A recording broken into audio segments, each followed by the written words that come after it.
Hopefully I'm live.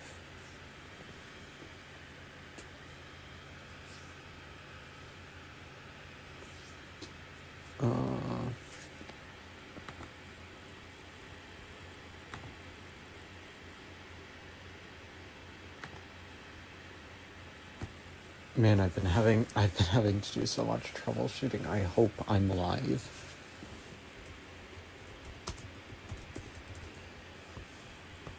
I really have been slacking off, and I did not start getting set up until earlier this evening, so hopefully everything is fine. Hopefully.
Hello. Okay.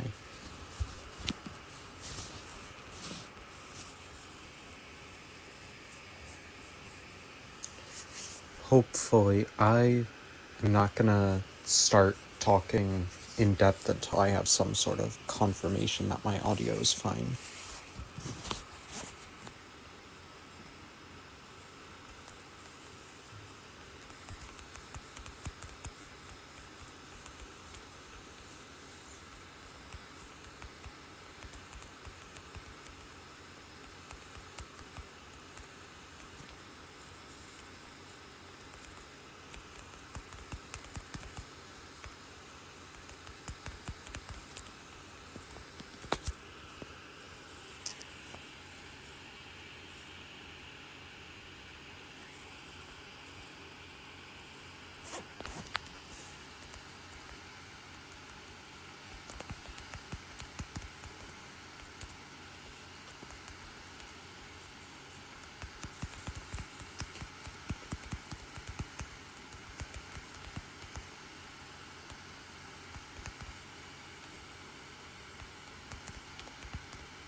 Alright, oh boy. Hold on a second.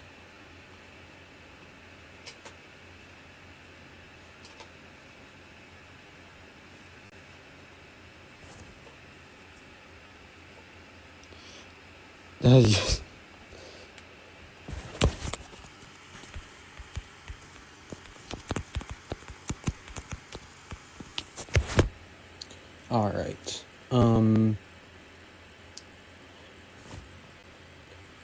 sorry if the screen's black right now. I'm trying to make sure that everything is fine. Hopefully everything's working fine, because I don't know, come on. My there we go. Perfect. There is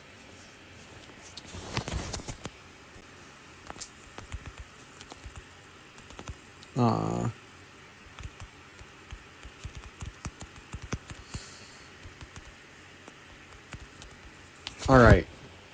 It took me a minute to get this figured out. So, finally, I'm I'm gonna get started. So, welcome to my stream of the European International Championships. Right now, it looks like the hosts are just talking before the opening ceremony. So I'm gonna take this time, while they're talking, and I am going to divert away from the stream for a little bit, and I am going to talk about the current metagame. So for anyone who might be watching who doesn't know what the metagame is meta is an acronym. It stands for the most effective tactic available. So the metagame is going to be your most commonly used Pokemon in the tournament. So at the moment, we have in the metagame, I'm going to quickly divert away from this stream, and we are going to look at LabMouse. I use LabMouse just to look at tournament results a lot. So at the most recent tournaments, let's get this advertisement out of here. Most recent tournaments, San Antonio Regionals, we had a huge showing of Ice Rider Calyrex dominance.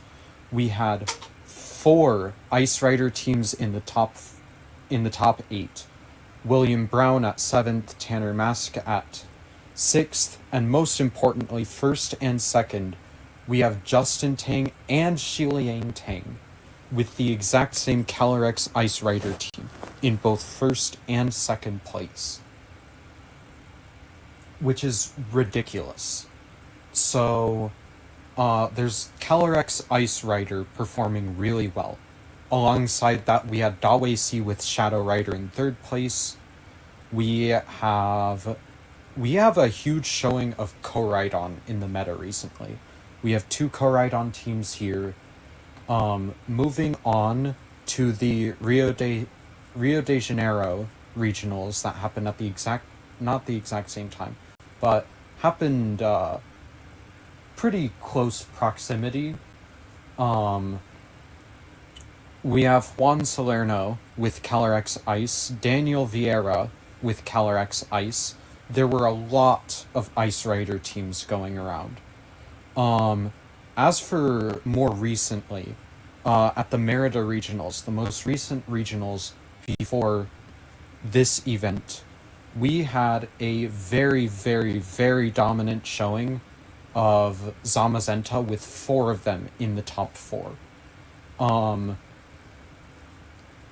And then we also have Riley Factura with Miraidon, Paul Ruiz with Shadow Rider Calyrex. Then we have an Ice Rider in 8th and Miraidon in 1st. So there is a lot of Miraidon going around and a lot of Ice Rider. Now, here is my stance on the metagame. Here is what I think is most likely to succeed. So, instead of a full team, I put 3 Pokemon on each thing, and I chose 2 restricteds that I think are the most likely to win. So, the one that I think is the most likely to succeed here is Zamazenta. We've had a huge showing of Calyrex Ice Rider, and with how dominant Ice Rider has been as of lately, Zamazenta can perform really well against Ice Rider. In addition, with the sheer dominance of Miraidon and Calyrex Shadow Rider as of lately, Calyrex Ice Rider teams can do really well against those teams. So that just puts all the more reason for you to run an Ice Rider team. So Ice Rider could perform really well, which is why I put Ice Rider down there. Now, the most dominant Ice Rider team out there uses Roaring Moon, Landorus Therian. You use Amoonguss. It's the Shiliang Tang team that I had mentioned earlier. Where is it? this one right here. You're using the Ogre Pawn Hearthflame. Hearthflame isn't a typical go-to pick for CalRX Ice teams, so I'm not putting Hearthflame Ogre Pawn there. However, I am putting the Landorus there because Landorus and CalRX Ice is a really, really strong combination. Urshifu would also work well there, but I really think that CalRX Ice Amoonguss is the most dominant combination out of this team. So I really think that has a really good chance to win. And as for the Zamazenta team, Fluttermane is just a really good pick alongside Zamazenta. You have really good supportive options with Thunder Wave and Taunt. You have very good coverage. Also with the supportive options, you have Icy Wind. If you run Booster Energy Max Speed, you are extremely fast. Almost nothing outspeeds you. So you can get those Icy Winds off, you can make things slower than your Zamazenta, and then you can really quickly just take them down. Then, with the Qian Pao is going to lower your opponent's defense so that your Zamazenta can do more damage. Overall, it's just a really solid core that works really well together. Really quick, I want to go to here because they are currently talking about players to watch in the Pokemon VG. So we have Luca Ceribelli, the current world champion. The last Regulation G tournament he won was the World Championships with the Miraidon team, so Luca Ceribelli has a lot of pressure on his back. Another player that we're going to watch is Marco Silva. Marco Silva is a 3-time international champion. He won Oceania Internationals in 2020 and then Latin America Internationals in 2024 and 2025. Then Justin Tang, who they showed. Justin Tang is a very, very skilled player. He's won 3 regionals, and we were actually just talking about him with that Ice Rider team. Now, there are going to be a lot more very prominent players at this tournament because it's, the European International Championships. So there are going to be a lot of players that you're going to want to watch out for, but those are 3 picks that they thought were,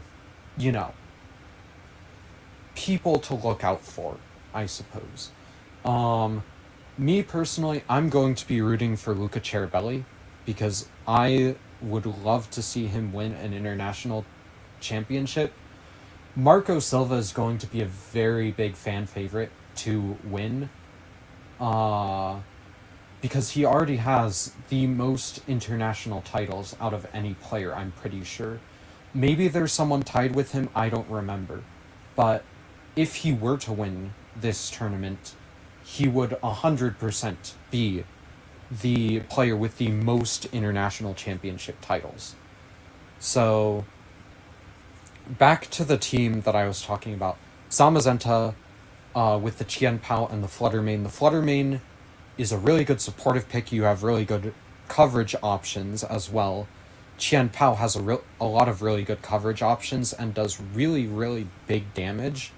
And then as for the Zamazenta, it's extremely tanky, which makes it hard to get rid of. And you also have Wide Guard, which is going to protect you from spread moves, like the Dazzling Gleams and Discharges from the Miraidon. You're going to be protected against the Glacial Lances from CalRX Ice, the Astral Barrages and potential Expanding Forces from CalRX Shadow. You're going to be protected from Water Spouts and Origin Pulses from Kyogre, Precipice Blades from Groudon. It's going to protect you from so many hugely impactful moves in this metagame that Zamazenta is just an incredibly powerful restricted pick going into this tournament. There's a lot of really good Pokemon that could do incredibly well here this weekend. I just think those are going to be the two to look out for the most. The opening ceremony begins in 12 minutes, and then the battles will begin shortly after. I honestly don't care too much about the opening ceremony. But I'm really looking forward to getting into these battles. I'm going to take a break for a minute, probably grab something to eat, and we will get back into it in a minute. Until I'm back, I'm going to let you guys listen to these people. At EUIC, bunch of strong, aggressive players that really put the pedal to the metal, and if you're not ready for them, they're going to run right through you. But that leads us to, we've talked about LAIC there for just a moment, that leads you to Luminosity Gaming. Back-to-back world champions, a lot of that roster is back. They just won LAIC. They won LAIC, immediately go into the AOS Cup play-ins where you can get a chance to travel here, lose. Next monthly cup, lose. And then they finally got back to the LAIC form, won the last 2 monthly cups, so they've got a heck of a momentum coming into EUIC. An interesting kind of sub-storyline with Luminosity specifically is if they win this event, they get their World Championship invite. Oh, yeah. But because they won LAIC, they qualified for the Asia Champions League. So they're the only Western team that's going to go compete over there. And Asia Champions League is awarding World Championship spots. So they have an opportunity to do kind of like an Infinity Stones World Championship invite thing where they can just gather them all up and by proxy shrink the World Championship team pool, which I think is just a very cool sub-storyline of just global dominance that they have an opportunity to kick off here in London. Imagine rolling up to the World Championships too, like, okay, like I just won like 4 different invites, no big deal whatsoever, right? Like, exactly. Like you get to Worlds and there's no one there. You took all the invites. Like, World okay. champion. Preemptively winning Worlds, absolutely new ground being broken by the Unite scene, making the World Championships in a completely new format. But these are just a handful of the stories, folks, that we're going to be looking forward to at EUIC. And we've got some special treats for you at home that are taking the time to tune in and pay attention to these stories and these players. We got some TCG distributions. If you're tuning in chat, make sure you enter these codes: EUIC 25 Rainbow DNA, that EVEX, beautiful special illustration rare for TCG Live. And we've got some drops as well. Make sure you've got your accounts linked properly so you can get these cards and these card backs added to your game. I love these new evolutions. There's a lot of rumblings in the works if the evolution toolbox deck is going to be good coming up, but might as well pick it up now, set you up perfectly for the future. I know that Pokemon Go also has some special treats for the viewers. Yeah, we always try to give some Pokemon that are used on the competitive scene in Pokemon Go. We try to sometimes get the champions Pokemon. For example, here we got, to celebrate, we got Jumpluff. That's one of the most useful Pokemon right now. In Worlds, did really, really great. My great friend Marto Galda used it to get to the 3rd place. And to win, oh, my bad. To win LAIC. He used it to win LAIC, and we got a couple of elite TMs that are really good to... we use them to make Pokemon learn attacks that they are no longer available. So like it's a really, really good tool to start playing Pokemon. If you want to start now and you're gonna get one of those like really special attacks, this is a really, really good moment to go and grab those rewards because they're really, really, really good to start and to get up and play the next event near you. Yeah, I love that Pokemon Go is always helping new players find their footing to break into the scene. But if you're a Jumpluff fan, VG's got you covered as well. I did a double take when I saw the graphic. Honestly, I was like, wait, was it my turn next? We're also giving away a Jumpluff. So I mean, it's a great Pokemon. I love him. it is, and crazy too, because you were saying that it won LAIC. It won LAIC for us. Really? Oh. So we're like the GOAT. Yeah. They're so different after all. Yeah. But this is, we were talking about Marco Silva. He won LAIC with this jump left team. And even going into a new format for not just this event, but even a couple more events, jump left has been something that we've seen popping up, which seems crazy now that we're in this restricted format. But being able to have great utility, the sun Pokemon to allow for the chlorophyll ability, it goes super fast. And then it's super annoying from there on out, guys. It's sleep powders, it can encore, so your Pokemon's stuck doing the same thing. If you're looking to get into competitive, being able to pick up an actual utilized Pokemon, a international winning Pokemon, great way to start that journey.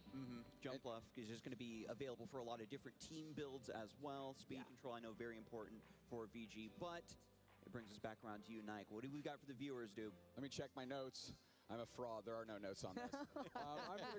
I am going to need, I'm eyeing this down. I'm not looking at you at home. I'm actually looking at the folks in the production booth. I'm going to need you to put that graphic on the screen so I know what we're doing. And that's what we're giving away, a globe. There we go. We did it. That's it. Just one thing here, if my memory serves correctly, that is an item enhancer. So you can get those held. Thank you, non-game person that I'm supposed to be the expert of. You're cooked, man. You're cooked. Absolutely, just crunch. That's why you bring notes, you know? Well, but again, fraudulent behavior out here. At least Is already fully enhanced. Just beyond the level of the peons in the audience. You've already upped your game, and you're here to break it down. All right, I'm back.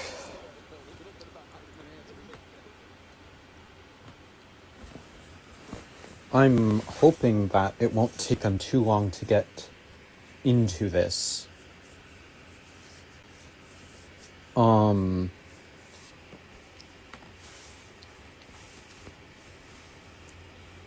I don't care to listen to these guys talking about, you know, Pokemon Unite and Pokemon just other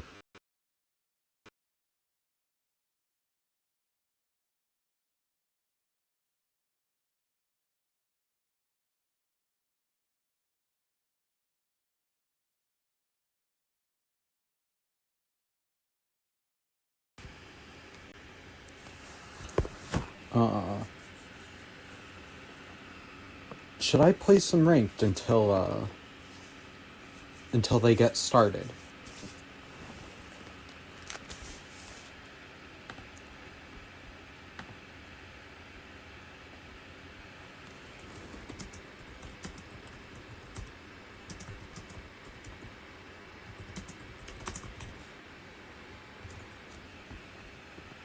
I think I might play some ranked until they get started with the opening ceremony and whatnot.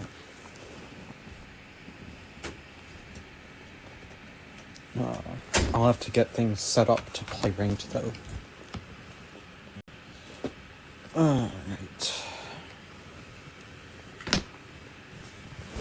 This might take me a minute.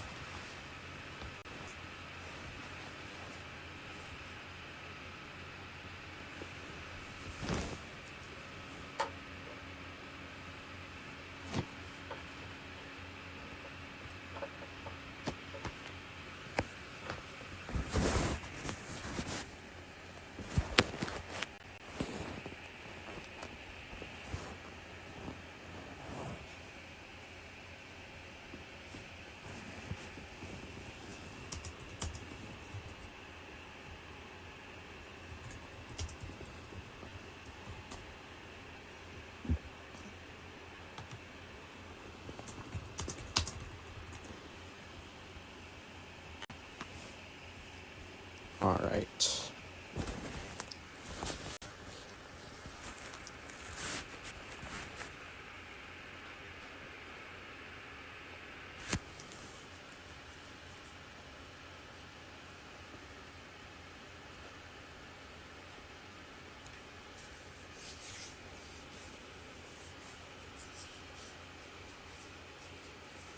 Let's see if I can really quickly.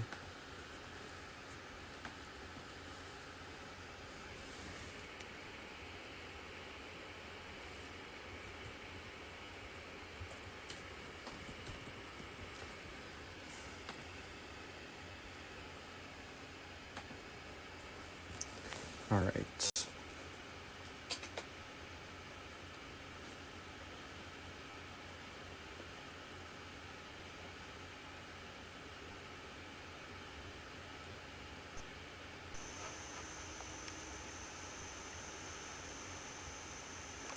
Alright, here, take a look here. And let's get a better angle here.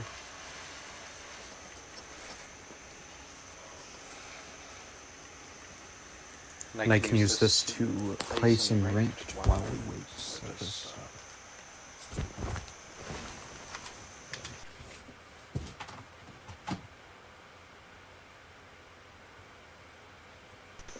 give me a second.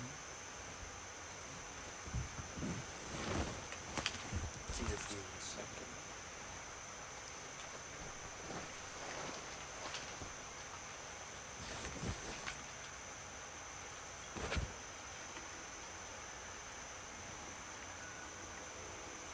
And don't worry, I'll be watching closely, make sure we don't miss out on anything. But I'm just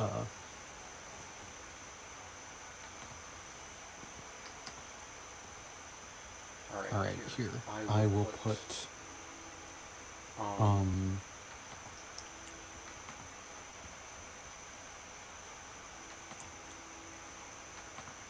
here.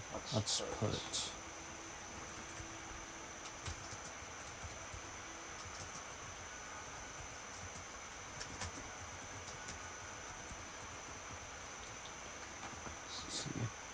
playing ranked until the event starts. Here, and I'll put that right down here.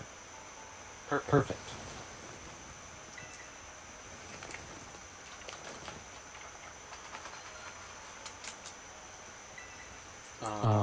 I should have enough time to get in maybe one game of ranked.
Alright.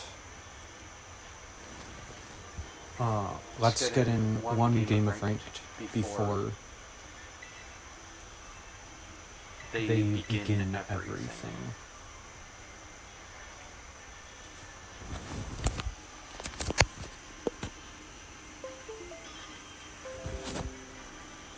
Alright. So, great, it's ColorX Ice Rider team, but they don't have Trick Room, so I might be able to pull off something here. But they don't have Trick Room, so I might be able to no, they do have Trick Room. ColorX Ice has Trick Room, but I don't think they have Redirection. No, they do have Trick Room. ColorX So if Ice has Trick Room, but I don't think they have Redirection. If I lead with this and try my absolute hardest to take out that ColorX before it sets Trick Room, then I might be in a good position. Take out that ColorX before it sets Trick Room. I feel like bringing the Raging Bolt here then I might be in a good actually position. do me some good. And I know for sure I want the Zamazenta. I feel like bringing the Raging Bolt here so might actually do me some good. And yeah, I think this might be the play. Although honestly, the Ogre Pawn Wellspring might have been nice here, because yeah, I think this might be the then play. I wouldn't really have to worry about Weather Balls from the honestly, Pelipper the and Surging Strikes from that nice Urshifu. because then I could just water absorb all the damage away. Alright.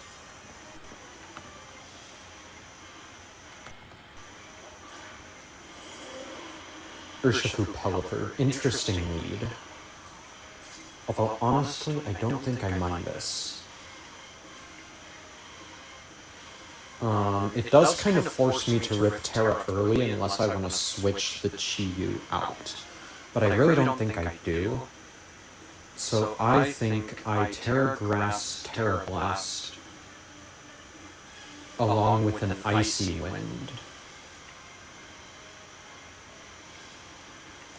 And I think that might be the play here, honestly. Because we're gonna get rid of... Oh, the Urshifu just switches out. And that's the Amoonguss. Alright, that's gonna not be good for me. Like, at all. Because now I kind of have to switch. Well, not really.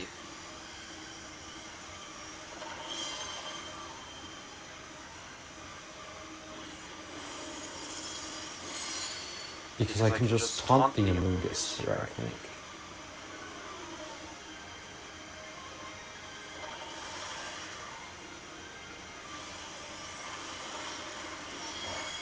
Yeah, that's not going to do much to the Amoonguss, but I can just taunt it and I'll be fine. As long as I live this Weather Ball, which I should. Okay, yikes.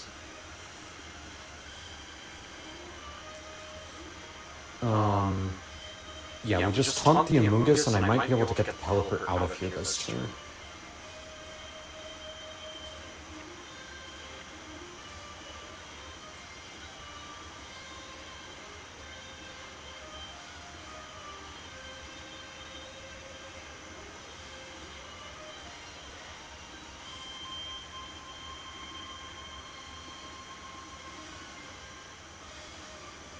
Man, this guy's taking a minute.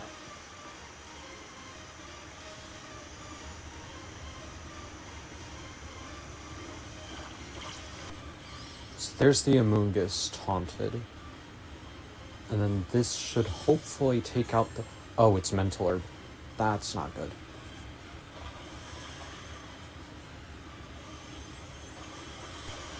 So this should take the Pelipper out. Yeah, the Pelipper's gone. And then this should hopefully Now, take Fluttermane out... gets put Oh, to it's sleep Mental here. Herb. That's not good. Or not. I mean, I guess that's fine. But this My should main take issue the here is I Pelipper out. really Yeah, the just don't Pelipper's have any gone. tools for this Amoonguss. Now, Fluttermane gets put to sleep here. I really don't Or see not. any reason not to bring out the Raging Bolt here. I mean, I guess that's fine.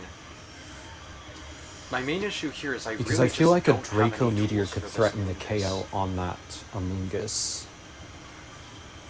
I really don't see And any then the reason Urshifu not to coming bring in out here, the yeah. Raging Bolt here. I mean, I could double into the Urshifu if I really wanted to, Because I feel like a but I Draco feel like I Meteor really could want to threaten get this KO Amoonguss off the on board that here. Amoonguss. So I'm just gonna Draco into the Amoonguss. And then the Urshifu coming in here, yeah. Okay. I mean, I could yeah. double into See, the Urshifu if I really Amoonguss is wanted just to. gone here, so... But I feel like I really want to get this Amoonguss off the board here. So I'm just going to Draco into the Amoonguss. Oh, okay. Okay. Grass, that's yeah, right. see, So that's gonna Amoonguss ignore is the just Rage gone Powder. here, so. The Draco connects, and that almost takes Amoonguss off the board.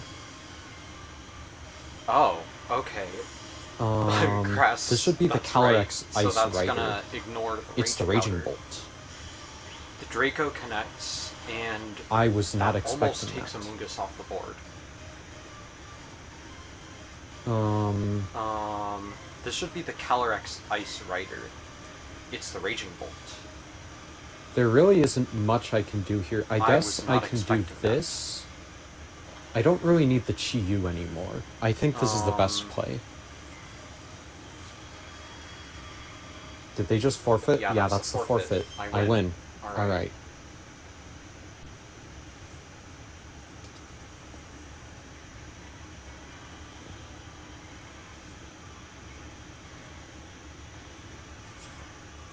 I don't think I'm gonna go for another game because it looks like the opening ceremony might be ending soon.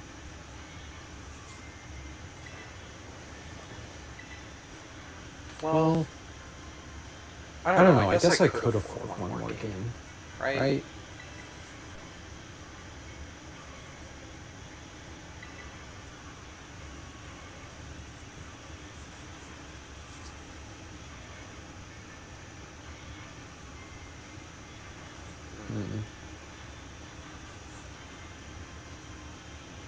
Yeah, it looks like the opening ceremony is still going to be going on for a minute. I'll try to do one more game.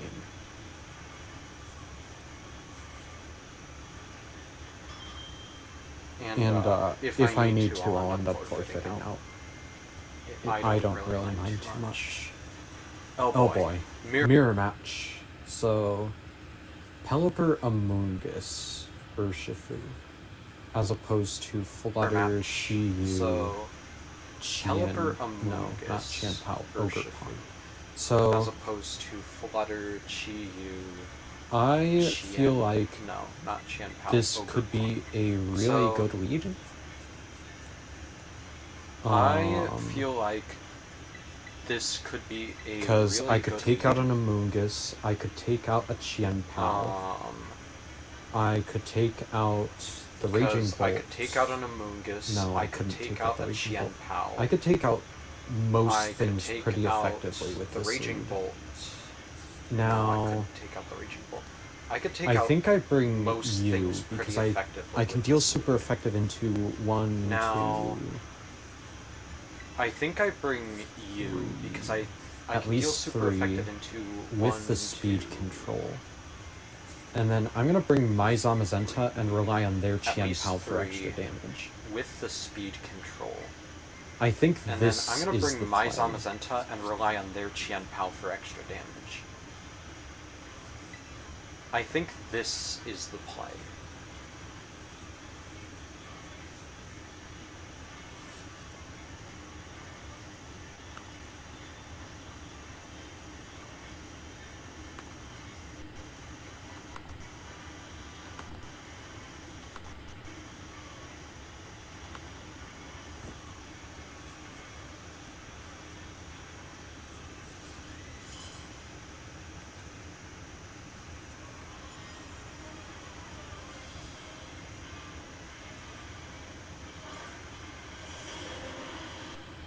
Alright, so the Pelipper Pelipper Urshifu. This is a pretty good lead for me. I feel like I could catch the Urshifu off guard with Grass Terra Blast here.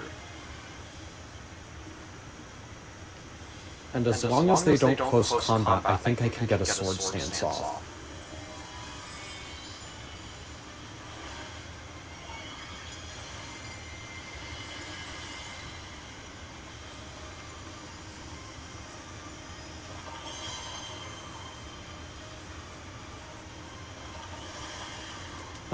Please be Sash Pelipper and not... Okay, good. There goes the Urshifu. And then that gives me a pretty free Sword Stance, I think.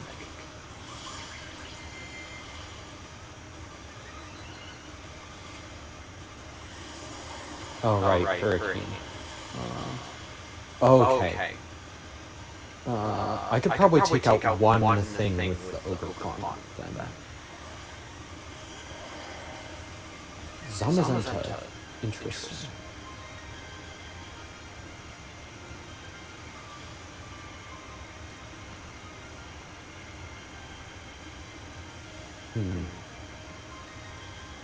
Do you... I don't think you call out the Protect. I think you're going to Hurricane into Chiyu and Body Press into the Ogre Con. So I'm gonna Spiky Shield, try to get some chip from the shield when the Body Press comes in. Because I'm pretty sure that Body Press is coming in. Yep. And as long as Chiyu lives this, then I get pretty good damage. but it doesn't. That's completely fine though. Because I can come in with the Flutter Knee. And then I can speed drop and get off a pretty solid Ivy Cudgel, I think.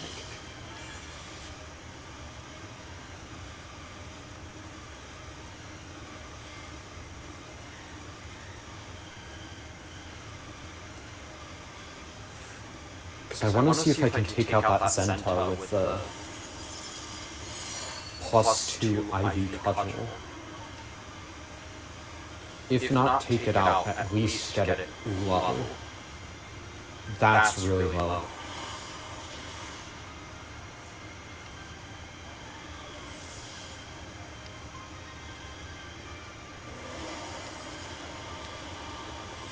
Alright. I'm down to one Pokemon, which it really isn't great. But I feel like I have control of the board state as long as their last Pokemon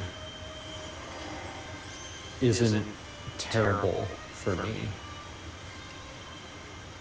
Now, if this is a Ghost Terrazon Zenta, that's just GG's.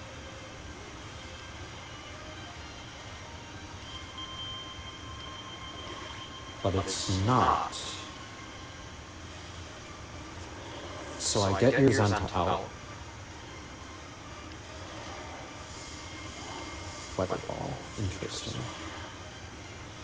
And of course I get crit. Why wouldn't I get crit?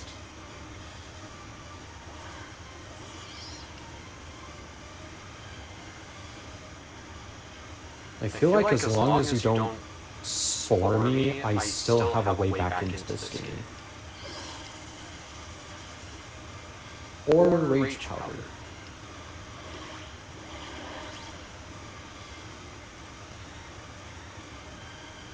Okay, yeah. That could have gone a lot better.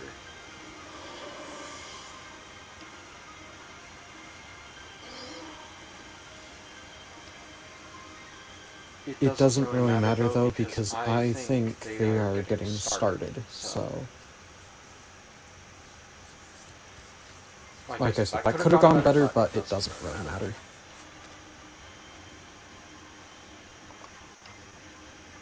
So let's get into the tournament.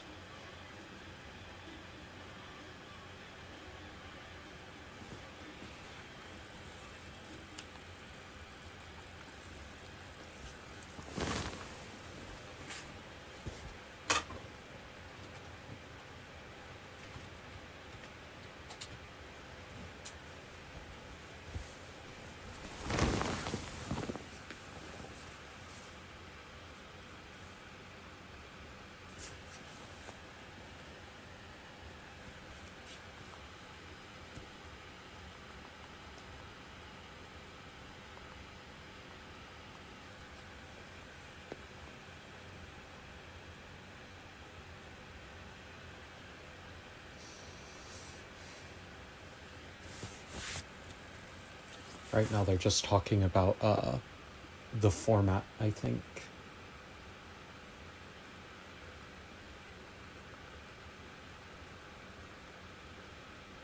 Yeah, open team sheet format.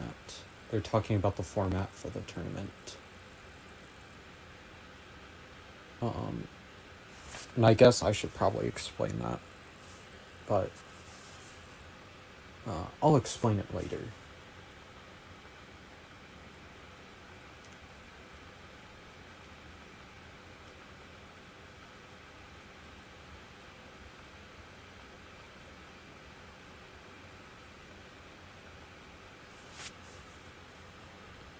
Man, wouldn't that prize money be nice? 15,000 for first place is really good, honestly.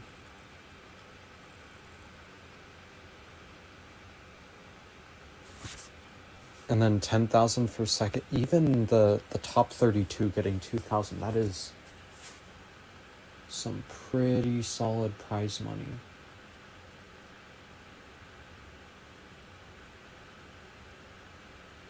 I would not complain about getting $2,000, that's for sure.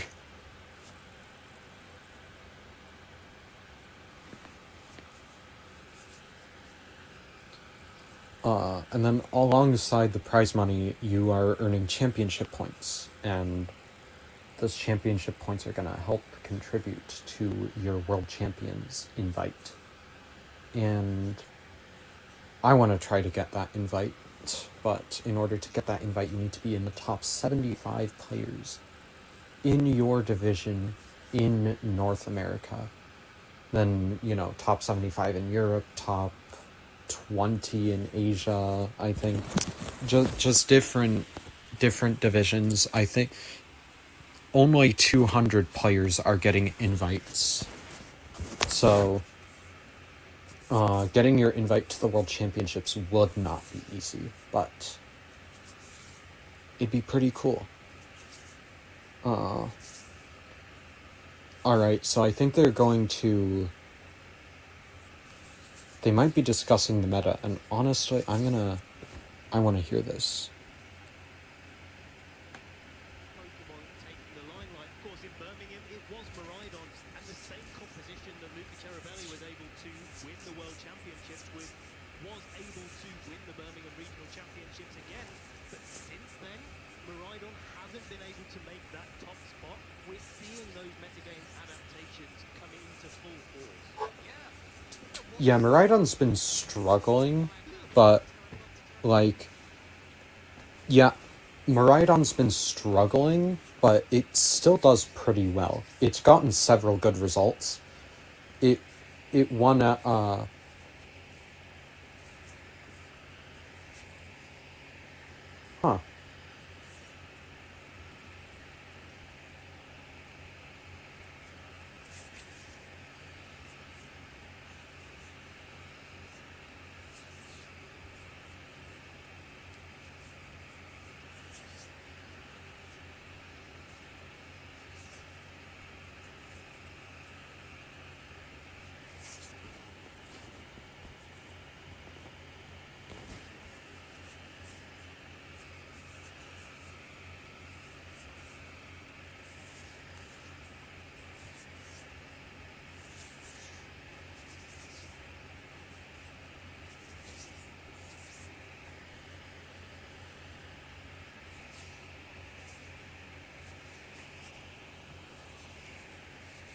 Yeah, Groudon and Koraidon have been doing really well, along with Kyogre, which is very interesting.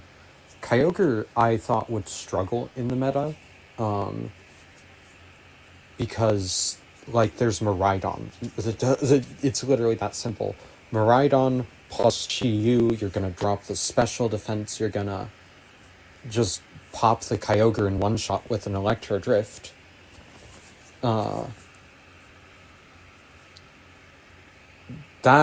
Okay, they're going over championship points over everyone, and 1,930 championship points for Marco Silva is absurd. That's just ridiculous. If Marco Silva won this international, I think that'd get Marco to over 2,000 championship points.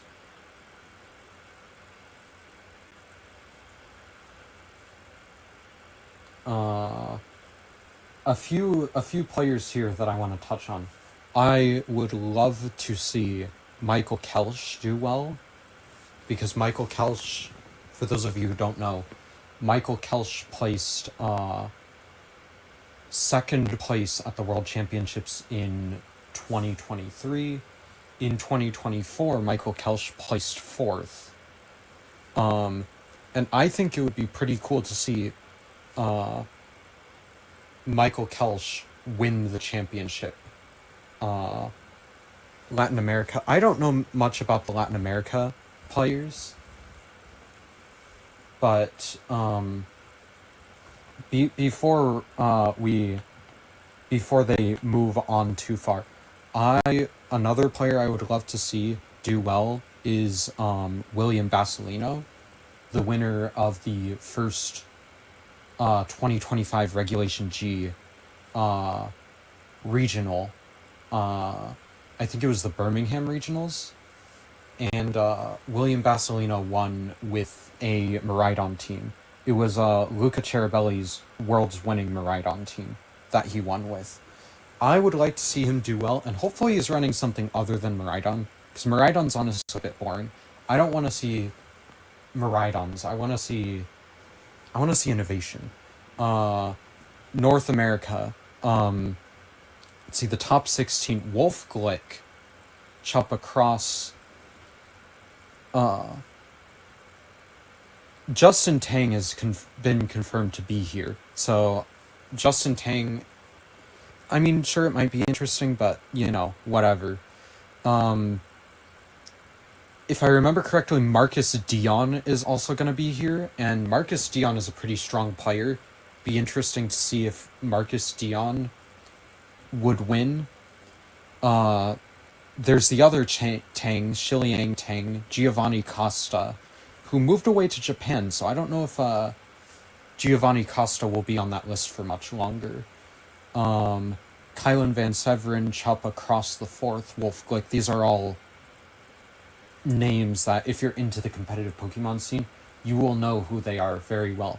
Joseph Ugarte, just a bunch of really strong players, and obviously that's why they have so many championship points. Let's see. And then the caster predictions for what Pokemon might win. I could see Terapagos, and I guess I could see Maridon, but I have a lot of doubt for Maridon. I'm gonna be honest. There's 3 Dittos. Now, Ditto is good, but Ditto's it's a very reactive pick because it's very hard to lead a Ditto. Because you don't want Ditto to come into the wrong slot. So Ditto is going to be very hard to play. I personally don't think that Ditto will win. I think it'll do well. I don't think Ditto will win. Now, Gastrodon and Kingdra, especially Kingdra. I could see Gastrodon doing well, but I'm doubtful on Kingdra. Kingdra, yes, Kingdra will do well in the rain, but I don't see it matching up against Restricteds very well. Dondozo, I don't know. Solo Dozo teams have been doing pretty well, but I don't see them alongside Kyogre. I've been seeing Solo Dozo doing well with Shadow Rider, Calyrex, but honestly, I don't think we will see a Dondozo Tatsugiri. That's just my opinion. Out of all of these teams, the one I'm most confident in is Lee Provost's picks of Maridon, Farigiraf, Iron Hands, and Ursaluna, because the Blood Moon Ursaluna is going to do really, really, really strong damage with its Blood Moon.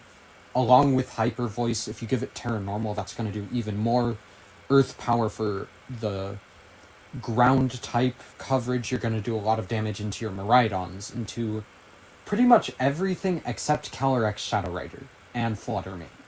Anything that's Ghost type you might struggle a bit against, but I feel like Blood Moon Ursaluna is a really good pick, and then Iron Hands with the low kick to deal massive damage to your typically very heavy restricted Pokemon.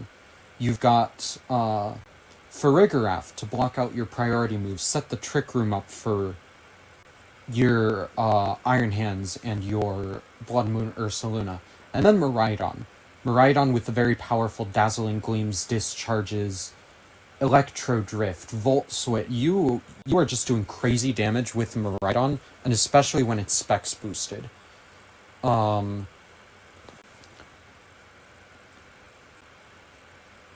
I feel like a lot of those are decent, but I'm not confident. And then I don't know, I feel like Terapagos could do well. Terrapagos has a lot of potential. The thing is, Terrapagos is really hard to set up, and a lot of your top players are going to know how to play around a Terrapagos. So, I honestly don't think Terrapagos will do, like, tremendously well, but I could see it performing. I could see Terrapagos performing.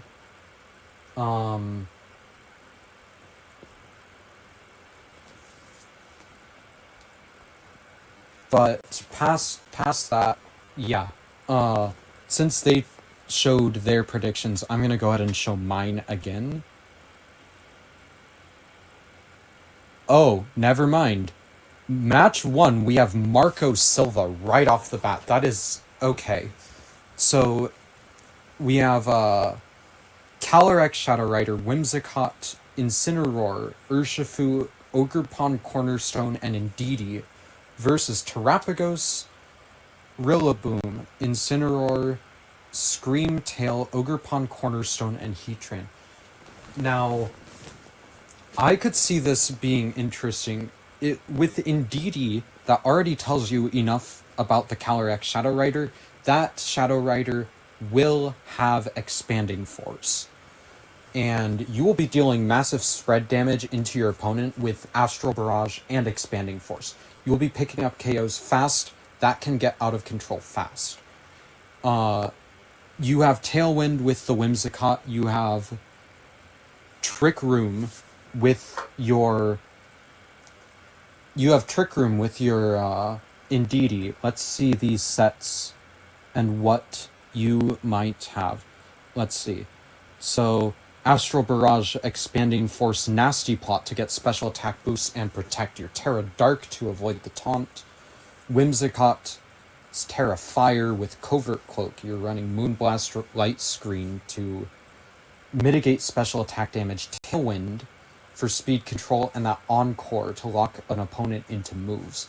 Incineroar, you have Knockoff to remove items. Will-O-Wisp to burn your opponents. That Urshifu is going to do really good damage. Ogerpon for redirection with that Follow Me. And then that Indeedee female has Trick Room, Helping Hand, Follow Me. Overall, a really powerful supportive Pokemon.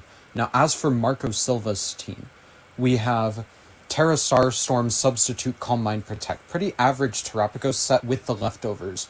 Rillaboom with the grassy terrain to boost that healing that the Terrapagos is going to have. You have U-Turn to pivot out. Woodhammer for a powerful move. Fake Out, because Fake Out support is really good, causing enemies to flinch. Grassy Glide for priority. The Incineroar, you have Fake Out. Parting Shot to reduce damage. Knockoff Will-O-Wisp for the burn. Screamtail has Protect, Encore. You're going to get fast Encores off with that booster energy. Play Rough for damage, and Disable. The point of the Screamtail is to lock your opponent out of using moves. Ogerpon, you have Ivy Cudgel, Power Whip, Follow Me, Spiky Shield. Overall, just redirection support and good damage. Heatran with Heavy Slam, Earth Power, Magma Storm, and Protect. Really just going for coverage there. And something I find really interesting is Marco Silva's running Terra Grass on the Rillaboom. Typically, Rillaboom runs Terra Fire or Terra Water just for defensive plays, but the offense, the damage boost you're getting off of that Terra Grass, it makes me wonder, is that a speed-trained Rillaboom and you just are running little attack and making up for it with the Terra Grass for the damage boost?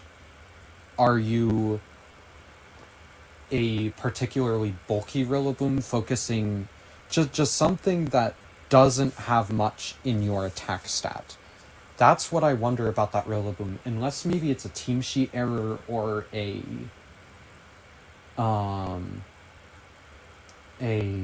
error on his part, maybe. But here we go, into the first game, leading with Terrapagos Incineroar versus Calyrex and Incineroar. So you're getting those Intimidates off, but it really doesn't matter because both Restricteds are already out. You have special attackers. The only way it really would matter is if both sides Parting Shot into the opposing Restricteds.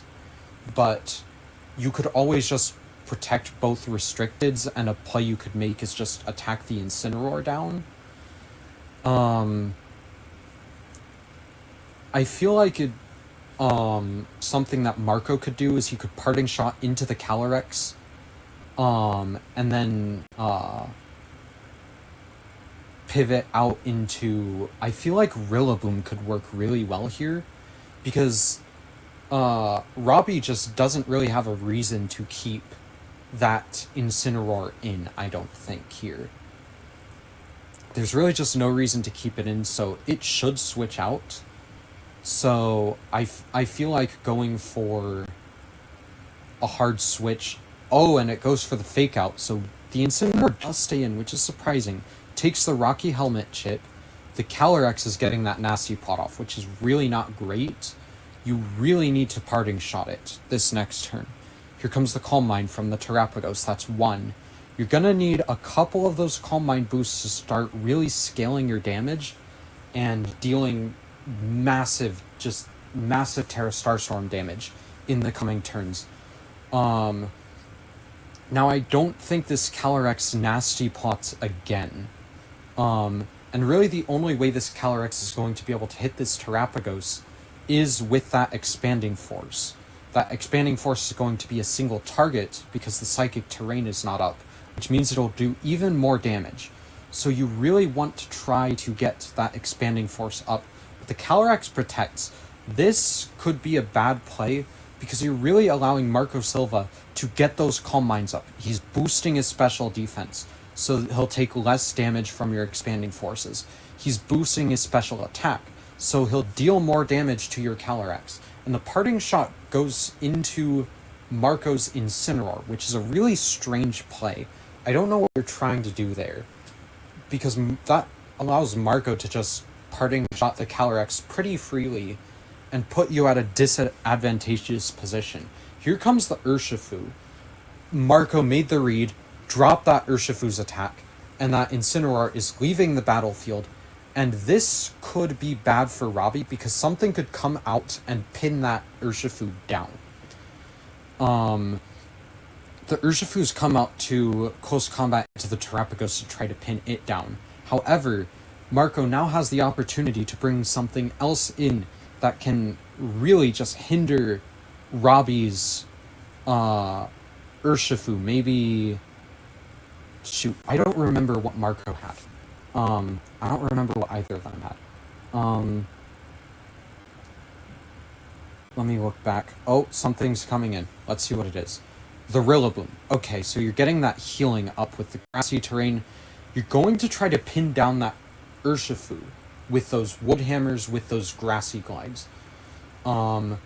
This puts the Urshifu at risk, but I don't remember. If the Urshifu is sashed, and it is, you could live one hit and maybe try to pin that Terrapagos down. But I really don't think that's the play. I think you need to preserve your Urshifu for later. But the problem is, if you play so defensively, Marco Silva has a really, really good hold on the game. He's just taken such control of the board state. If Marco made a call out, Marco could very easily just wood hammer into that Calyrex, get some really good damage off, and potentially Stellar Terra Starstorm to try to get the Calyrex just off the board.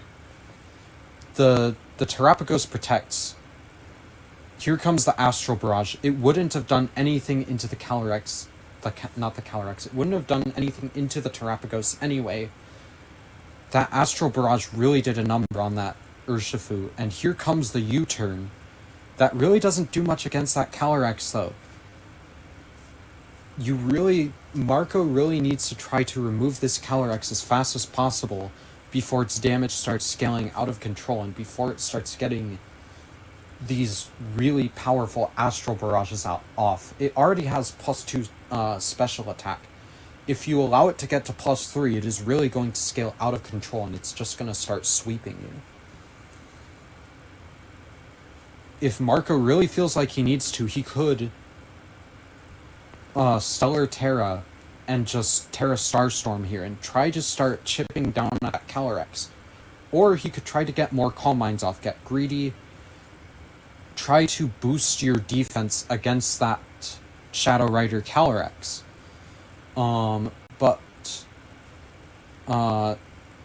Okay, so the Fake Out goes into the Terapagos, stopping it from moving. And then an Expanding Force into the Terapagos. The Terra Shell is broken. That takes half of Terapagos' health. Now Terapagos is in a significantly worse position. And Marco's gonna need to try to reassess. Bring out some redirection. Bring out some speed control. Bring out something that'll allow you to let the Terapagos live, to get... You just need to buy more time for your Terapagos. Buy more time for it to take out this... And here comes the Ogerpon. Here's the redirection I was just talking about. You need to buy time for your Terapagos, because you really just need a way to stop this Terapagos from going down here. That Grassy Terrain recovery probably won't be enough. That Astral Barrage, if Robbie goes for Astral Barrage, it won't take out the Terapagos. You'll just won't do any damage into the Terapagos. But if you go for the Expanding Force into a Terapagos Protect, that'll put you significantly behind. Because then you just won't gain anything from that turn if that Terapagos protects here. The Astral Barrage is the safer play. However, if Marco calls that out and gets a Calm Mind or deals damage here, you could be putting your Calyrex in a terrible position. Here comes the Terastallization. Terra Stellar on the Terapagos. So that likely means that the Terapagos is going for the Terra Starstorm here. With Robbie going for that, not the Expanding Force, the Astral Barrage, this could be a really, really bad position for Robbie. The Astral Barrage hits, the Ogerpon goes down to Sturdy. So now, IV Cudgel comes out. That's going to do massive damage into the Incineroar. The Incineroar barely lives, but it's not going to live past this Terra Starstorm. And that just wrecks Robbie's team. Robbie is down to 10 health on that Calyrex. The Incineroar is gone. And then with that Leftovers recovery, Terapagos is going to start slowly recovering health. That Urshifu could come back out here, and it does. But Terapagos is just dealing so much damage now. Will the Urshifu even live to be able to take out that Terapagos? I'm honestly not sure. And it looks like Robbie is considering going for a Terra Stellar on that Urshifu to try to take out the Terapagos as fast as possible. But will it be enough? Because if it's not, that Terapagos is just gonna easily clean up. And there goes the Ogerpon. You really don't want to be giving that, oh, and you're intimidating. To make that close combat from the Urshifu deal less damage, you're going to try to avoid that Astral Barrage from getting that special attack boost with the Grimnay. This is a really good position for Marco Silva to be in. Even with the Terra Stellar boost, will that be enough to take out the Terapagos? And I honestly don't think it will be. Here comes the Expanding Force, though, that takes the Terapagos down to half. Will the Terapagos... Oh, and the Calyrex just gets KO'd to the Life Orb damage. Here's the close combat. There goes the Terapagos. So the Terapagos goes down. Both Restricteds are off the field. Now it's Whimsicott and Urshifu. But do they have enough gas in the tank against an Incineroar, a Rillaboom, and an Ogerpon? The Ogerpon only has 1 HP, but it should outspeed everything on the field. Unless that Whimsicott gets the Tailwind up. But if the Whimsicott gets the Tailwind up, and you take out that Ogre Pawn, you're leaving the Incineroar to just one-shot your Whimsicott and leave you down to only your Urshifu. I really don't think this is a board state that Robbie can effectively recover from. If he can, it's going to be a really close game. Because you're left with just single target moves at this point. Even if you get the Tailwind up and you get the speed control, you just let your Whimsicott go down. And that could be a really bad spot for you. If Robbie goes for the Tailwind and then goes for the Surging Strikes, that might be able to take out the Incineroar. And if you can get the Incineroar out of here, but there's the Fake Out, that's going to break the Sash. If this Ivy Cudgel connects and is enough... Oh, but it goes into the Whimsicott instead, getting the Whimsicott down to half health. Moonblast comes in. That's not dealing nearly enough damage to that Incineroar. So it looks like Robbie's just going to try to Moonblast again, but if you can Encore that Incineroar, it becomes useless. Unless Marco decides to hard switch back into that Rillaboom. If you get the Tailwind up and Surging Strikes that Incineroar, that puts you in a really good board state, because you could Moonblast the Ogerpon the next turn. Even if you don't Moonblast, you could take it out quick, and then it's just a 1v1. There goes the Ivy Cudgel.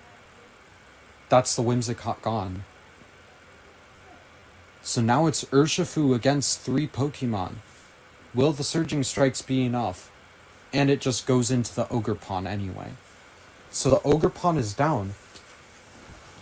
But I don't think there's any way for an Urshifu to... And here comes the knockoff. That takes the Urshifu down to half. Urshifu could get Fake Outed this turn, take some damage, and then Marco could come in with a Grassy Glide and finish the game off. Unless Robbie gets lucky, I really don't see a way you could come back from this. You can detect the Urshifu here. Protect the Urshifu for 1 turn. But would that be enough? There's the Fake Out. And then after this Fake Out, Will-O-Wisp to burn. So now your Urshifu's just dealing no damage at all. You have the Intimidate drop. You have the burn, having your attack damage. This is just not... There's no way for Robbie to recover from this at all. Marco Silva could have gone for the knockout, but honestly, the burn on the Urshifu was a lot safer of a play. So it looks like Robbie was considering forfeiting there, but yeah, look at how little damage that Aqua Jet did. Here comes the Grassy Glide, and there goes the Urshifu. That is game 1 to Marco Silva. He did so good in that game. He kept a firm grip on the board state most of the game. He was just able to navigate all of Robbie's plays so easily. It's almost like Robbie didn't even stand a chance that first game. Robbie did manage to get back to a neutral state for a moment when he took out that Terapagos, but Marco Silva just quickly reassessed, how can I win this from this position, and made all the right plays. And Marco's looking in a really good position. That team that he ran was very dominant, so now Robbie has to reassess. How can I adjust? How can I make it to where Marco cannot win this second game?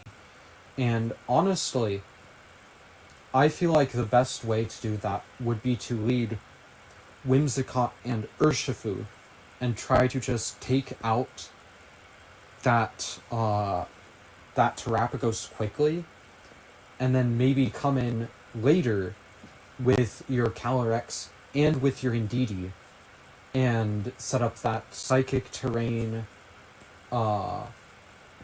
start pumping out some Expanding Forces, get a nasty plot boost, and just really deal tons of damage with Calyrex, not as an initial sweeper, but maybe something to clean up your board state. So here comes Incineroar Terrapagos versus Calyrex Incineroar. It is the same leads from both players, which for Robbie, when he played defensively that last game, I really don't think that went as well for him as he would have hoped.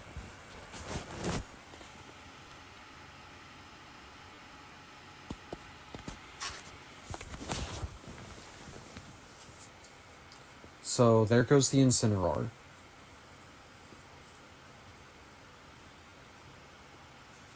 And here comes the Whimsicott. It looks like Robbie is trying to get a Tailwind up, but that wouldn't really matter.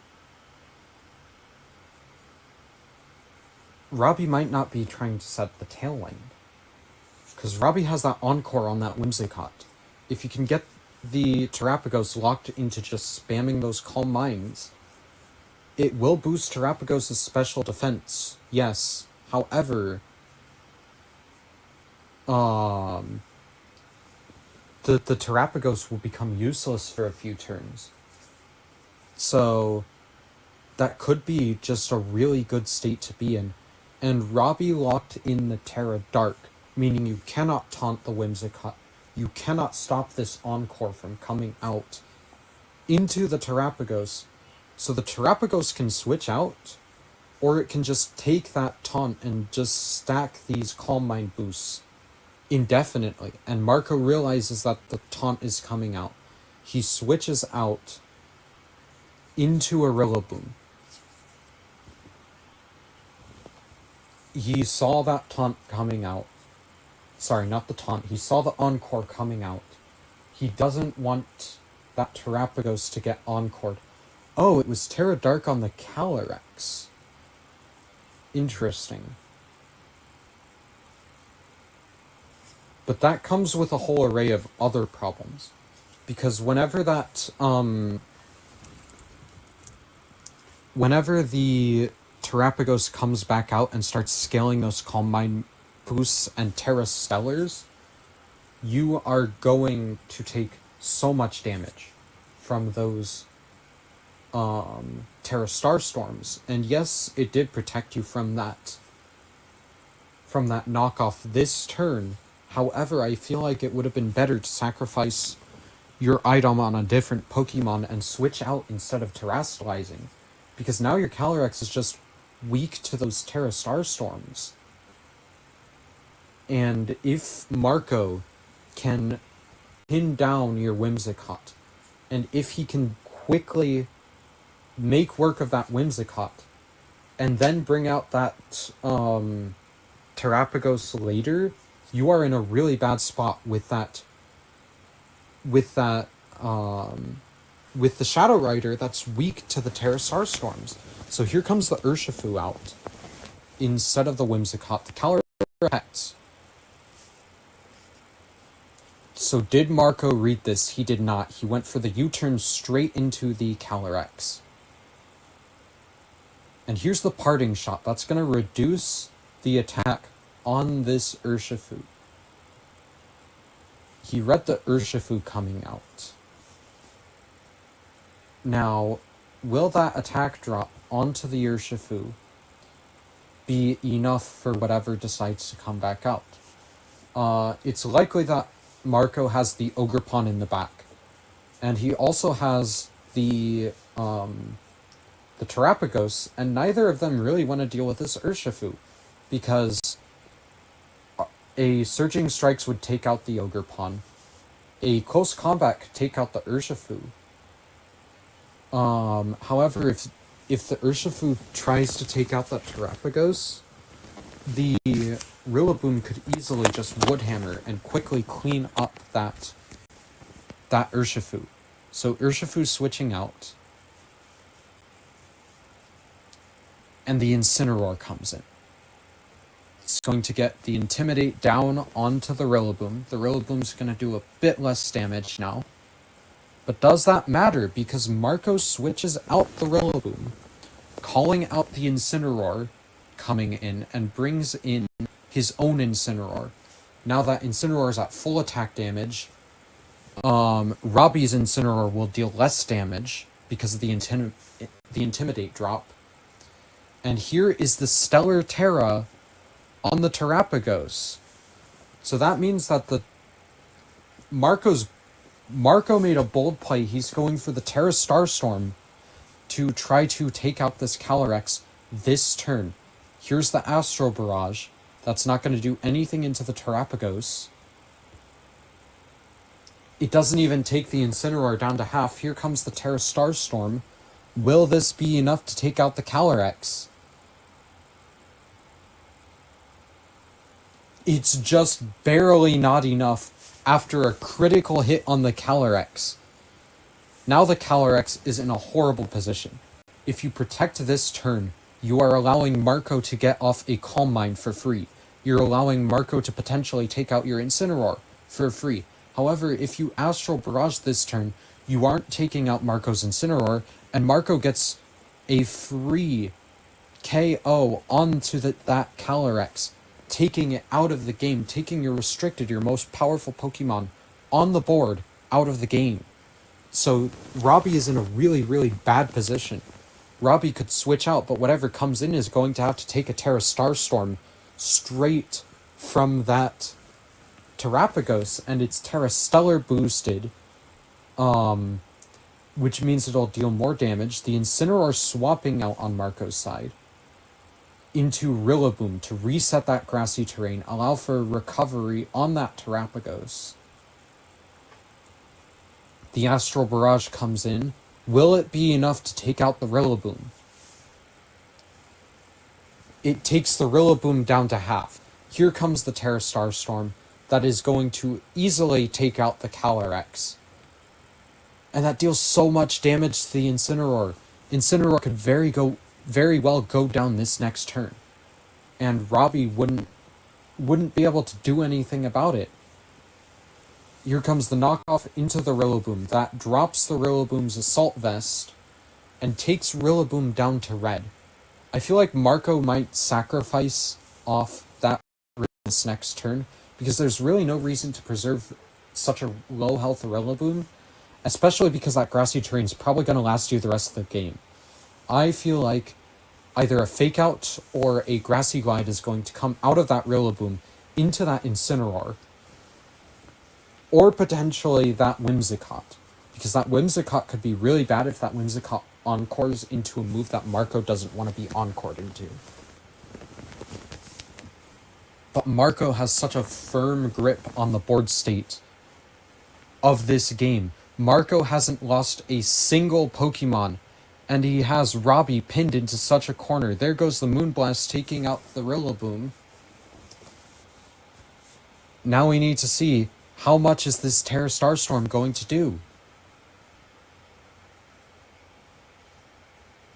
And the Incineroar goes out with a critical hit. That Whimsicott is on a decent amount of health, but whatever comes in, that Whimsicott is not going to appreciate taking damage from it. And now Robbie's down to his last two, Whimsicott and Urshifu. But the real question is, what does Marco come in with? I feel like if Marco comes in and shows that Ogerpon Cornerstone, and there is the Cornerstone Ogerpon, this puts Robbie in a really, really bad position, because you can just follow me on the Ogerpon and take that Surging Strikes, and then Terra Starstorm and deal massive damage into that Urshifu.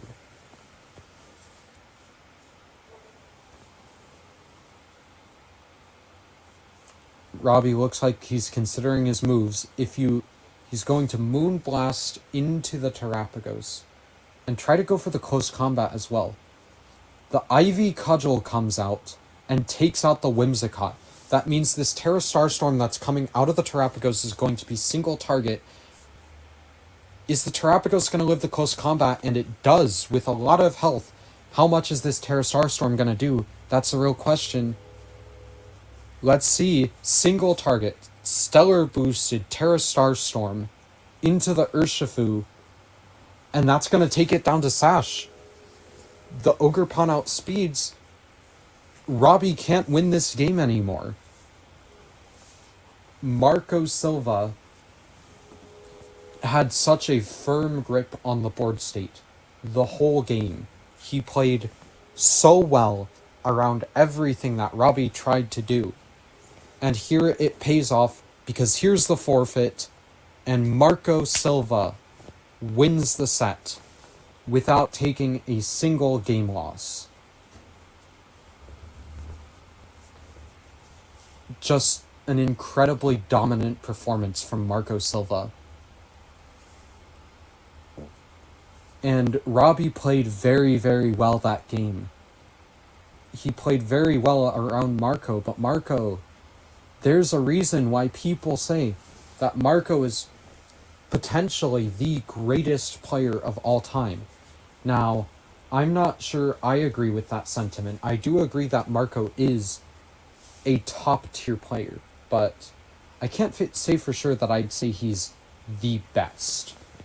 But there's a reason Marco, everyone says Marco Silva is such a threat. He knows how to play around his opponents almost perfectly.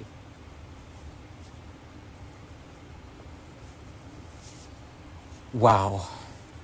Marco played that game so well.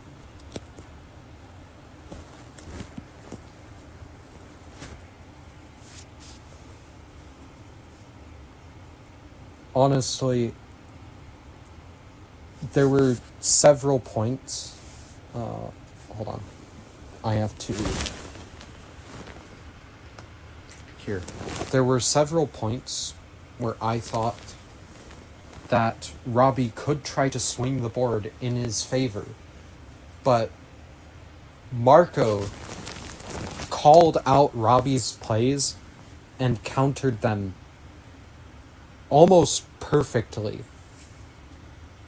And after Marco made those callouts, Robbie was just backed into a corner. He really couldn't recover from those board states.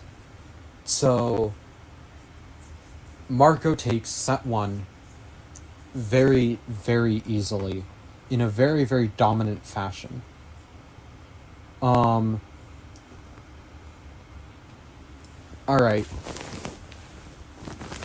Now that that's over, I can take a look at the chat for a minute. Hello to anyone who tuned in during that last game. Right now I am commentating over the European International Championships for Pokemon VGC. And hopefully I'm doing a good job at commentating. This is the first time I'm trying anything like this. I'm probably not gonna go for all of day 1. I'm probably only gonna go for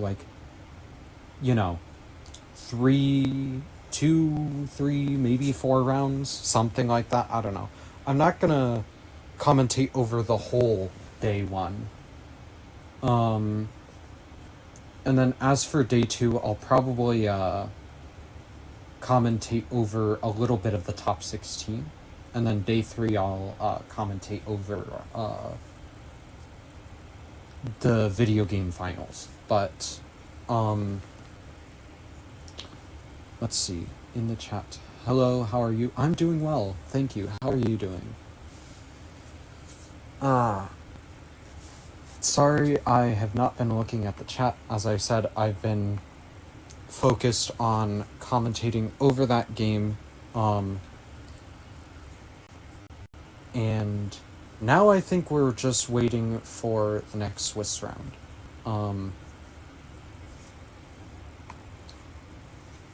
Oh, they're gonna interview Marco Silva.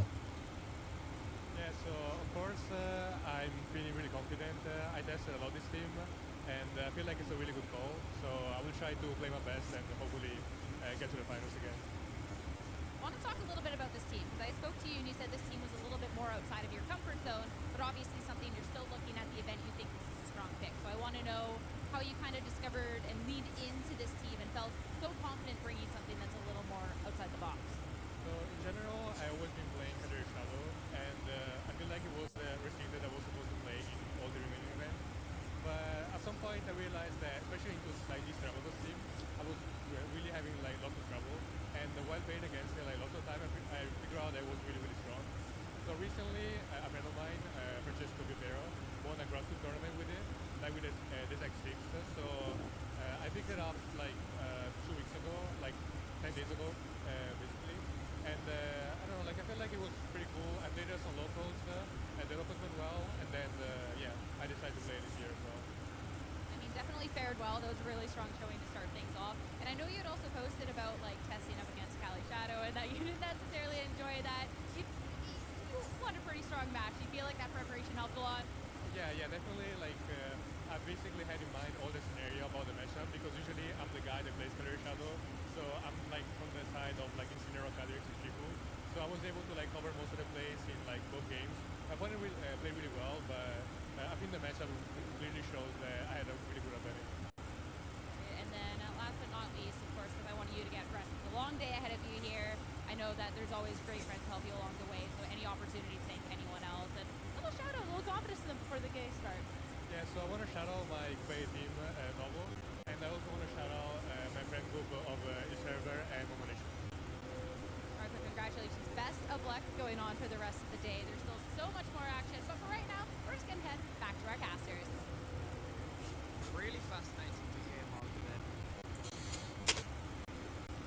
Interesting. Sorry, I had to catch that interview because I always like hearing the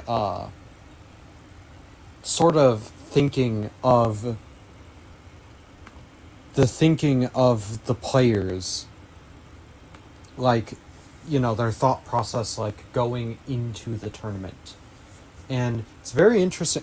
I never would have expected Marco Silva to run Terrapagos because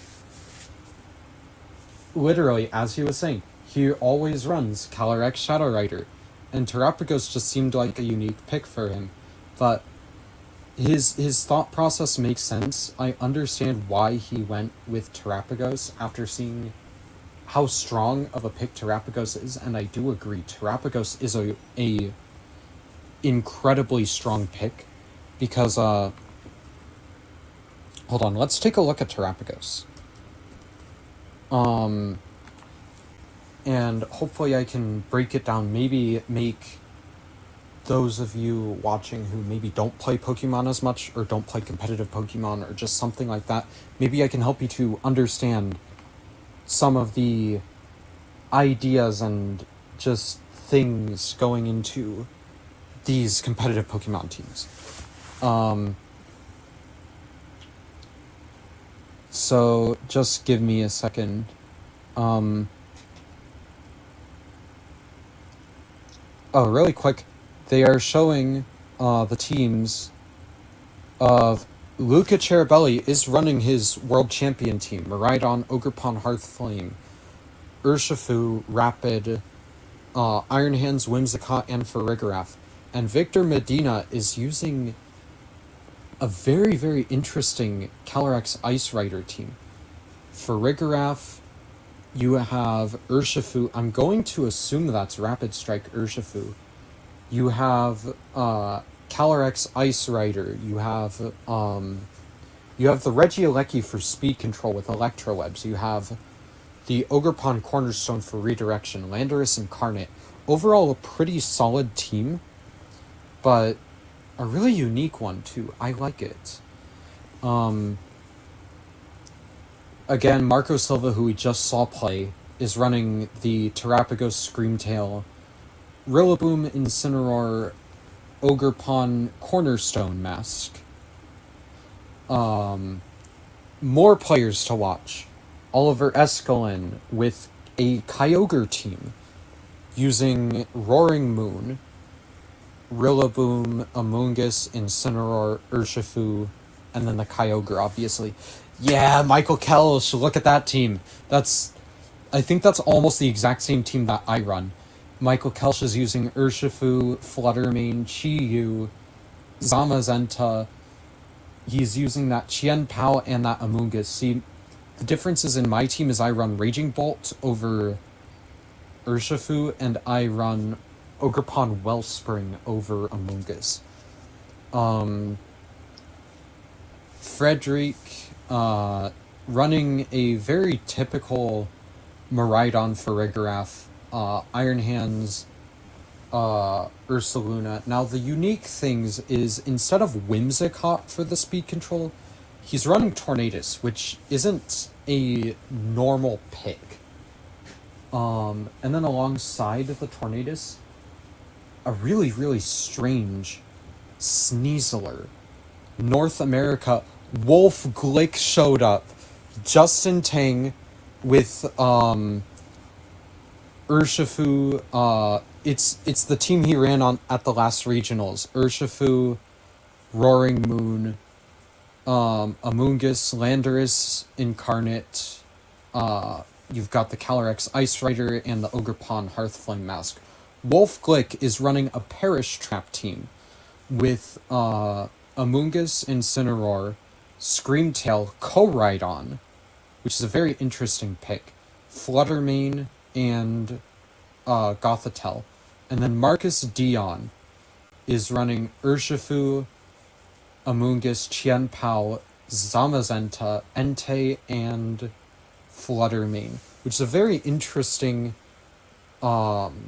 Zamazenta team, but then again, that's the Zamazenta team he pretty much always runs. I am not sure what to think of that Perish Trap team, I'm gonna be honest.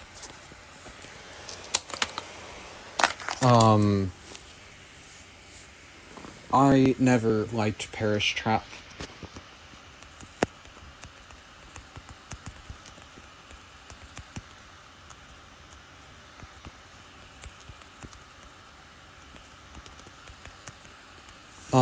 Continuing on, we have, I was messaging someone really quick.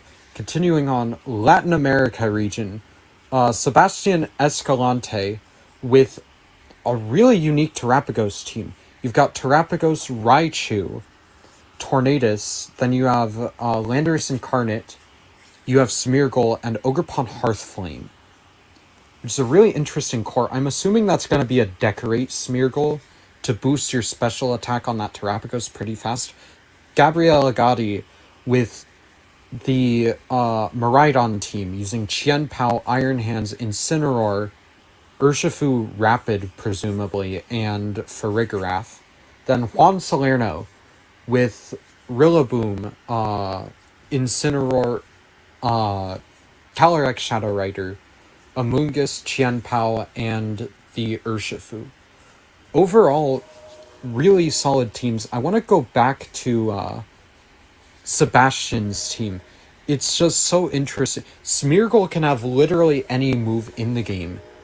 So, Sebastian Escalante could be using literally any move on that Smeargle. You could have Fake Out, you could have Follow Me, Protect, you could have Encore, you could have, as I said, Decorate, and Decorate gives your ally +2 to both attack stats. So you could boost your attack really fast. You could have Fake Out to cause your opponent to flinch. You could have Thunder Wave to paralyze an opponent. You could run Will-O-Wisp to try to burn an opponent and nerf their attack damage. There's just so much that you could do with a Smeargle. And it makes Smeargle really hard to pin down what it could do. The Oceania region, Nicholas Kahn with Incineroar, Farigiraf, Urshifu, Pelipper, Amoonguss, and Calyrex Ice Rider. I'm going to bet that's Urshifu Rapid because of the Pelipper to set up the rain, allow for those Surging Strikes to do more damage. Diego Ferreira is running such an interesting Trick Room team. I'm pretty sure that's the one he ran at Worlds. It's Ursaluna, Ogerpon Wellspring, Armarouge, Alcremie, you have the Indeedee female and the Calyrex Ice Rider. Then Koji Kaida is running Grimmsnarl. You have Ogerpon Cornerstone. It's another Calyrex Ice Rider team using the Raging Bolt. I'm going to go back to that last page. Raging Bolt, Urshifu, and Landorus Incarnate. Now, the most used restricteds, Calyrex Shadow Rider, Miraidon, Calyrex Ice Rider, and Zamazenta are the top 4, which is pretty much exactly what I said would run the top 4 restricteds in the tournament. The bottom, the top 8, you have Terapagos, Kyogre, Koraidon, and Groudon. This isn't surprising. These are typically the 8 restricteds that you see being run at tournaments like these. Honestly, like I said, I feel like the 2 that could do the best this tournament, the 2 that have the most potential, in my opinion, are the Calyrex Ice Rider and the Zamazenta. Because Zamazenta, if you play right, can wall all 3 of those restricteds. Cali Ice, Miraidon, and Cali Shadow. Calyrex Ice can do well, because if you play well, you can outpace a Zamazenta, although it is really hard. But Cali Ice has really, really good matchups into Miraidon and Calyrex Shadow. So, I feel like Zamazenta has the best shot to succeed, followed by Calyrex Ice Rider, just based on the current meta. And, like I said, in a little bit I can get into different teams and sort of how they're built, how they might work. Excuse me. I'm just waiting on them to talk about the next page. At the moment,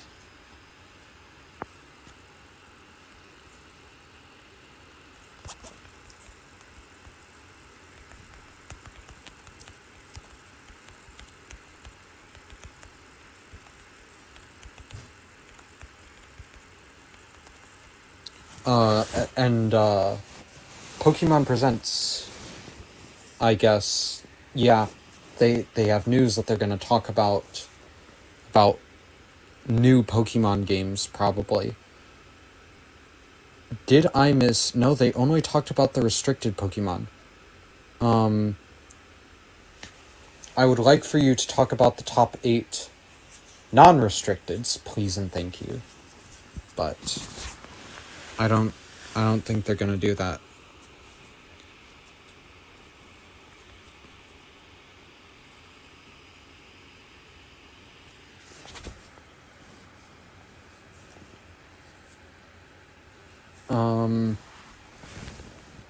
Well, since they're talking about other things, I suppose I can start talking about,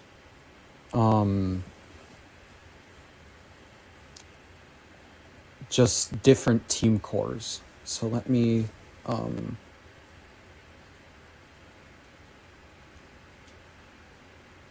on, just give me a second.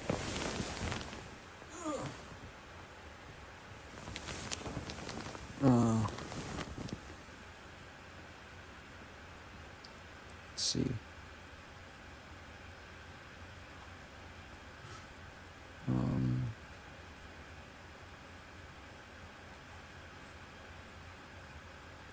So let's pull up Pokemon Showdown right here.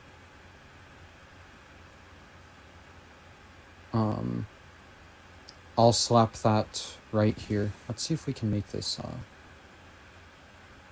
fuller screen. So I wanted to talk about Terapagos, I think. That's what I was going to talk about. So, Terapagos. The way that people tend to run Terapagos So, let me just pull up Regulation G. Let's build a team. Alright, so the way the current format works is you can use any Pokemon in the game. The only limitation you have is you are limited to one what is called a restricted legendary Pokemon. And your list of restricted legendaries are right here. For the most part, it's the legendary Pokemon that appear on the artwork for the box of the game. So, Terapagos. Terapagos has a few different forms. Here's the one that you end up seeing in battle. Terapagos Stellar, right? No, it's the Terastal form. Stellar is a different form. So overall, you have really good stats. You have 110 base defense in both defenses, along with 95 base health, which allows you to be just really bulky. And then along with 105 special attack, it's not great on a restricted Pokemon, but there are ways to boost it, like the Calm Mind I had mentioned before. 85 speed, Terapagos is pretty slow.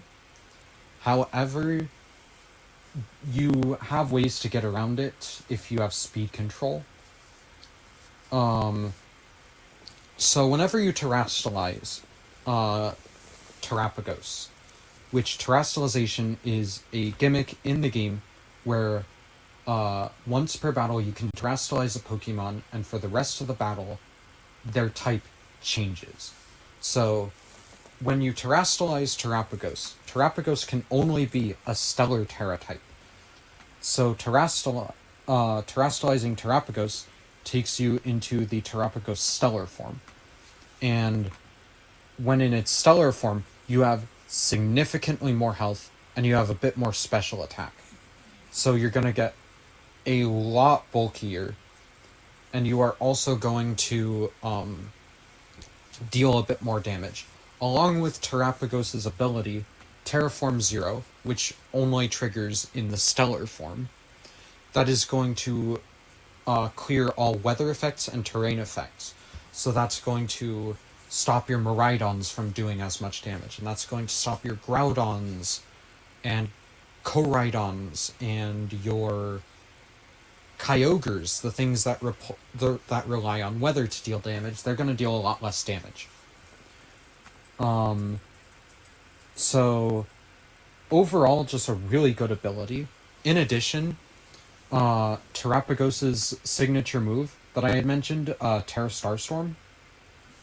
Let's see, Terra Starstorm. Here we go. The signature move. It's 120 base power special attack, so it's a really strong one. When Terapagos goes into the Stellar form, it becomes a spread move. So it's going to hit both of your enemies. So if you can use Calm Mind to boost your special attack and defense, each boost to a stat boosts it by 50%. So those Calm Mind boosts, if you get 2 Calm Mind boosts, you're doubling your special attack. So you're going to do a lot more damage. So, and then in addition, you're boosting your special defense, you're making yourself a lot bulkier. So the thing about Terapagos is it's good, but it takes a minute to get set up. If you want, you can run Substitute. So you can, what Substitute does is you take, you lose a little bit of your health, but it sets something out in front of your Pokemon to soak up a little bit of damage for you. So you'll be taking less damage overall with a Substitute. And then you can run Protect, which will protect you from taking damage for 1 turn. So overall, Terapagos is run pretty bulky, and then for the held item, you would run Leftovers to get a little bit of your health back at the end of every turn. And then typically the way you would build your Terapagos, you would want a little bit of speed just to outspeed your Incineroars. I'm not sure exactly how much speed, but you'd want a little bit of speed. You'd run Bulk to just defend against whatever moves that you want to live, you'd want to run defense mostly, because a lot of your fighting type moves are physical moves, so you're going to want to be able to live at least one close combat from an Urshifu. And then you want enough points to outlive like maybe 2 or 3 special moves, right? Then the rest can probably go into your special attack, right? And like, this isn't like exact numbers of what you would do. This is just like, I'm just throwing random numbers around, right? But this is how you typically build a Terapagos. You would give it a little bit of speed, you'd invest in its defenses, and then everything else goes into its special attack. As for its teammates, the Rillaboom that Marco Silva had is really good because you're setting the grassy terrain. And grassy terrain gives every Pokemon on the field a little bit of health recovery at the end of every turn. So, yeah, you're giving your opponent health recovery, which isn't great. However, with the grassy terrain and the leftovers from the Terapagos, Terapagos is recovering 1/8 of its max health every turn, which doesn't sound like a lot until you realize that, let's say you take a hit and it deals 50% of your damage. If you play defensively, you'll be back at full health in 4 turns, right? Which just makes Terapagos incredibly hard to kill off.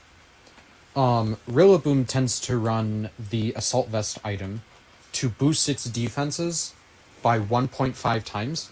So if we look at the stat over here, Rillaboom has 110 defense and 90 special defense.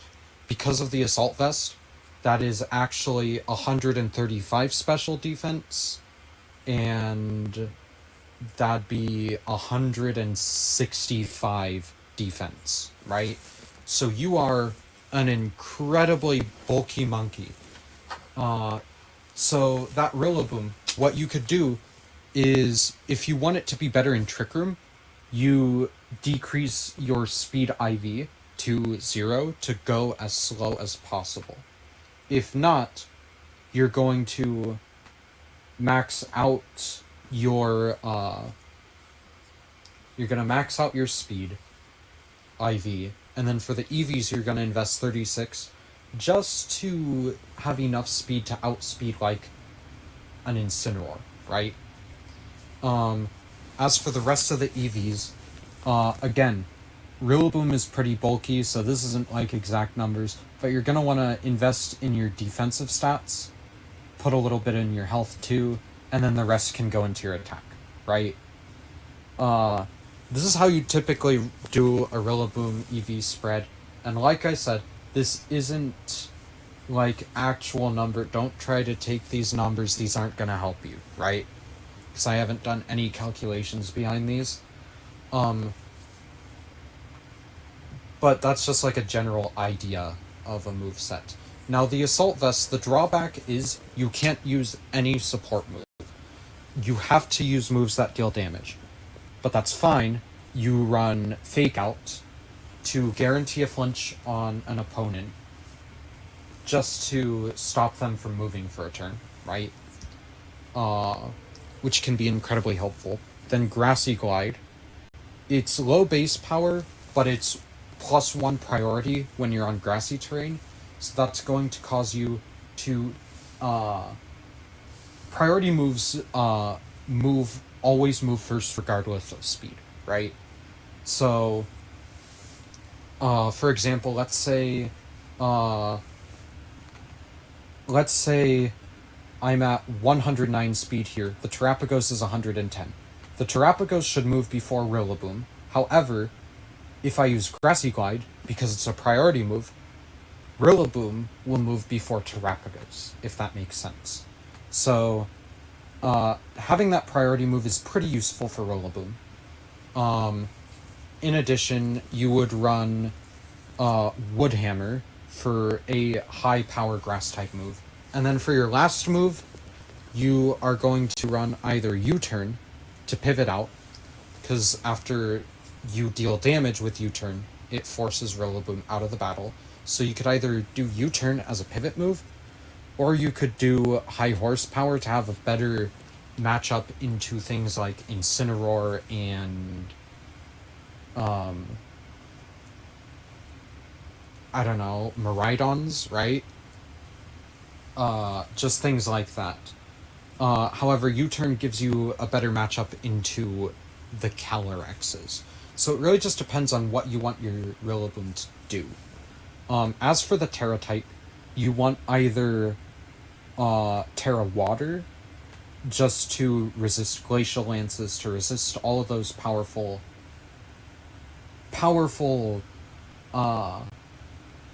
moves that will deal really good damage into that Rillaboom.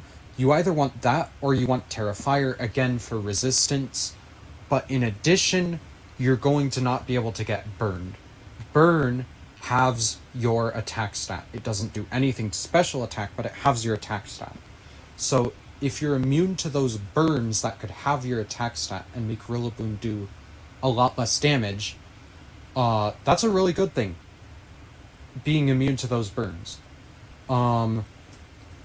Another really good teammate for Terrapagos, because something you'll find about Terrapagos is your goal is to just keep the Terrapagos alive.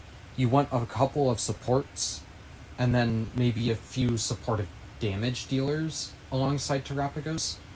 Another thing that's good alongside Terrapagos is Comfey. So its ability Triage gives all of its healing moves plus 3 priority. So your healing moves will almost always move first, which is really good. Then Comfey gets Floral Healing. You heal your target by 50% of their max health, and you can target your Terrapagos with it, right? So, Grassy Terrain plus Floral Healing, you're going to be healing, plus the leftovers, that's going to heal so much on your Terrapagos. Then, you could do Trick Room for speed control. Draining Kiss to heal damage yourself, because it's low base power, but you recover most of the damage you deal. And then you also have Giga Drain, higher base power but less healing. Really quick, we are going to take a pause. We're going to look at the top 12 non-restricted Pokemon at the European International Championships. In first place, you have Urshifu Rapid Strike at 55%, which is a huge, huge difference compared to everything else. Then after that, you have Incineroar at 30%, Amoonguss at 28%, Ogerpon Hearthflame at 28%, Rillaboom at 26%, Raging Bolt at 26%, Fluttermane at 22%, Qianpao at 21%, Farigiraf at 19%, Landorus Incarnate at 18%, Whimsicott at 18%, and Chi-Yu at 17%. Overall, the placements make sense. Urshifu Rapid Strike, just an incredibly powerful damage dealer that can pierce through Protect. It's just a really powerful tool to have. Incineroar as a support to nullify your enemy's damage and just sort of lock them down and shut them out. Amoonguss to heal your allies, to just overall be really disruptive with Spore putting your enemies to sleep. Ogerpon Hearthflame with redirection, and also a very, very powerful Ivy Cudgel that has a boosted crit rate. Rillaboom to set the grassy terrain, really good fake out support. Priority moves, we touched on Rillaboom. Rillaboom is good. Raging Bolt, very bulky, very strong special attacker. You have priority moves. You have speed control. You have Draco Meteor, which is one of the strongest moves in the game. overall, you just do really well in general. Flutter Main, speed control. You have disruption support. You have damage dealing moves. You are a really powerful special attacker. You have Taunt to stop your enemy from using supporting moves. You have Thunder Wave for speed control. Like, there's just so much that Flutter Main has. Flutter Main could fill almost any role in a team. Qian Pao, not nullifying, but decreasing your opponent's defense stat while also having really good type coverage, dealing very, very strong physical attack damage, is just really good. Farigiraf blocking out priority moves, along with having access to Trick Room for speed control. Hyper Voice to deal good damage. Farigiraf is just a really solid pick. Landorus Incarnate, 50% extra damage on certain moves with sheer force. Just really good, along with a Life Orb boost. Landorus Incarnate is dealing so much damage. It also has pretty good coverage. You know, Gunk Shot, Sandseer Storm. You could probably also get a flying type move on there.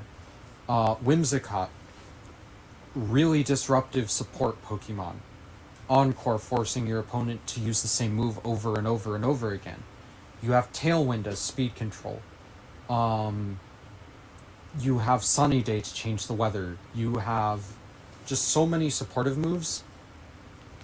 I don't even know them all. But the best thing about Whimsicott is that your ability Prankster makes all of your supportive moves +1 priority, so you can get your supportive moves down before you get knocked out. And the last Pokemon on that list was Chi-Yu. I covered Qian Pao, how it does really good physical attack damage and nullifies defense. Chi-Yu is the same thing, but for a special attacker. Really high special attack, lowers your opponent's special defense. Overall, just an incredibly solid pick. And it looks like we are getting into our Game 2 right now. World Champion Luca Ceribelli versus Gabriel Agati. And they are running a very, very similar team to each other. Luca Ceribelli has Miraidon for Farigiraf, Whimsicott, Urshifu Rapid Strike, Ogerpon Hearthflame, and Iron Hands, while Gabriel has Miraidon, Farigiraf, Incineroar, Urshifu Rapid, I assume, Qian Pao, and Iron Hands. So here's Luca Ceribelli's. This is the exact same team he ran at the World Championships. Choice Specs Miraidon, gonna deal incredible damage, and especially with the Terra Fairy Dazzling Gleams, those are going to do so much damage. Farigiraf with the Electric Seed to boost your defense on the electric terrain that Miraidon will be setting, with the Foul Plays to counter your Calyrexes, Helping Hand to boost Miraidon's damage, Trick Room for speed control, Whimsicott, you have Tailwind for speed control, Light Screen to reduce damage, Encore to just overall be incredibly disruptive. Your Urshifu, U-turn for pivoting, Surging Strikes and Aqua Jet for damage. Ogerpon, you have Spiky Shield, Ivy Cudgel, Woodhammer. Overall, Luca's team is just incredibly good. I can't keep going on about it right now, because we are on to Gabriel Agati's team. With the same roles as Miraidon, with Miraidon and Farigiraf, except the Farigiraf is running Roar and Psychic Noise. Psychic Noise to prevent the healing, Roar to force an opponent's Pokemon out. Overall, an extremely disruptive Farigiraf. The Incineroar has U-turn for pivot instead of Parting Shot, Flare Blitz, and Knockoff. Overall, a damaging Incineroar as opposed to a supportive. Yes, it is supportive, but not nearly as much as others. Urshifu Rapid Strike with Close Combat over the U-turn to deal a lot of damage. doubling up on fighting type moves with Sacred Sword on the Focus Sash Qian Pao, with Terra Stellar, along with Sucker Punch and Icicle Crash, making Qian Pao an extremely good damage dealer. And then that Iron Hands is running Drain Punch, Heavy Slam, Close Combat, and Fake Out. Drain Punch to recover your health, Close Combat for massive damage, Heavy Slam because Iron Hands is heavy, and the lighter the opponent's Pokemon is, the more damage that Iron Hands is going to do. Overall, really, really solid team from Gabriel Agati. We'll just have to see whose Miraidon team does better in this mirror match. Game 1, leading Urshifu and Whimsicott against Miraidon and Incineroar. Incineroar gets the Intimidate out, making it to where Urshifu's attack is lowered. So, overall, okay, Whimsicott getting that Tailwind up. That's going to allow Luca's Pokemon to be 2 times faster for 4 turns. It'll allow Urshifu, who normally doesn't outspeed a Miraidon, to outspeed it for 4 turns. So, this could be really, really impactful in this game. Getting this speed control down really early could benefit Luca Ceribelli so much. Gabriel Agati switches out into the Iron Hands. Iron Hands is going to put Fake Out pressure onto the battlefield this next turn. And with how monstrous of an attack stat that Iron Hands has, it's no laughing matter. Here comes the Tailwind from the Whimsicott. So now Luca has the speed control.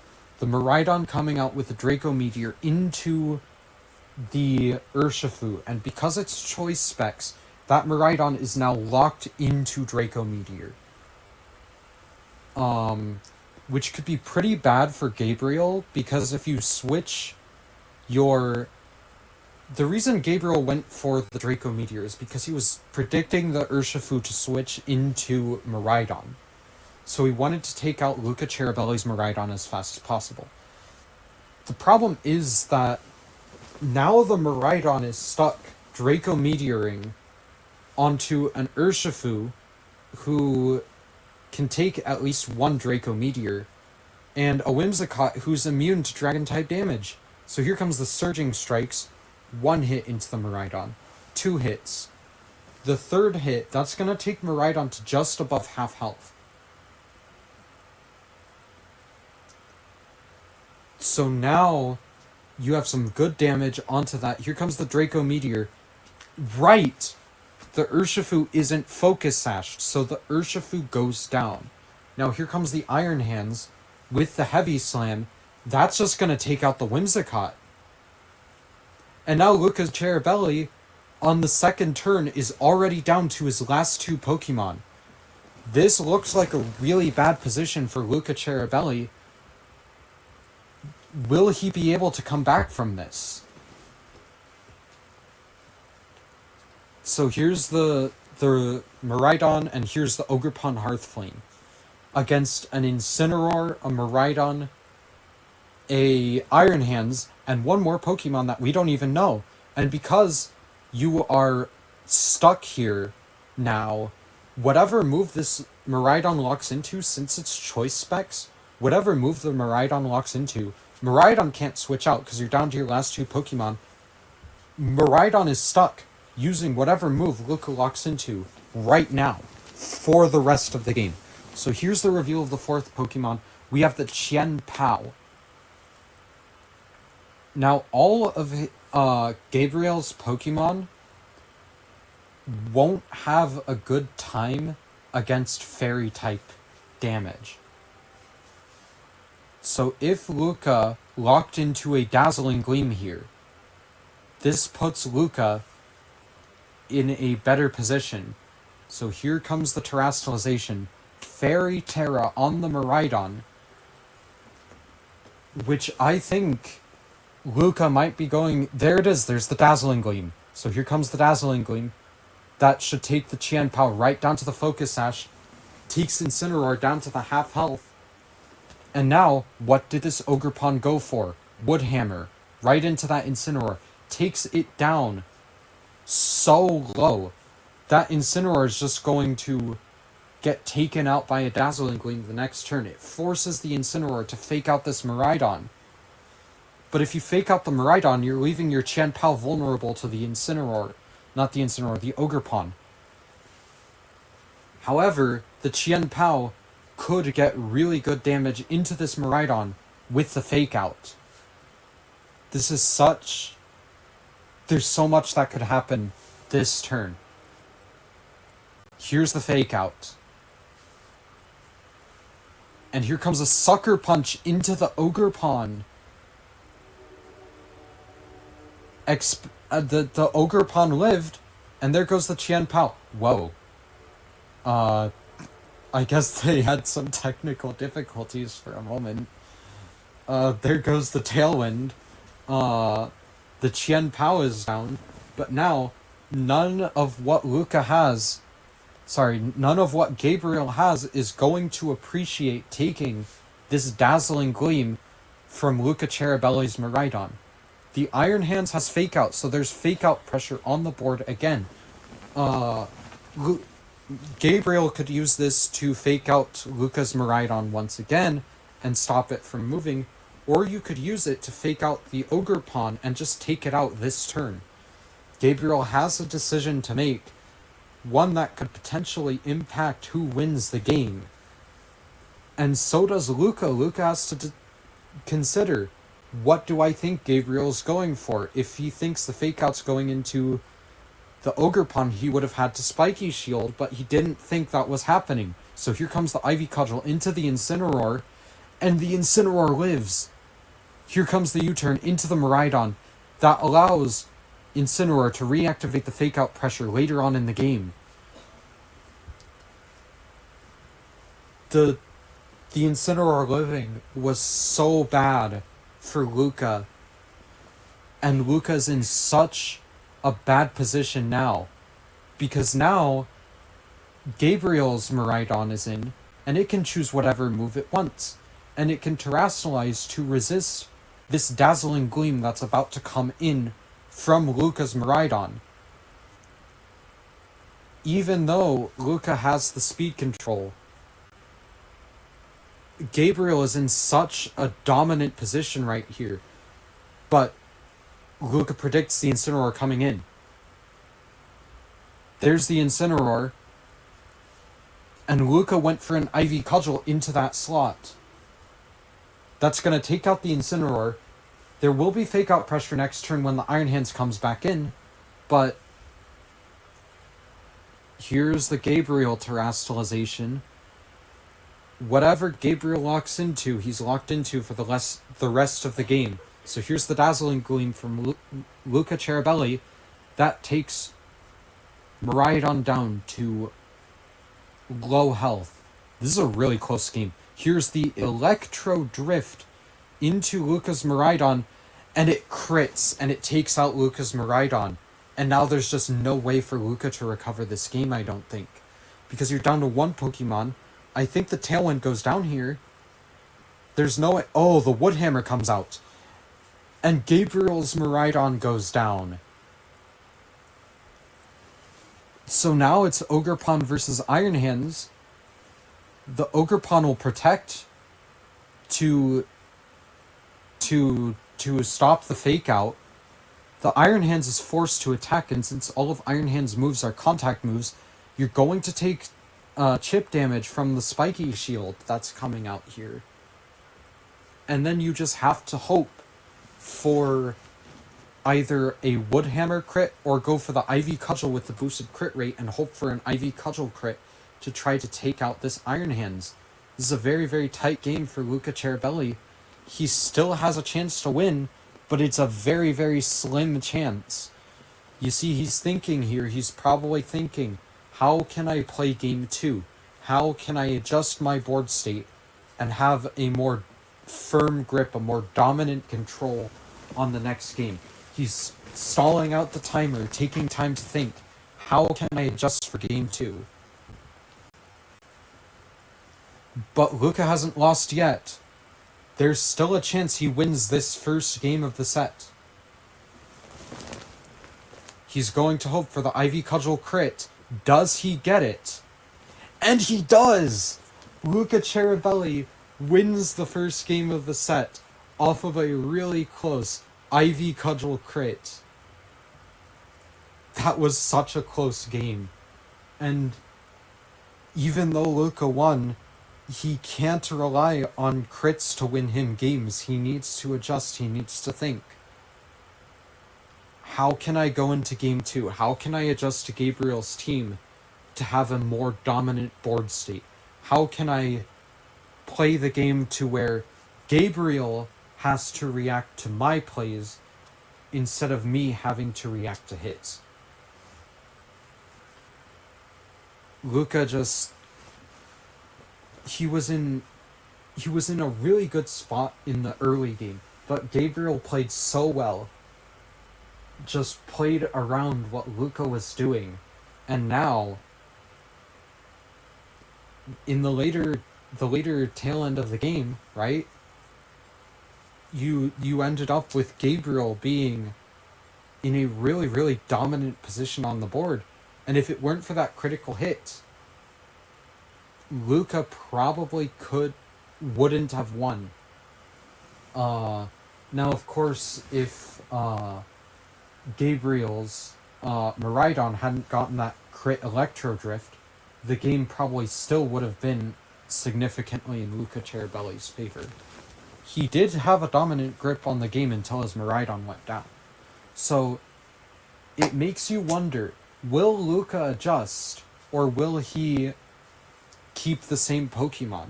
Because like I said, looking back, he did have a pretty dominant grip on the game. It was when his Miraidon went down that he lost control. Now, is he going to be reliant on the Miraidon for the whole game to keep that dominant state, or is he going to adjust to try to counter what Gabriel brought the last game? Even better question, because Luka had a dominant board state earlier on, do you think Gabriel will adjust to try to have a better board state in the earlier game? These are all things that the players need to be thinking about as we head into the second game of the set. And here comes Miraidon and Chien Pao on Gabriel's side versus Miraidon and Whimsicott on Luca Cherubelli's side. Now you could Tailwind and get the speed control early, and you could try to Draco Meteor into Gabriel's Miraidon. However, I think the better play is to Terra Fairy Dazzling Gleam, because you're gonna get the KO on the Chien Pao, or at least bring it down to the Sash. And then if Gabriel doesn't Terrastalize, you just pick up the KO on Gabriel's Miraidon. It puts you in a very, very dominant board state.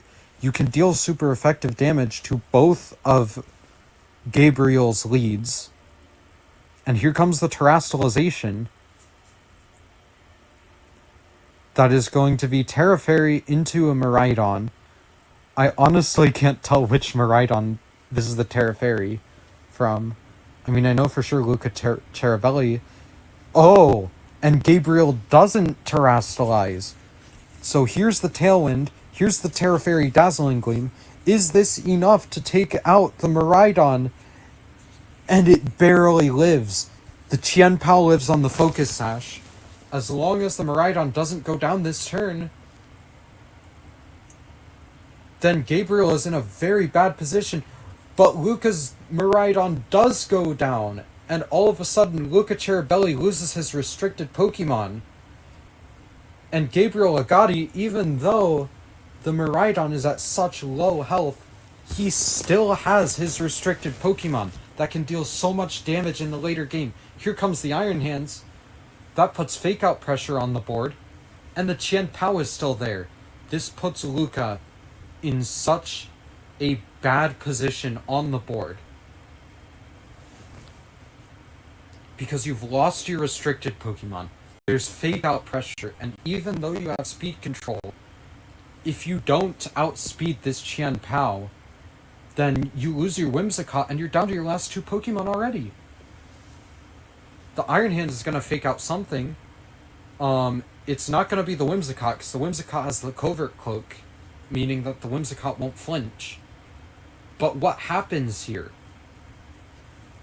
What? Because Luca's in such a bad position after losing his Miraidon to the double up from the Icicle Crash and the Volt Switch. The Whimsicott comes back into the Fire Ogerpon Hearthflame. And a Sucker Punch from the Qianpao. No fake out here.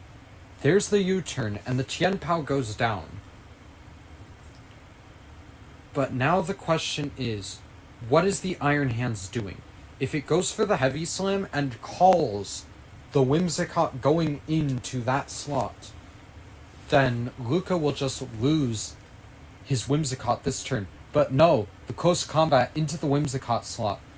Luca gets to keep his Whimsicott for 1 more turn. And that's going to drop Iron Hand's defenses by 50%. That's going to allow Luca to deal a lot more damage into that Iron Hands. Gabriel Agati reveals his last Pokemon to be the Incineroar. It could knock off here and get rid of that Covert Cloak from the Whimsicott, but honestly, what would that do? I feel like the better play is to just close combat right into that Whimsicott, and then use your Incineroar to U-turn into that,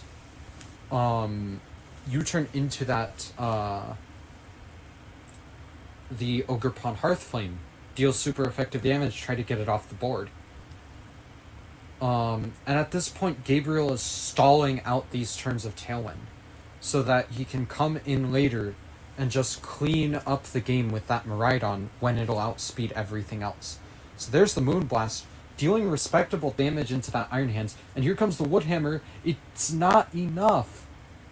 The Iron Hands lives, here comes the U-turn, and if this is the double up, then the Whimsicott goes down, and Whimsicott won't be able to reset this Tailwind. Here comes the Miraidon, out onto the battlefield. It's at such low health, but there's the close combat into the Ogerpon.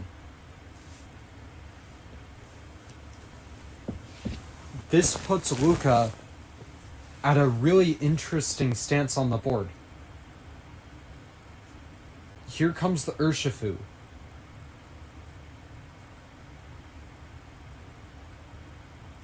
Now, the Tailwind is still up. You can take out both Pokemon.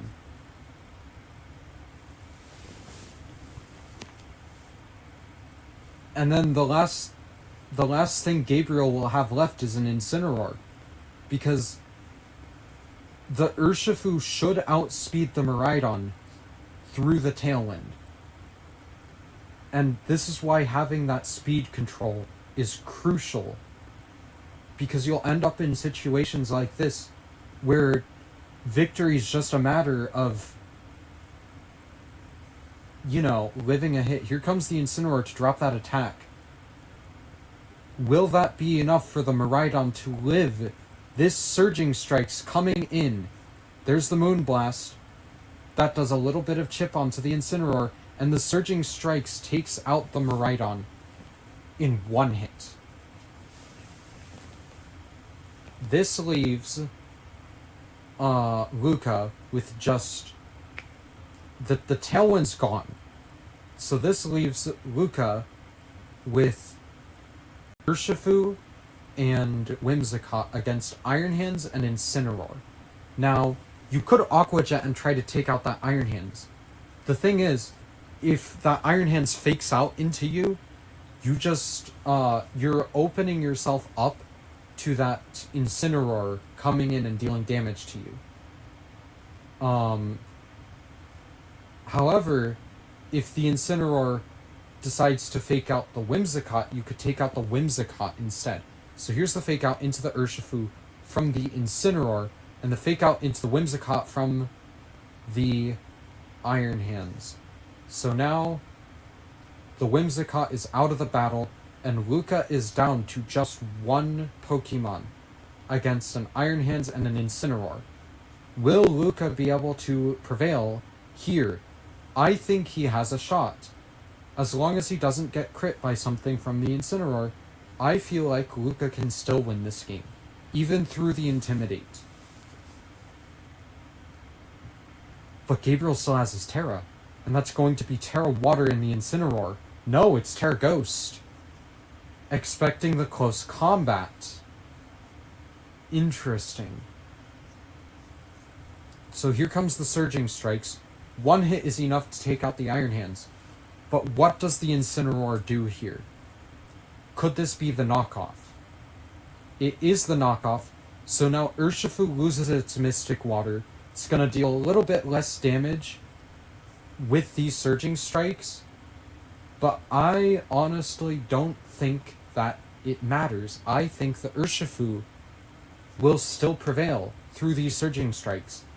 These Surging Strikes are powerful, they're guaranteed to crit, but that Incineroar is really bulky, and it has a Rocky Helmet.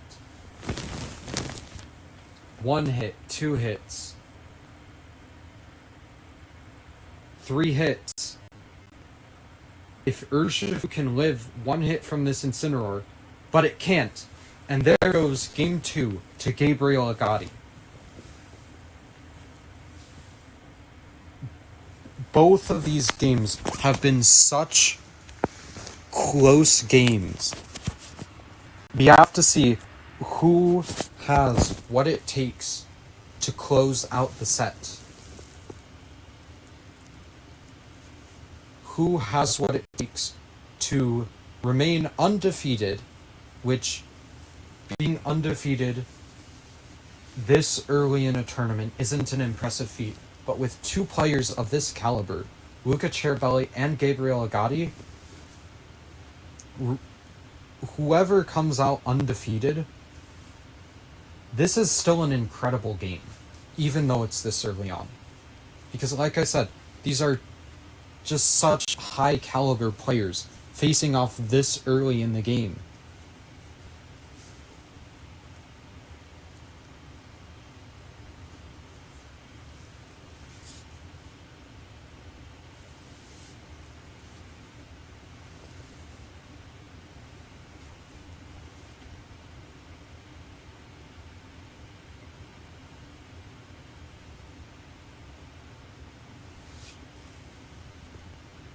Now, I feel like Luca has to make an adjustment here. I feel like Luca really needs to, if he doesn't want to lose the set, he really needs to figure out what he can do into Gabriel. And I feel like the play for Luca is leaning into Trick Room. I don't know, maybe that's maybe that's not smart, maybe that's not what needs to be done, but I think Luca Ceribelli needs to lock into Trick Room, bring that Farigiraf, and here is the leads. We have Whimsicott Miraidon versus Chien Pao and Incineroar. Interesting. So here comes the Intimidate, but it really doesn't matter. Because at the end of the day, none of Luca's Pokemon on the field are using their physical attack. And that was weird. Whimsicott could set the Tailwind here. Terra Fairy, Dazzling Gleam, and then Tailwind. But that's so predictable. That's what Luca's been doing the past 2 games. Gabriel Agati is going to see this play coming. And Gabriel could just, counter it with ease. So here's the Tailwind. that guarantees that this Miraidon outspeeds the Qian Pao. Here comes the Dazzling Gleam. Half health to the Incineroar, takes Qian Pao down to Sash. Icicle Crash, right into the Miraidon, taking it down to just under half, along with the U-turn. That brings the Miraidon down to really low health. The Miraidon will faint if it takes one more attack. And the thing is, if Gabriel brought the Iron Hands to this game, you can come in, you can fake out, then you can just Icicle Crash the Miraidon and take care of Luca's Restricted very early on. But if Gabriel didn't bring the Iron Hands, that puts Gabriel automatically in a significantly worse position this game, and he did bring the Iron Hands. So now, if Luca wants to keep his restricted Pokemon, he is forced to switch out. And it looks like that's what he's going to do. He's going to switch his Miraidon into something else. Or at least that looked like what he was going to be doing.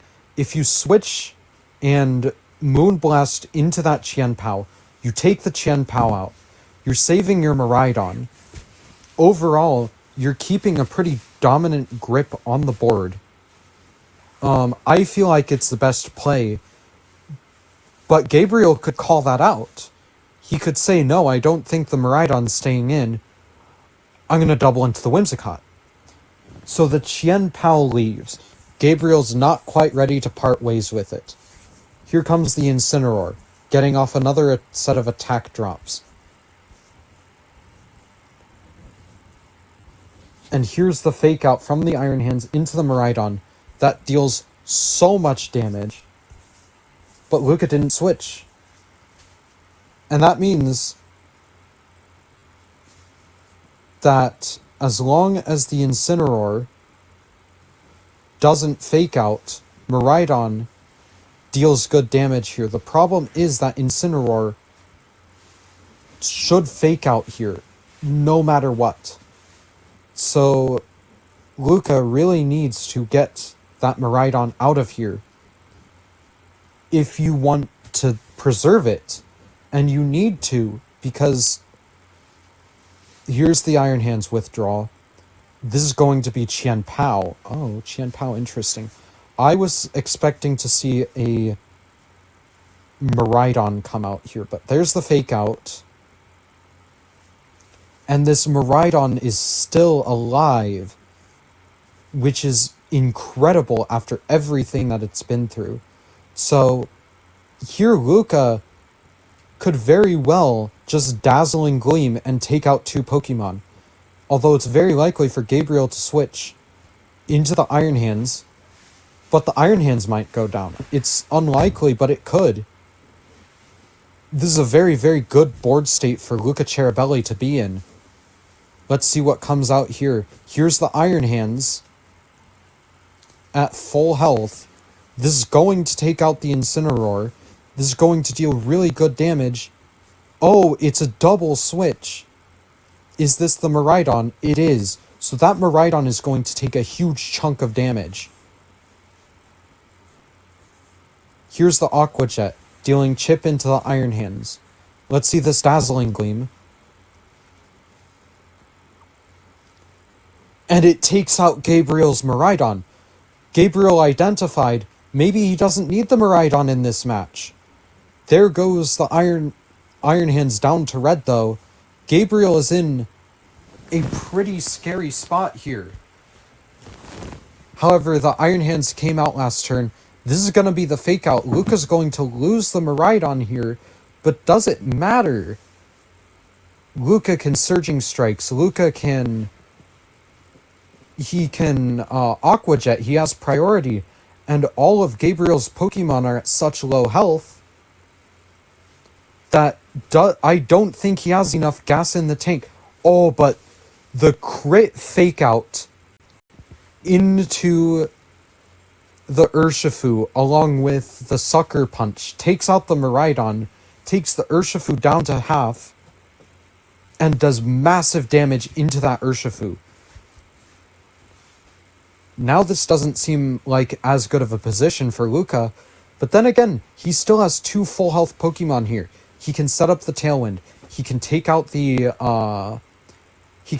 Chien-Pao, leaving only an Incineroar and an Iron Hands to deal with Luca's Pokemon. Luca has a very, very dominant board position. He still has speed control. He still has powerful damage dealers.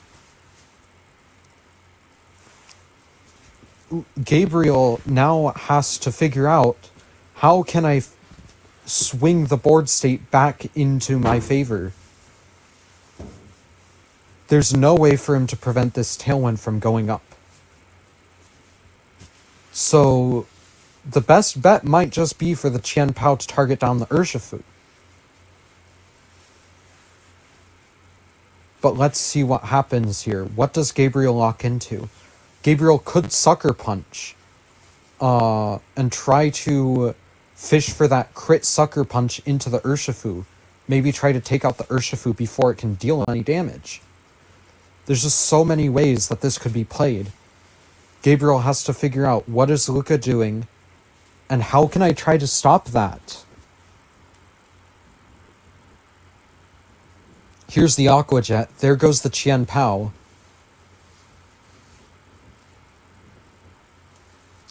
And here comes a Moonblast from the Whimsicott into the Iron Hands, taking out the Iron Hands.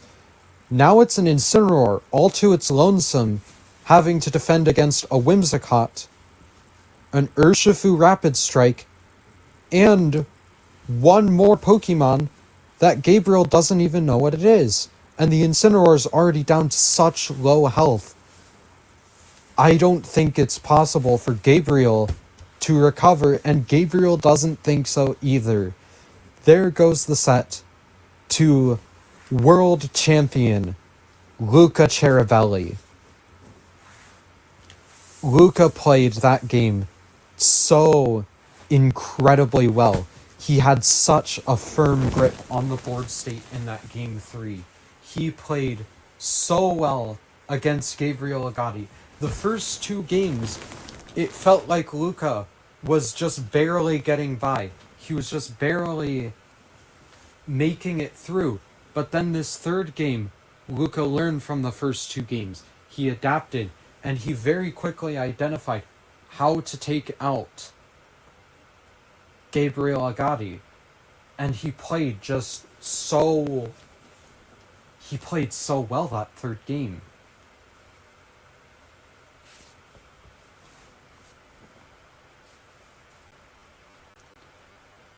Oh, wow. That was an incredible 3rd game. I'm sorry, I haven't been looking at the chat. I've been focused on that game. Hello, welcome to anyone who joined the stream during that last game. That was an incredible game. We had World Champion Luca Ceribelli fighting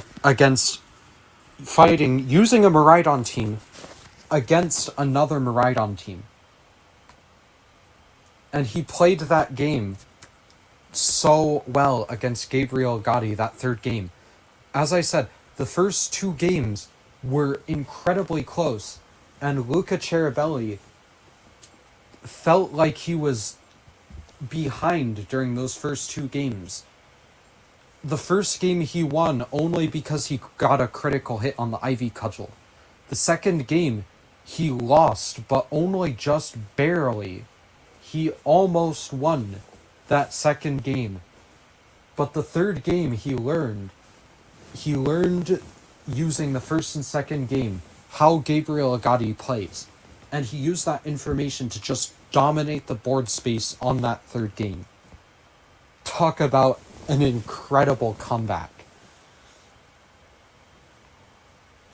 Man. Is this the interview with Luca? It is. Alright. Come on.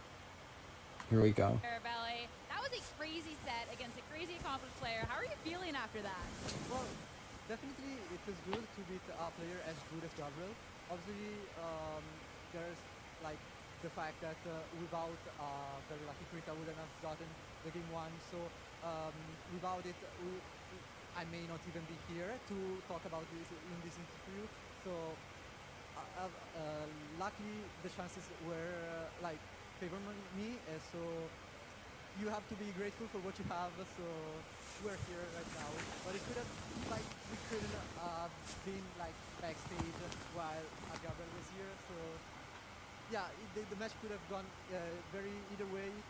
Especially like in game 3, it was very very strange in a sense because I was making play that I would say this plays like really feels like I just started pick up the game yesterday and I would just attack. But the point is that the Gabriel's team is very good, but it has to rely on player ability. And in fact, like you saw that in game 1, where like he needed to explain me really well to be in a position where still like with me getting lucky, I could have still won. And what happened in game 3 was I'm thinking that he will need to get some calls right. So I will probably like play like someone that picked up the game yesterday and just click every time the attack as soon as I can, because if Gabriel plays like I think he will, like anticipating me playing a little bit conservatively, I think I can get the little bit of upper hand in those micro situations, and in the end it's what ended up in game 3. I mean, yeah, that game 3, we saw that situation where this Miraidon's putting in damage, it's putting in work, and Gabriel goes for the double switch. Instantly, his Miraidon gets KO'd. Is that the moment like, oh hey, like I just took this set? Kinda, yeah. I was thinking that I was in a great position regardless. Like I expected, to be honest, Miraidon to just leave, but judging from like the damage that he did in game 2, I would assume like Aquajet would have when he KO'd the remaining health of Miraidon. Maybe like with Intimidate he could survive, but he didn't have Intimidate on the field, so he needed to switch at the exact time, and I had Miraidon, so he needed to apply pick out pressure there. So yeah. Now I want to talk about your team, because this is a team, almost the exact same team that we got to see you win the World Championships with. You get to see a little bit of difference on the Urshifu, and I want to know how you prepped going into this event, considering that you know that there's going to be people that took inspiration from your team or are running your team, and how you're like, okay, I want to stick with what I'm comfortable with, or is this, I just truly think this is the best team? I thought that it was the best team, to be honest. I tried different teams throughout my practice. I also like tried a lot of Gabriel's team as well, because he has those kind of very innovative ideas that I wanted to see if they work. But in the end, like I always had in the back of my mind that if I don't find something that is crazy good, I will just have this passion of just running this team, which proved to be the best in the format. I adapted it from seeing other great players such as the 2023 World Champion Shrek Kimura playing these exact sets, and I thought that they were pretty cool, especially like the U-turner like in game 2, he gave me an edge. Unfortunately, I couldn't be able to convert it to a win, but it really gave me an edge when I used U-turn to reposition myself while also attacking, which is super weird because I had to forgo close combat, but so far it's been working, so I'm feeling okay with the team. No close combat is dangerous, but the U-turn definitely coming in work. And now with other people running your team out there, because there's a lot of people here, surely there is. How do you feel going up against a potential mirror match, maybe, up against what is the best team? Well, that was something that I thought at Worlds as well. In my opinion, even if a matchup is weird, Miraidon will always find at least some out to play maybe it's gonna be difficult. Maybe you're gonna be very, very read reliant. But next to no good team, as good as a matchup it has against Miraidon as a 100% in competition. So yeah, in the end, I also am allowed to drop a couple of games. There's that as well. I think if I'm playing correctly, I will I will make it to the top cut. But let's take it one step at a time. There are still like 4 matches to win today, so. It's a good start for sure. To last but not least, because I want to let you get a little bit rest. Anyone you want to thank? Any shout outs? Well, there are a lot of shout outs. First of all, I want to shout out Simone Sanvito, who helped me with the work team before, and he has helped me immensely prepping for this match, for this event. So the first shout out is him, and after that also my friends of inside and all my parents watching from home. Best of luck going on for the rest of the competition. 4 more. You got this. Congratulations. As for us, only round 2. Back over to our cashes. Get ready for round 3. I think he knows how good that team is as well. Oh, man.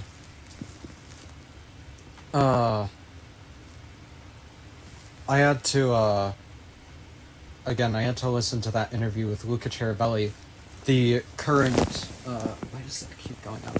The current world champion of Pokemon VGC here at the European International Championships, and it's really interesting to sort of, get his insight on, like, you know, what he thought about going into this tournament and the adjustments he made to his World Championships team. Because like he said, he ended up dropping the close combat for a U-turn. And I don't know, it's always really interesting to get the player's insight on things. I have no idea why that light keeps going out. But it's just fascinating to me to listen to the players' insight on, like, their teams and things like that. Speaking of teams, I am going to... Oh my gosh. Would you quit? I am going to go in depth on Miraidon teams when I get back, but I'm going to take a quick break and I will be right back. So until I'm back, you guys get to listen to these people.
Looks like it's having a great time, really, you know, bringing the energy to EUIC, as well as for Alligator hanging out with those Magikarps.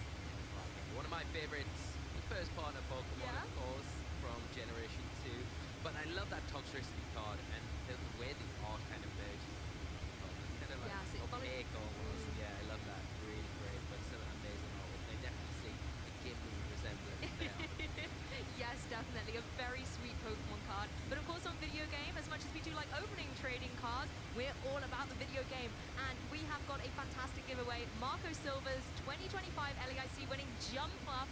This is a fantastic Pokemon, not only in competitive video game, but also across on Pokemon Go as well. It is making some waves. You can redeem it now using EUIC 25 Sunny Day. Make sure you get the number 1 there on the eye of EUIC, and you can pick up this Jump Up. Yeah, brilliant little gift to celebrate EUIC this weekend, and especially because it is from the champion of our last international champion, Marco Silva, from the Latin America International Championships, where the jump lift was so pivotal throughout their run that weekend to take the champion. And yeah, really nice little commemorative mystery gift Pokemon to pick up while it is running. And it looks like it expires on the 28th of February, so you've got a little bit of an extended time to take advantage of this event, running over Pokemon Day as well. And some teams are on the rise. You want to be able to pick up a Zoroark and Jump Up while you can. Turning up the heat, however, in the venue as well is Pokemon Unite. They always bring the fire to their stage, and we have got some celebrations here by watching some Twitch drops if you want to catch that Pokemon Unite action.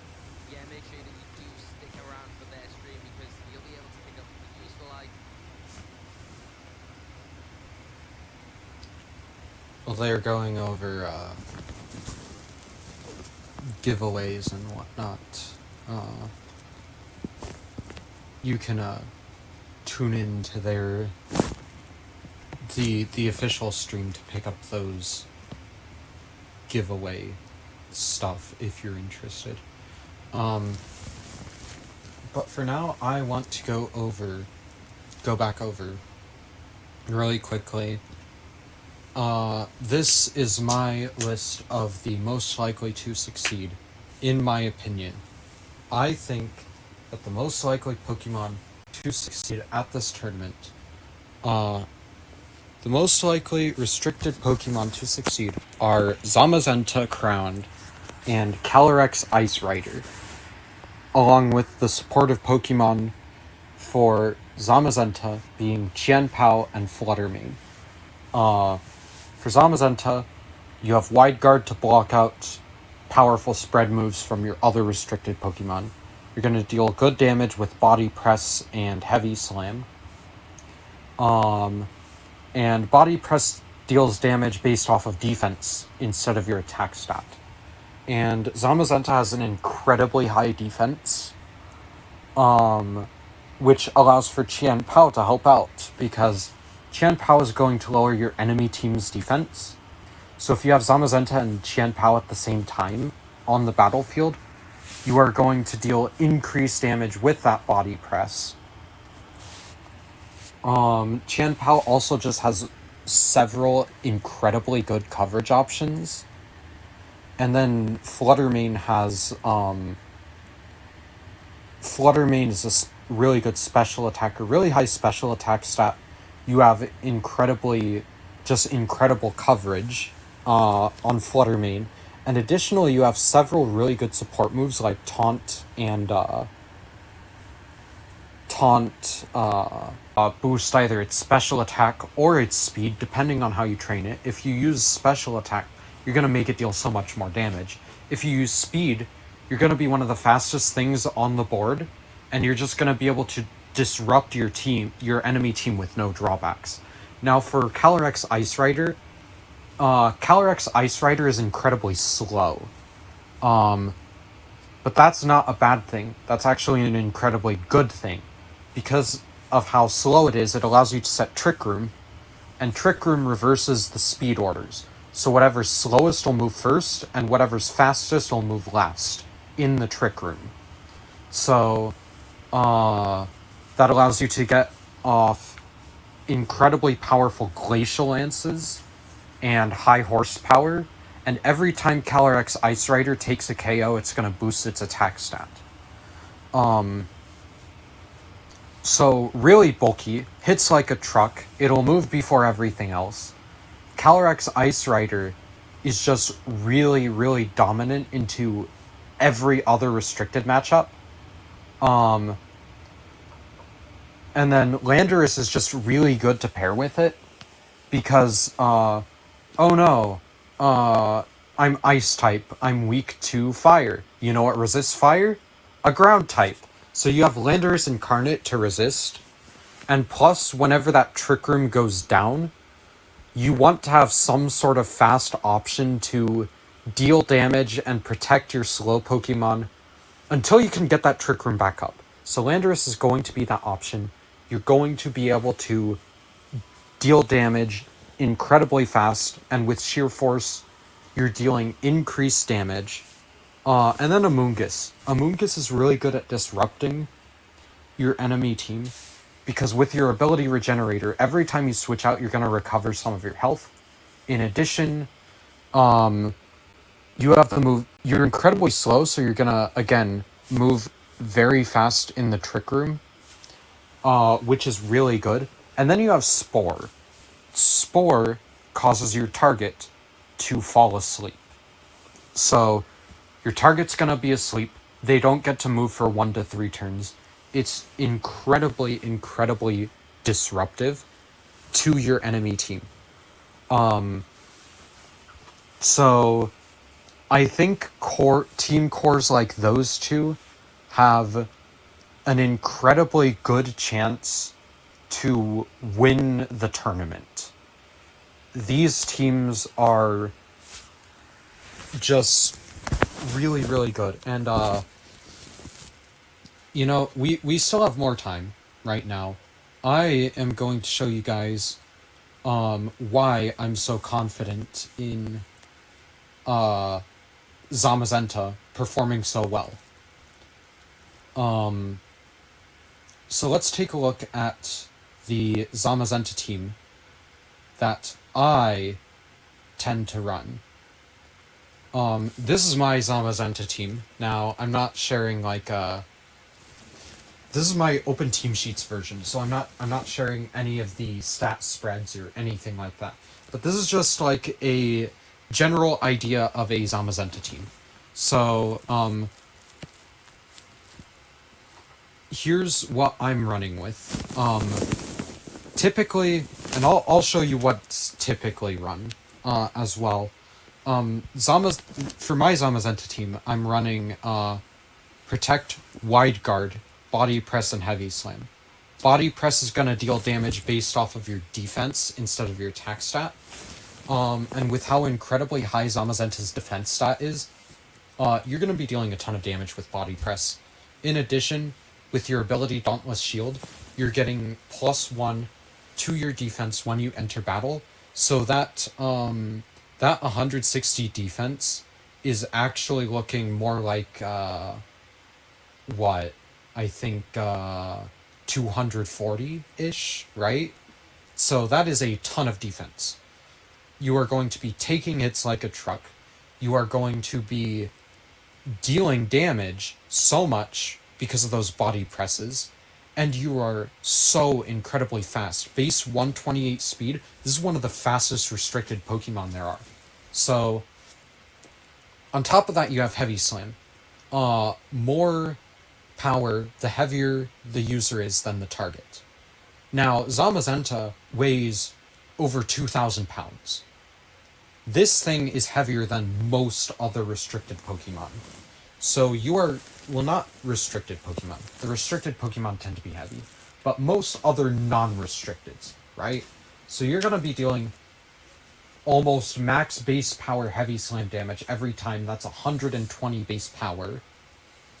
And then I'm running Fire Terra. Typically, people run Terra Dragon because you're going to resist water moves, you're going to resist fire, you're going to resist electric, you're going to resist pretty much just all the elemental types. It does make you weak to ice, but ice types don't really want to come into a Zamazenta anyway, so it really doesn't matter. It's also going to make you weak to fairy types, but again, you have ways to deal with fairy types with Heavy Slam. So,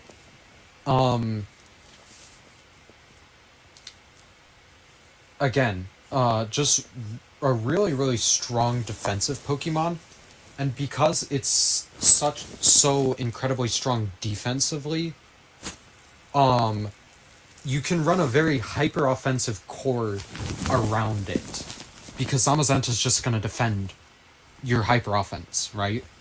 So, to the Qianpao, Qianpao tends to run the Focus Sash, so you can live at least one hit guaranteed. And then if you look at these stats, base 135 speed, there are only 2 Pokemon that are going to outspeed Qianpao, and those Pokemon are Calyrex Shadow Rider and Regieleki. So, but with your attack stat, you have a ridiculously high attack stat. And then in addition, with your Sword of Ruin ability, every Pokemon that isn't Qianpao is going to have their defense reduced by 25%, making Qianpao do a lot more damage. In addition, you get Sucker Punch or Throat Chop for a Dark-type move. You have Ice Spinner to remove terrain, or Icicle Crash to try to get an opponent to flinch. And then most Qianpao run Sacred Sword. I chose to run Psychic Things. You could also run Brick Break if you want fighting and screen removal, but for my team, I just really didn't need that fighting coverage. So I chose to run Psychic Fangs over Brick Break or Sacred Sword. But Qianpao is just a really good attacking option. As for Fluttermane.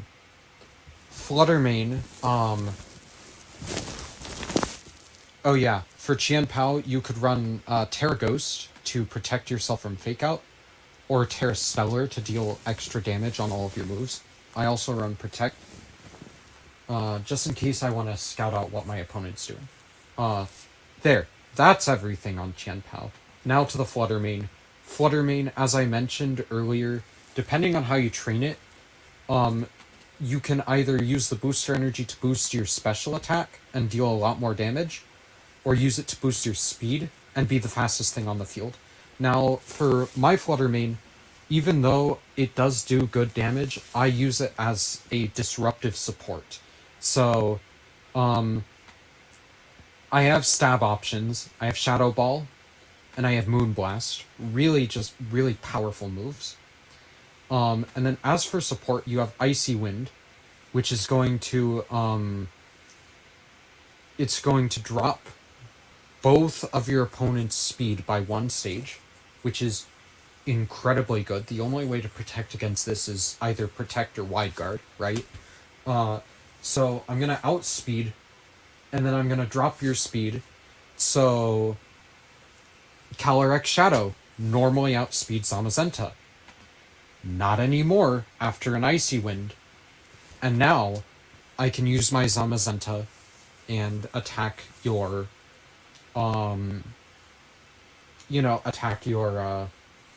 Calyrex Shadow, right? Although typically I wouldn't use this on a Shadow Rider, I typically use that for a Qianpao to outspeed and then hit. And then Taunt, preventing my target from using support moves for 3 turns, can be incredibly disruptive. Now, if you don't want to run Taunt, you can also do Fake Tears, Helping Hand. If you want to do a more attacking set, you have Calm Mind, you have Energy Ball, you have Mystical Fire, you have Perish Song to, again, more disruption. You can run Protect if you want.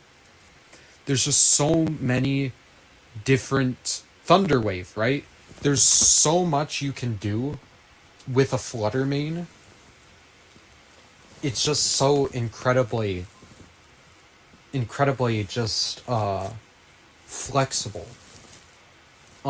Anything past those 3 is really just up to you what you run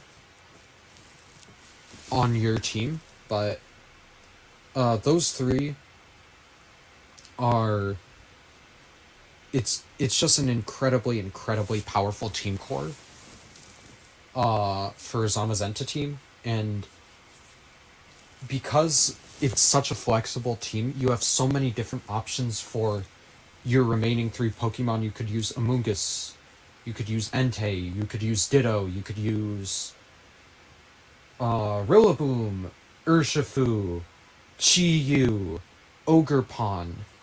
There's so many options for a Zamazenta team that it's ridiculous, right? Like, Zamazenta is such a flexible team, and because of how flexible it is really hard to get a bad matchup into Zamazenta. Zamazenta is extremely skill-based over luck-based. So, really, like I said, I feel like if a really incredibly good Zamazenta player is at the tournament, we could see some really dominant performances from Zamazenta. And we do have incredibly good Zamazenta players here. If I remember correctly, we have Michael Kelsch here with a Zamazenta.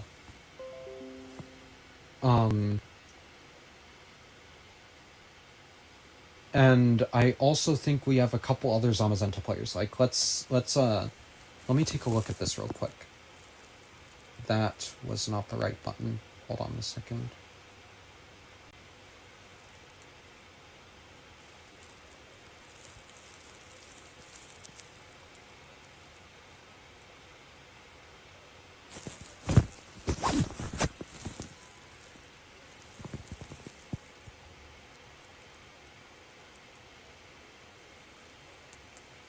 Alright, sorry.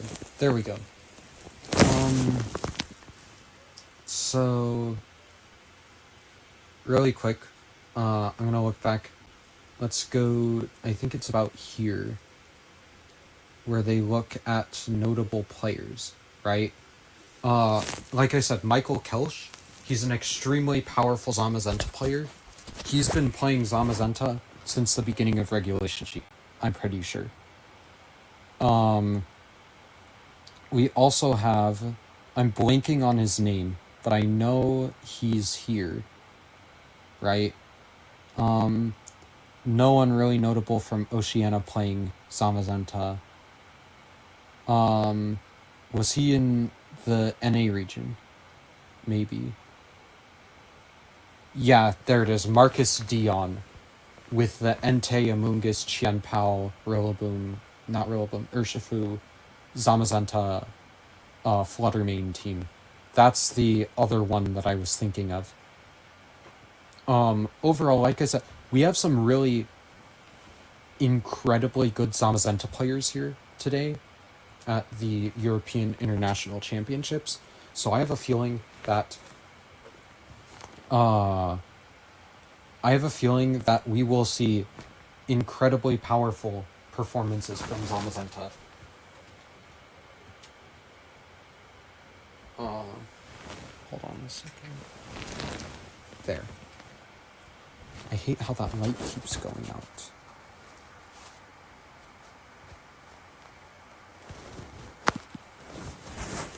Alright, well, now we are waiting on Swiss round 3 to begin.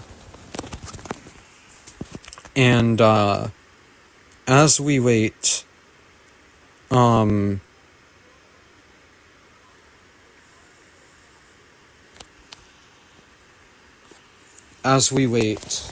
gonna look on the internet and see if there's anything interesting about EUIC that I might want to share.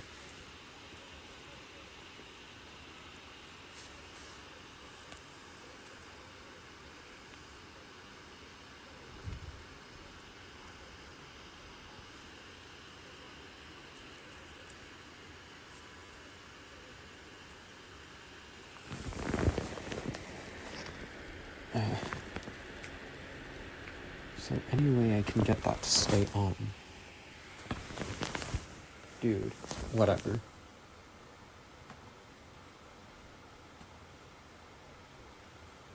Alright.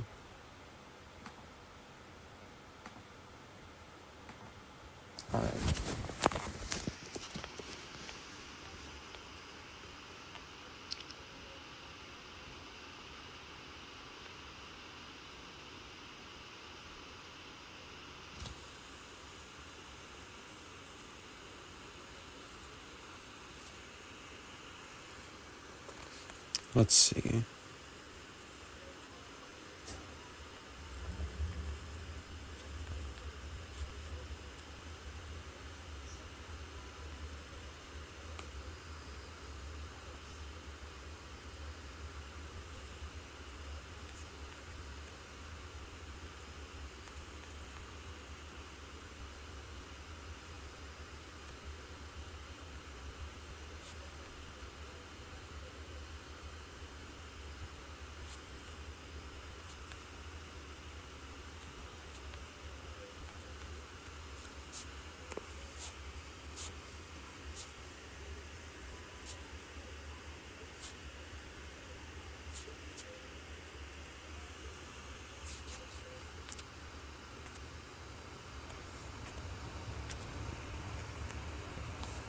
Like I said, we're just currently waiting on the next round of Swiss to come up.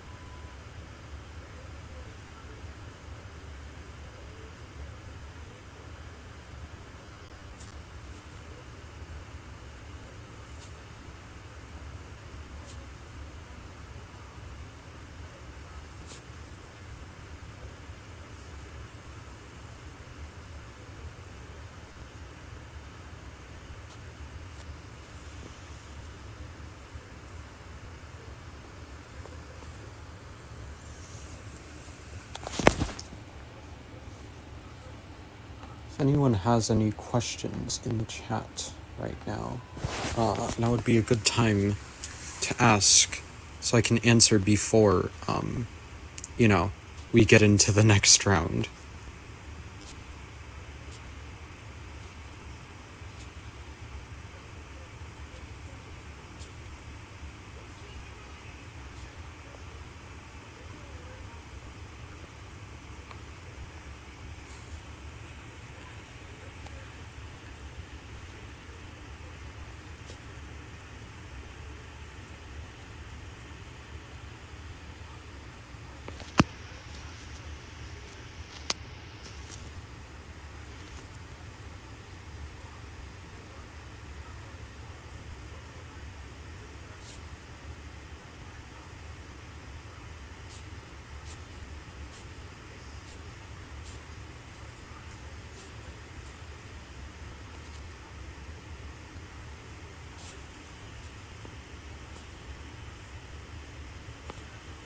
Oh, looks like... Oh, no. Maybe not. I was gonna say, looks like maybe,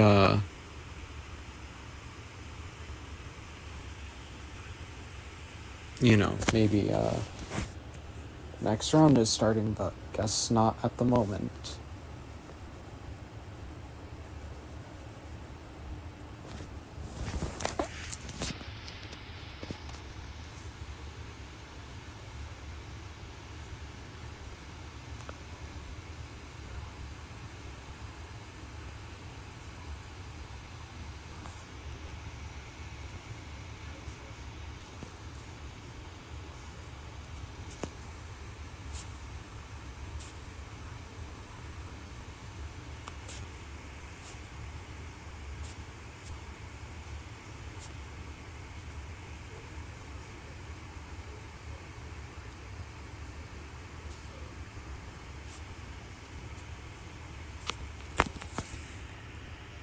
If I knew it was going to take this long for the next round, I probably would have started up a ranked battle and shared that, but I guess not.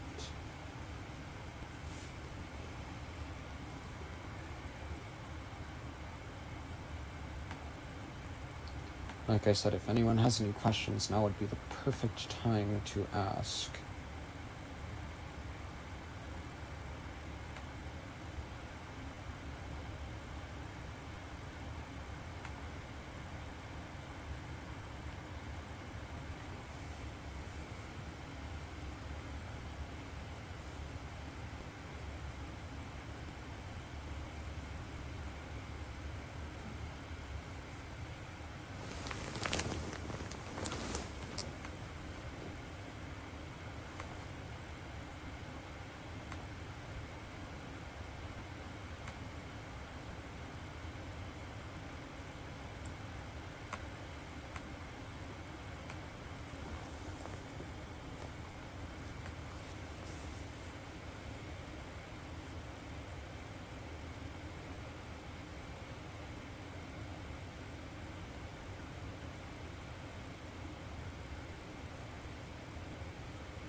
Man, it is taking a long time.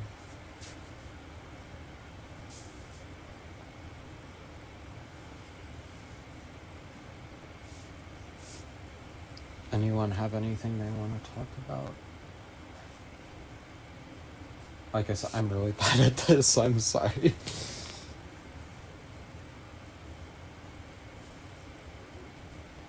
It's really hard to keep people entertained when no one's talking in chat and you have to come up with everything by yourself. You know what I mean? As much as I like talking, I don't think I can talk for just 8 hours straight about like who knows what. And I mean, yeah, like I'll be commentating over the rounds of Pokemon, but like what do I do when there's no round going on, right? Like, I don't know.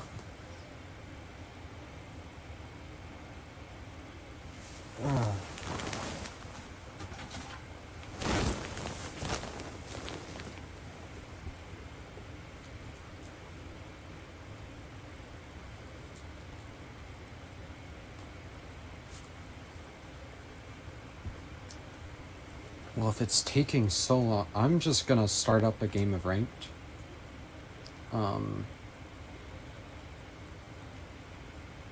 And I'll probably forfeit whenever the next round starts.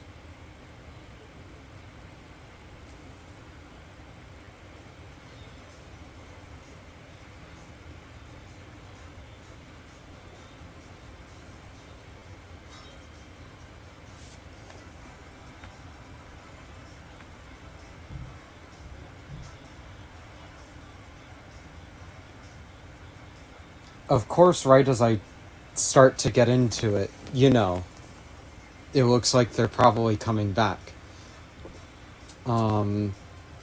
Also, I really hate this team that I'm going up against. It's, Kyogre, Tornadus, Landorus, Sarina, Fluttermane, and Iron Valiant.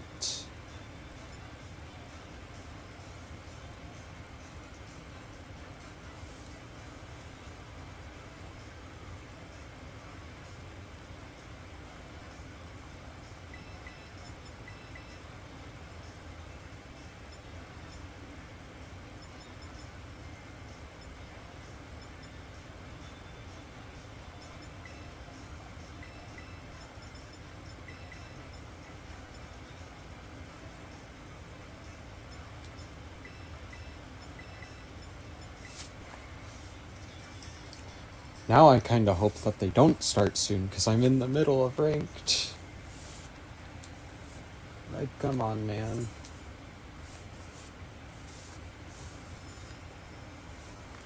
This is like horrible timing.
Alright.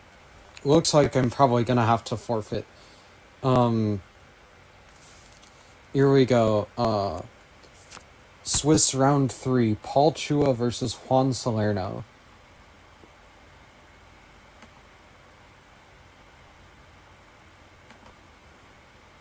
So, Juan Salerno is running a hard trick room team with, sorry, not Juan Salerno. Paul Chua is running a hard trick room team with, well, actually, it's not even hard trick room. But it probably is trick room considering it's CalRX Ice Rider.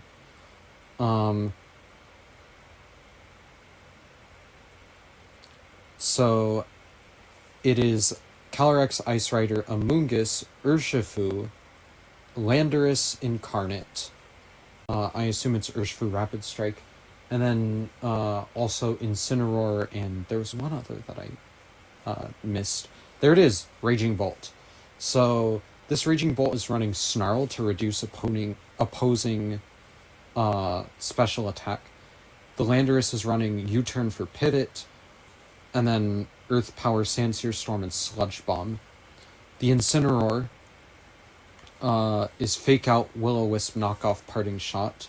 So, very disruptive Incineroar. Urshifu is running Taunt over Close Combat, which is interesting, with Surging Strikes and Aqua Jet for priority. Covert Cloak Amoonguss over Rocky Helmet, with Spore, Rage Powder, Pollen Puff, and Clear Smog. And then the CalRX Ice Rider with Glacial Lance, Height, Horsepower, Trick Room, and Protect. Pretty typical CalRX Ice Rider team. As for Juan Salerno, we are looking at a CalRX Shadow Rider team with Protect, Psyshock, Astral Barrage, and Nasty Plot. The Rocky Helmet, Amoonguss with Spore, Rage Powder, Protect, and Sludge Bomb. No Pollen Puff, so there's no healing for that Shadow Rider CalRX. Then a Terra Ghost Incineroar with Fake Out, Knockoff, Parting Shot, and Flare Blitz. Again, pretty disruptive, but no Will-O-Wisp, which is interesting. Then you have your Vested Rillaboom with Woodhammer, Grassy Glide, Fake Out, and U-Turn. Qianpao with Ice Spinner, Protect, Sucker Punch, and Sacred Sword. And then a pretty typical Urshifu Rapid set with Surging Strikes, Close Combat, Aqua Jet, and Detect. Mystic Water to boost up those Water-type attacks, and Terra Water, really focusing in on the damage from those Surging Strikes on that Urshifu. Stellar Terra Qianpao to boost up the damage of all of its different moves at least once. Overall, a pretty solid CalRX Shadow team. And I don't know if I mentioned the Life Orb on that CalRX Shadow. That thing's gonna try to hit hard and set up fast. So now, let's see how this match goes as Game 1 begins. Incineroar and Urshifu Rapid versus CalRX Ice and Incineroar. Pretty interesting lead. I'm honestly not too sure how I feel about this. I feel like Paul Chua is in a very good place to set up that Trick Room. Because there's not really much Juan Salerno can do to that CalRX. And here comes the Raging Bolt. Incineroar is off the field. And here comes the Terra Water, really making sure that Urshifu really just can't do anything to the CalRX Ice Rider. Here comes the Fake Out into the CalRX. And Surging Strikes into that Raging Bolt, but it's not doing anything with the high defense, with the Assault Vest, with the Resistance. That really just isn't doing anything, and the Urshifu's intimidated. So, no damage coming into this Raging Bolt. And overall, Paul Chua is in a really just dominant position. Juan Salerno is forced to either sacrifice this Urshifu or sacrifice something else to get the Urshifu out safely. Because a Glacial Lance is going to come in from that Calyrex Ice Rider, and even if it's not a Glacial Lance, you're gonna get high horsepowered, or Trick Room is setting up, and you're gonna have speed control. Something is happening here. Here comes a Thunderbolt into the Urshifu, taking it out in one hit. So here comes a knockoff into the Calyrex. The Calyrex is down to half, but the Clear Amulet's gone, which means that it could be intimidated down if the Incineroar lives the Glacial Lance, and it does pretty comfortably. So here comes Calyrex Shadow Rider. I'm honestly not too sure about how I feel about it. Because Calyrex Shadow is in a pretty dangerous spot. If you're not picking up a KO here, Calyrex Shadow is just going to be feeding that Calyrex Ice a free Chilling Neigh boost, honestly. Because that Calyrex Shadow's pretty frail. The Calyrex Shadow protects here. I wonder if you're knocking off the Assault Vest here. The Thunderbolt goes into the Protect. And this has to be the Glacial Lance here. Knock off into the Raging Bolt, removing the Assault Vest. You're gonna... Juan is fishing for a knockout on the Raging Bolt on the next turn. To just try to get that Grim Neigh boost to pretty much deal with the Calyrex Ice Rider. Here comes the Astral Barrage. Was that enough to get the Grim Neigh boost? And the Raging Bolt goes down. The Calyrex Ice Rider lives. Did Juan attack the Calyrex Ice? He did with the knockoff, and the Calyrex Ice goes down. Paul Chu is down to his last two Pokemon, and Juan Salerno is in a pretty good position against two things that are weak to Water type. The Urshifu did go down earlier. However, the Calyrex Shadow got the Grim Neigh boost. You should be dealing a lot of damage into this Incineroar and into this Landorus. You just have to hope for the Sandsear Storm coming out from the Landorus to miss. Miss the Calyrex the Calyrex Shadow Rider, and you switch out the Incineroar. Something else is coming in, so we see the Amoonguss. That's going to resist the Sandsear Storm. And it misses the Amoonguss, so the Amoonguss is full health. Here comes an Astral Barrage. Is this going to get a knockout? It does. The Landorus goes down, and that leaves Paul Chua to just an Incineroar. And it's going to have to deal with, on the next turn, a single target plus 2 Astral Barrage.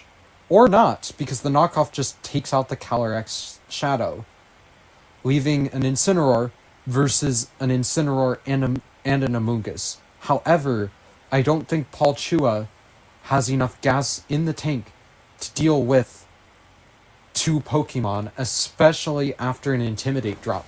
And Paul Chua realizes this. He clicks run. Here comes the forfeit. And that is a pretty swift game 1 to Juan Salerno. So now Paul Chua has to think, how can I adjust to the plays that Juan made? How can I effectively wall Juan?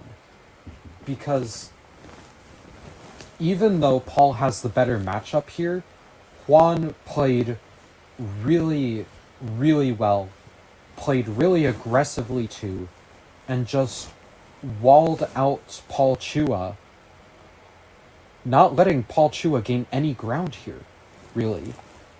And I feel like if Paul had gone for the Trick Room on turn 1 or turn 2, or just at some point, and gotten the speed advantage, Paul Chua would have been in a significantly better position. But no, Paul decided, I don't think I need the Trick Room. I'm just going to go for the damage. And that ultimately backfired, because without that speed advantage, that Calyrex Shadow Rider just came in and swept the game away once it got onto the battlefield.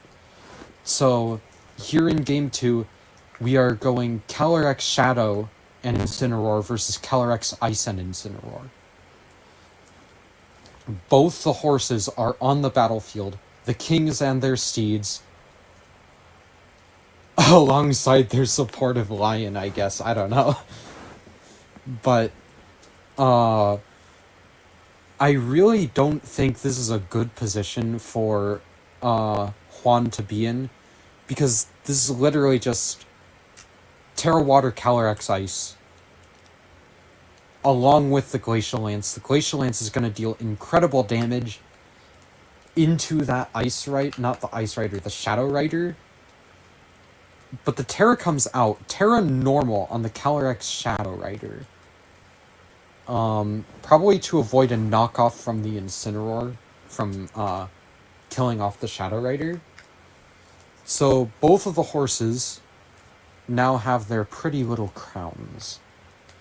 And we will see which of the horses prevails in the end. So here's a fake out into the Calyrex Ice Rider. That's actually huge. Here comes the Astral Barrage, and this is going to deal decent damage into the Calyrex Ice and the Incineroar. Now the key thing about that, the Life Orb is gone, so the Calyrex Ice, not the Calyrex Ice, the Calyrex Shadow is going to lose one of its damage multipliers. However, if the Incineroar knocks off the Cali Ice, and you get the Astral Barrage in, I don't think the Calyrex Ice Rider lives to the end of this turn. I think the Calyrex Ice Rider just goes down. So Paul Chua has to figure out, how can I stop this from happening? How can I stop the Astral Barrage and the knockoff just getting the KO?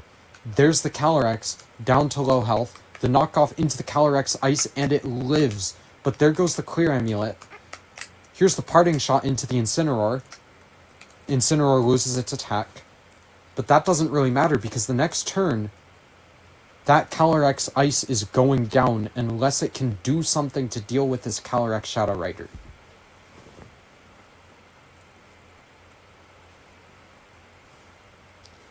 But there goes the Trick Room, giving the Calyrex Shadow Rider a huge speed advantage. And that also allows for Paul Chua to spore into the Calyrex Shadow and put it to sleep, or potentially Pollen Puff into the Calyrex Ice and maybe make it to where it can live through another turn. Here's a Protect from the Calyrex Shadow, trying to scope out what Paul Chua is going for. Here comes a high horsepower into the Incineroar. It's super effective. Pollen Puff into the Calyrex Ice, recovering Calyrex's Ice's health so much. But here comes a Parting Shot into the Calyrex. Now Calyrex has less attack. This might allow for the Calyrex Ice Rider to live a Glacial Lance and just... But here's the Amoonguss. Maybe you could put the Calyrex Ice to sleep and potentially just take out the Amoonguss with an Astral Barrage. There's always a chance that Paul Chua's Amoonguss doesn't spore your Calyrex Shadow Or maybe you just read the Spore coming out from Palchua, and you switch out the Calyrex Shadow because you don't want it to go to sleep. There goes the Calyrex Ice. In comes Incineroar. The Intimidate's gonna come off, but that really doesn't matter because neither of these Pokemon are physical attackers. So there's the Spore into the Calyrex Shadow.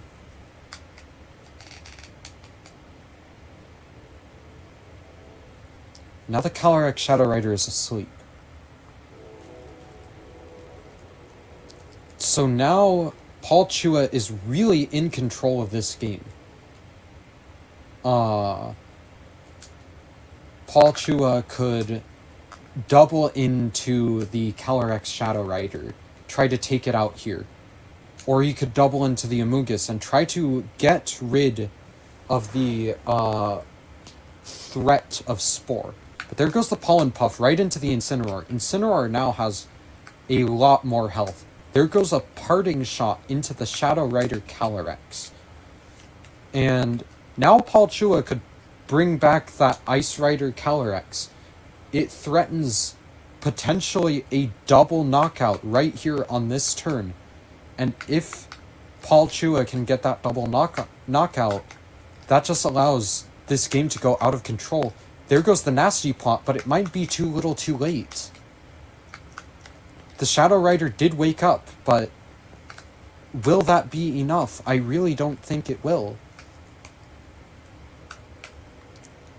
The Calyrex Ice still has the speed advantage. You might just pick up a double knockout right here. There's a very good chance of it. Juan Salerno withdraws the Amoonguss. And here comes Incineroar. That's going to drop Calyrex Ice Rider's attack. The Calyrex Ice Rider leaves the field.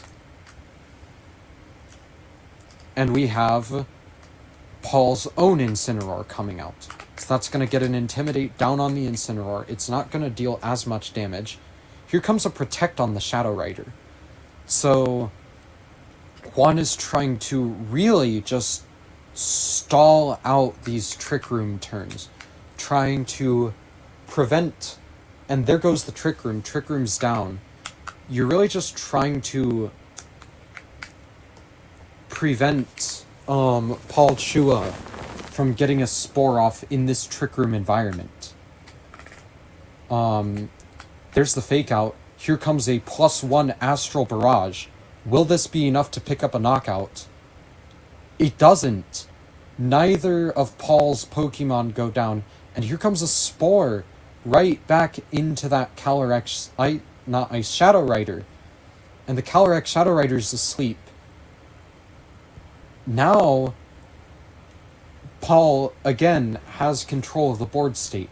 Because ultimately, what are you going to do in Juan's position?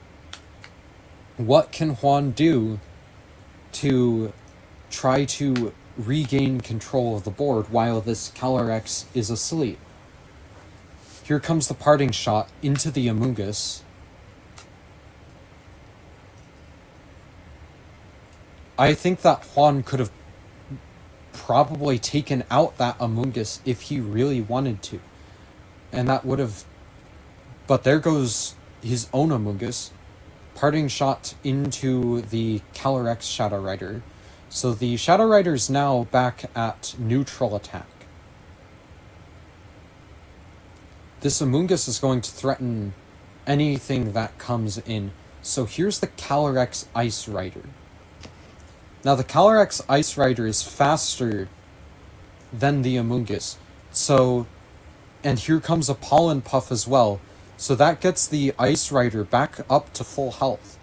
Now the Ice Rider could just Glacial Lance here and easily take out...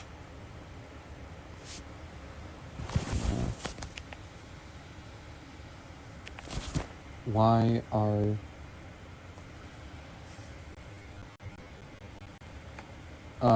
Okay. That was weird. it started buffering. Sorry, I lost my train of thought. Anyway, Amoonguss leaves, Incineroar comes in. That's going to be an Intimidate onto the Calyrex.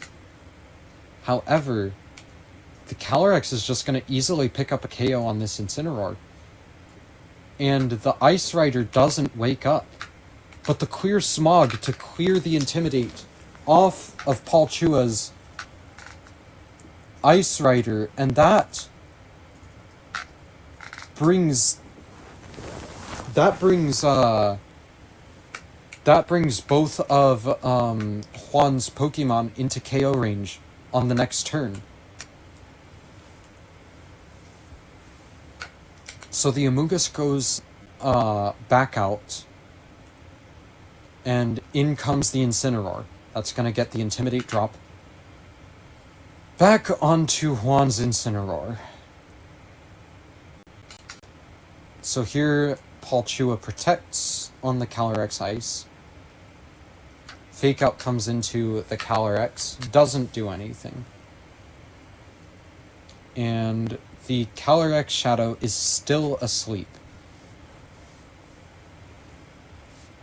So here, Paul just has a really good chance to just clean up the game right here. Because a double KO is almost guaranteed from this Ice Rider as long as you can protect it. There goes the Incineroar. Into Urshifu. So the final Pokemon is revealed from Juan's side. Here comes the Protect from the Shadow Rider. Parting Shot into the Urshifu. So Urshifu gets its attack dropped. If Paul called it out, this would have been an amazing opportunity to get the Trick Room up.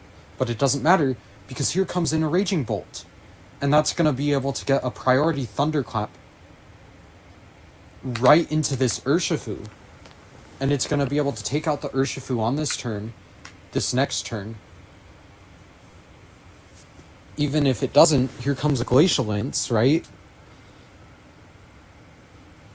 Palchua just has such a firm grip on the battlefield. I think Juan has to get really lucky and make some very aggressive reads to have a chance of getting back into this game. But it doesn't really matter, because Calyrex's allies are really just cleaning up this game. Here comes the Amoonguss. And a double up into that Amoonguss with a Draco Meteor ensures a double KO. But the Shadow Rider comes back out. And here we get the Incineroar coming in. Gets the Intimidate drop. The Draco Meteor misses. Here comes the Glacial Lance. That's going to take out the Incineroar, but the Amoonguss lives. And here we could see Juan potentially get the game to swing back in his favor. Because here the Amoonguss could Spore, and there's the Spore, right into the Ice Rider.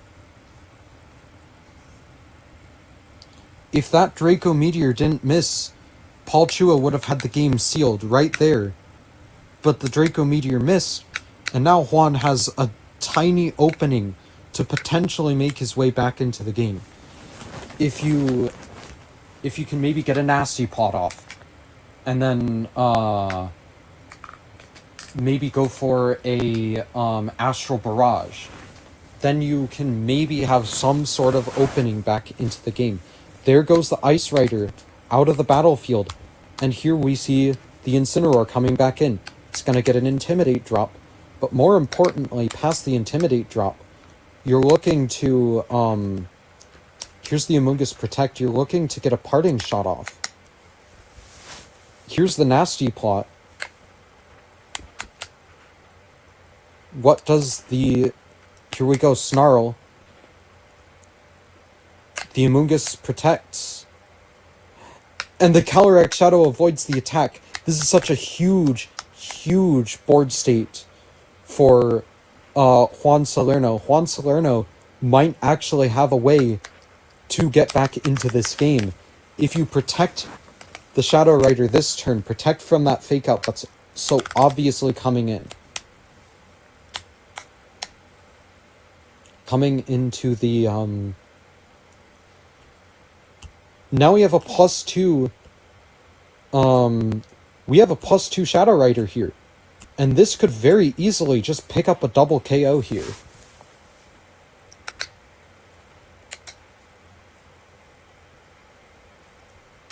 How is Paul Chua going to swing the board back into his favor?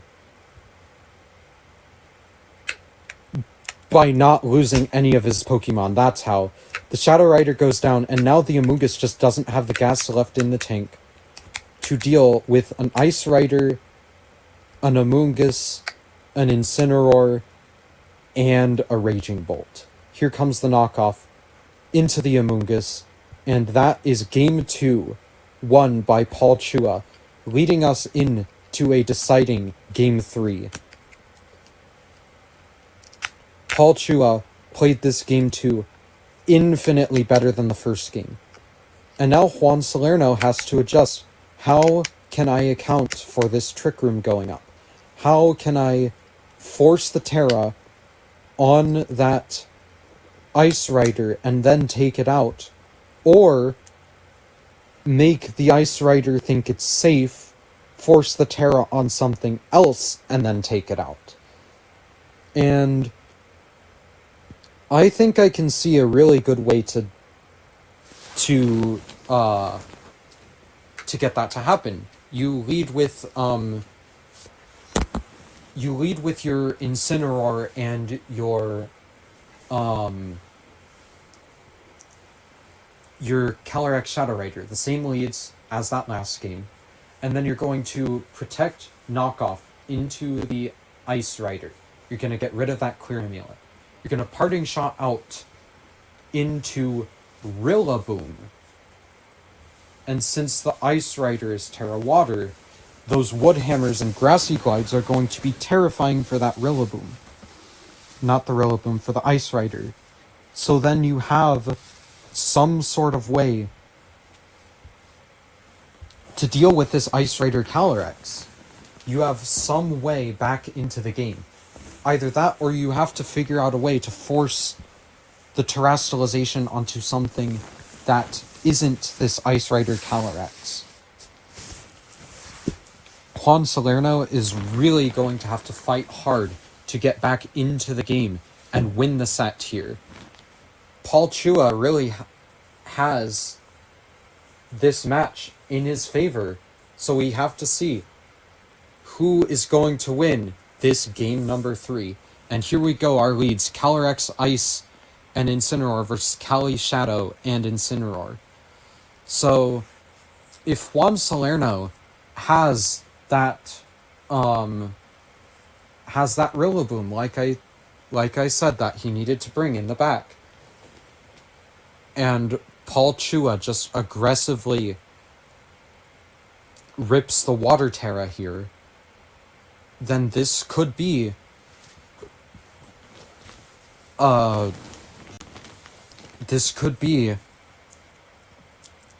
better board state for Juan. And instead of ripping the normal Terra, you would want to save the Terra for that Rillaboom so you have defensive options against this Ice Rider Calyrex.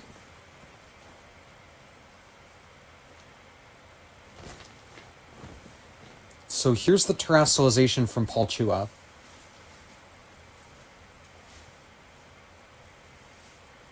There's the Water Terra. So here's the fake out into the Incineroar. And an Astral Barrage. Interesting. So a very aggressive play. You're getting decent chip damage. The Incineroar flinches. Can't move. Here comes the Glacial Lance. And that does huge damage onto the Ice Rider. Now, Paul Chua can very easily take out this Ice Rider on the next turn. So, how does Juan want to play this?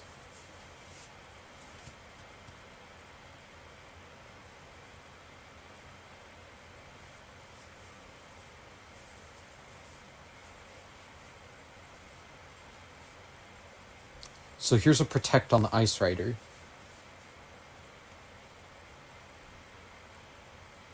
Here comes the Astral Barrage.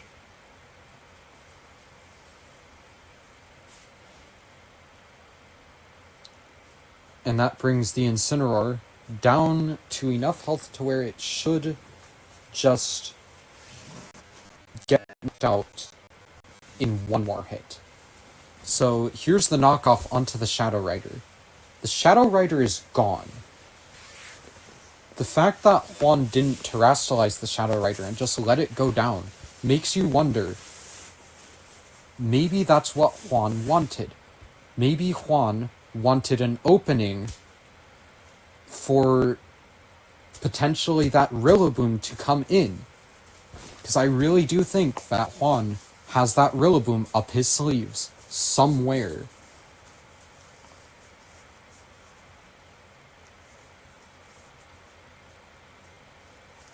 But we'll just have to see. Juan's certainly taking his time here. Let's see what comes out. And it's Urshifu.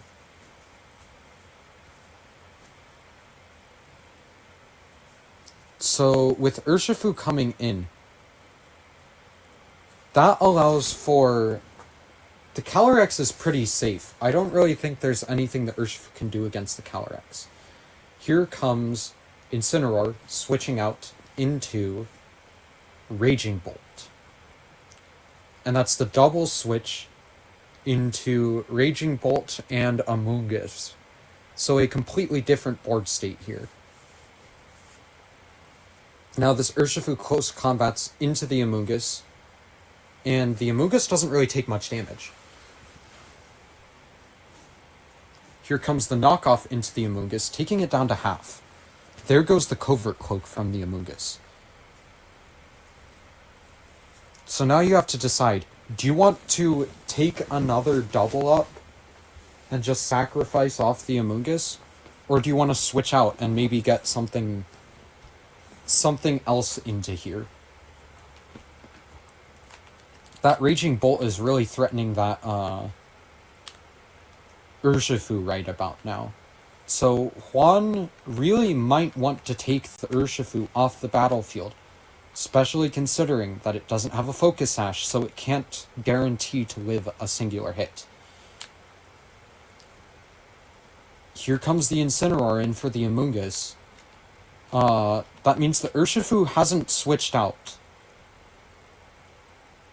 So the Urshifu goes for the close combat into the Raging Bolt.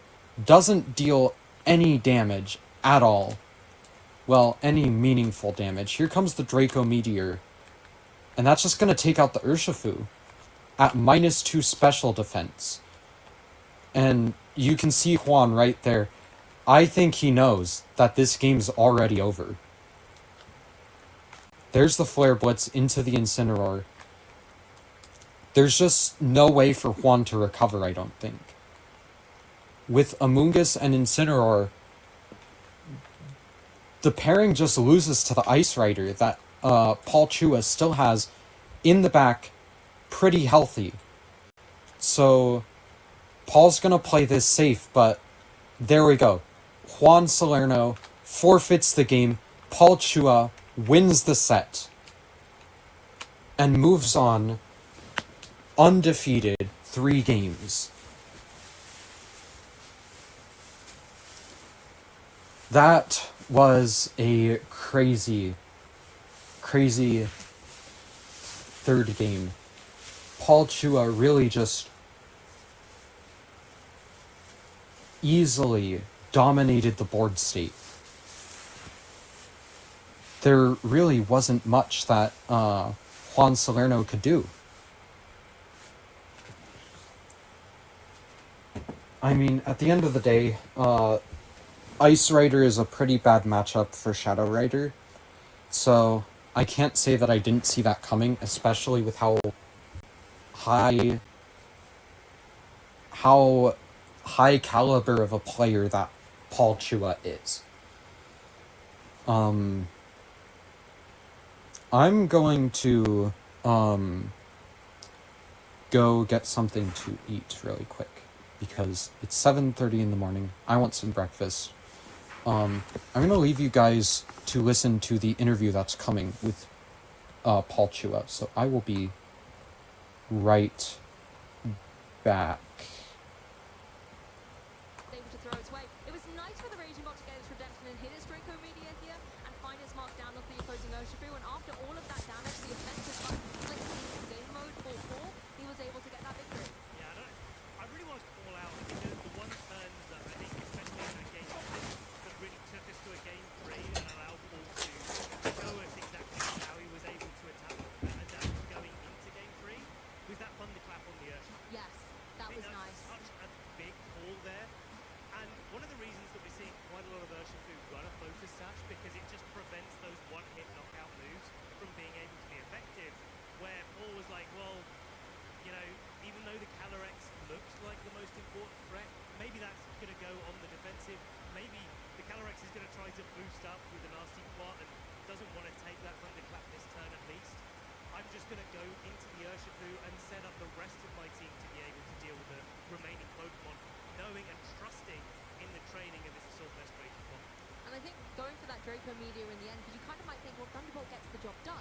Like, surely you want to be able to guarantee you're going to connect your moves. But if there had been an adaptation, maybe something like the Amoonguss coming in, then you need that Draco Meteor to be there. And, you know, I think as well, considering that the Urshifu have gone for those close combats that had a weakened defense anyway, you can just guarantee the knockout as long as you connect. And I think it was good that Paul had faith in his Pokemon in that moment. Yeah, especially after you visit Draco Meteor, sometimes you think, you're like, do I go for it again?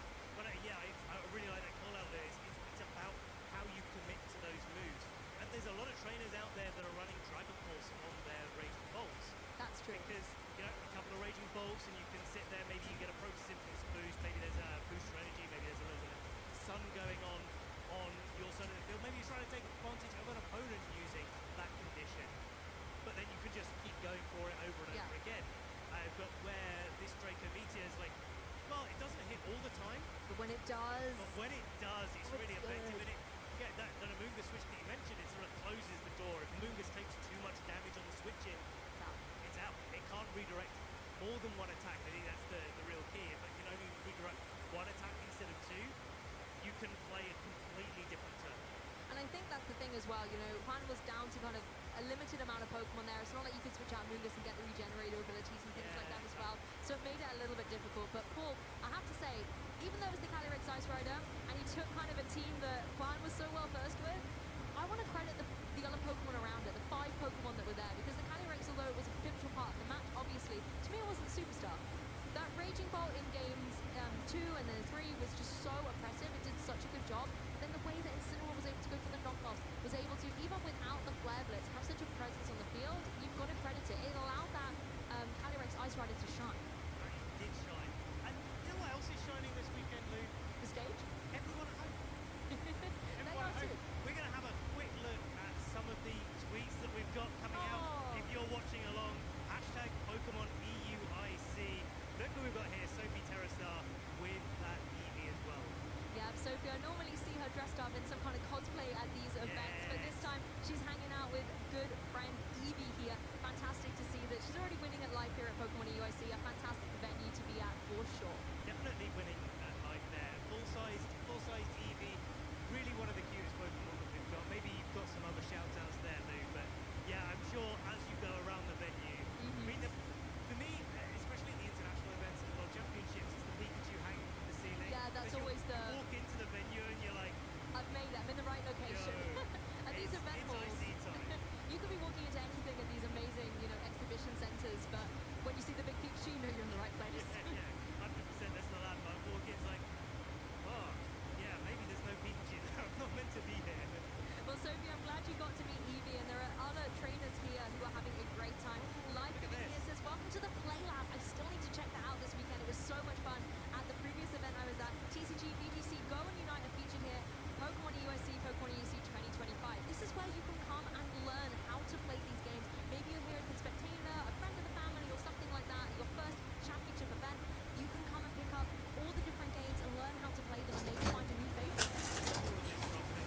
Alright, I'm back. It's all about our trainers this weekend. It's not just the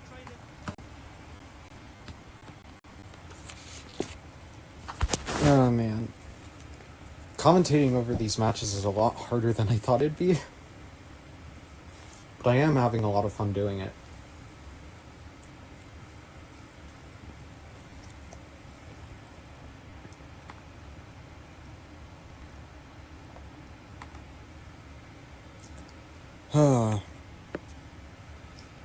I'm probably only gonna go for maybe like one more round.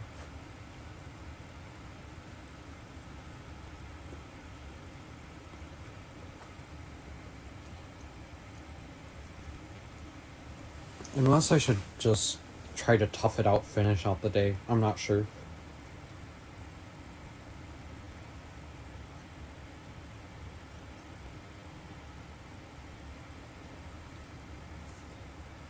Because I honestly don't think I could do 5 more rounds of this.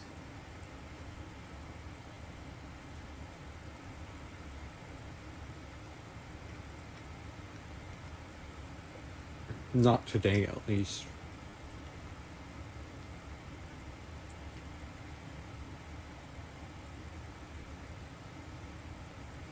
Man, that's a lot of people there, though.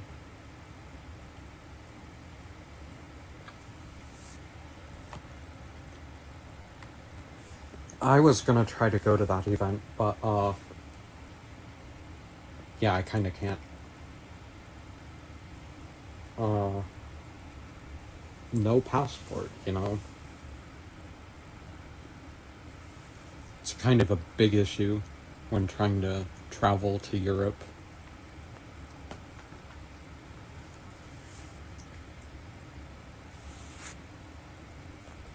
Are they gonna interview Paul Chua?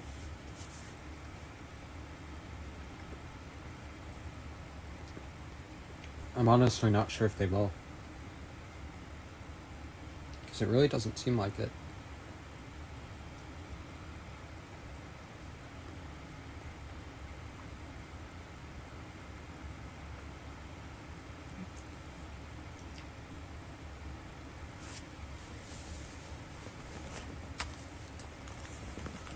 Well,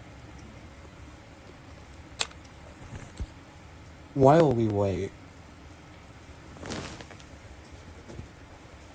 maybe I will play a game of Ranked to see how it goes. You know, while we wait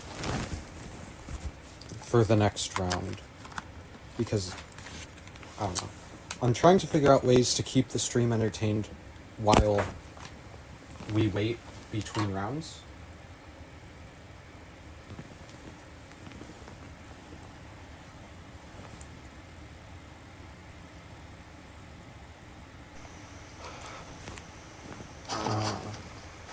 Not until the event starts. Let's change that text.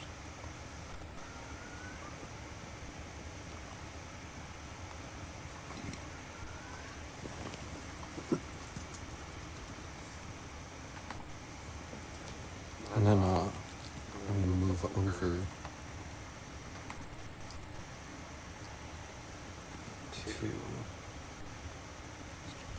here, and then we're gonna play around with Ranked.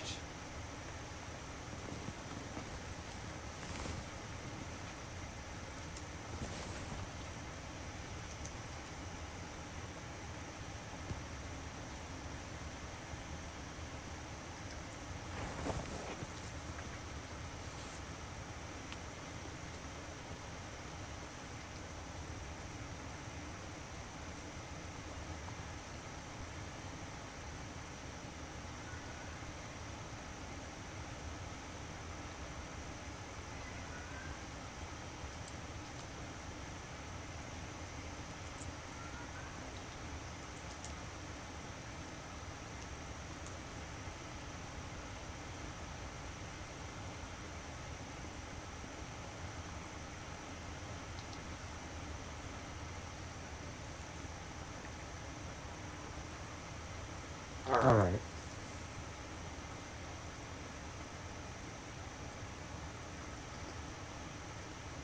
Oh boy.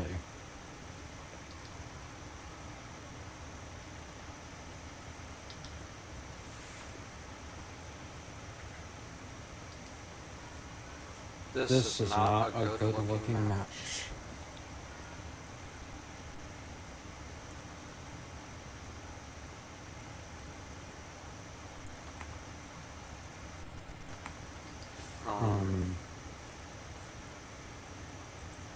I really want to replace my Raging Bolt for something that'll help in Trick Room.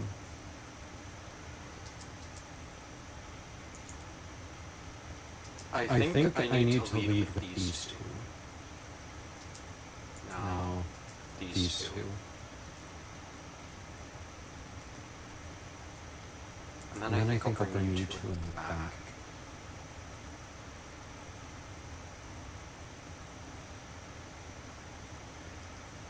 Yeah, I feel like this is the play. I don't really use Raging Bolt too often, but I feel like just based off of the team that this is going to be a Terra Water Calyrex. So I don't know, I think this is the right play.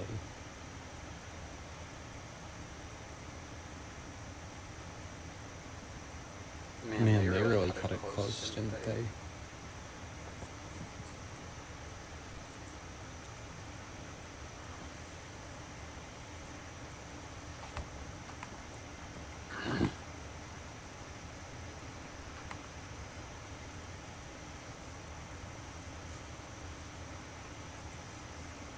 Interesting. So Ogre-Con Flutter main lead.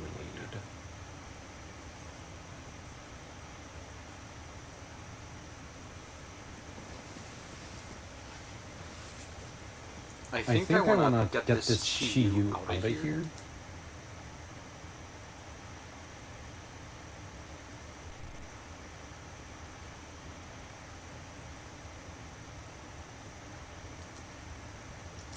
Yeah, I think I bring in Zenta and I Sword Stance.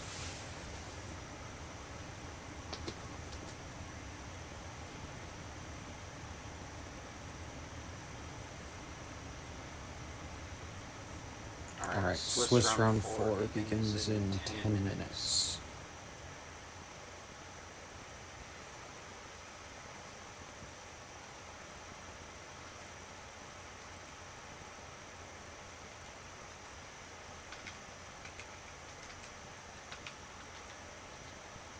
Alright, so here's the Samazenta. As long as you didn't IV Cudgel here and protect the switch out, not protect, predict the switch out, that's fine. Spiky Shield, perfect. Icy Wind, that's not great, but I can deal with it.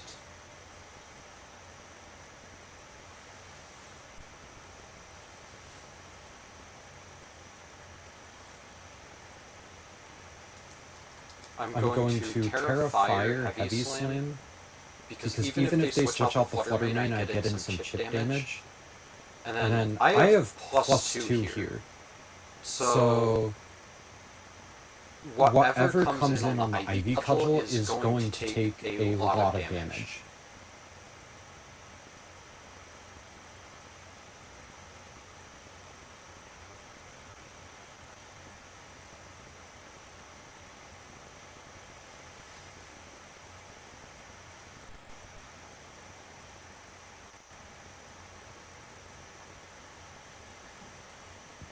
The only thing that really wouldn't take a lot of damage is the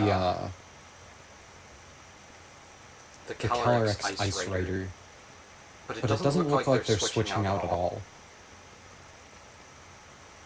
So I'm getting the Fire Terror on the Zamazenta.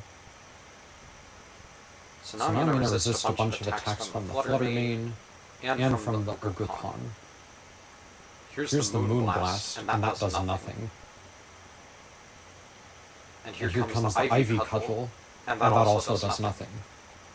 So I think I just get a free double KO right here.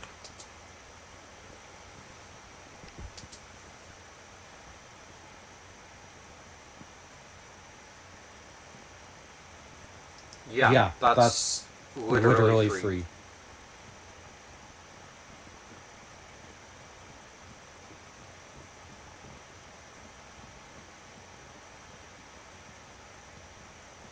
So there's the Calyrex. And what do we have alongside it?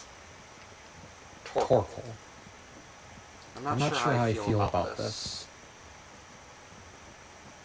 We could see a Terrifier eruption here, but I highly doubt it. I'm going to double protect and see what we are dealing with.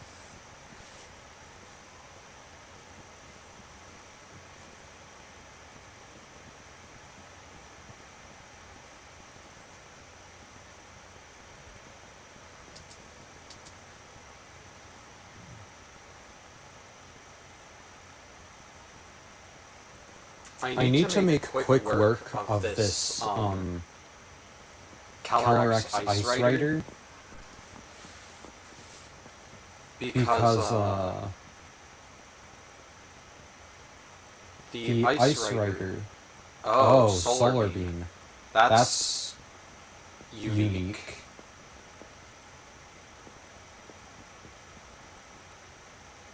And Trick Room. That's actually really bad. Okay.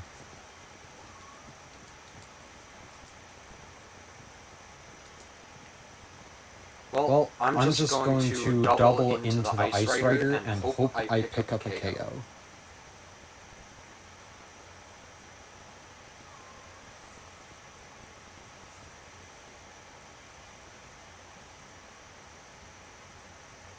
I also really hope that thing Terra Waters.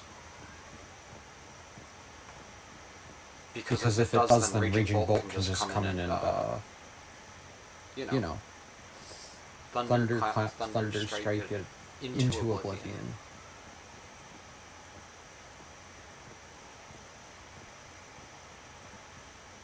Here comes Eruption. That's doing big damage into Ogerpon. Here's a high horsepower. And the Zamazenta lives on 5.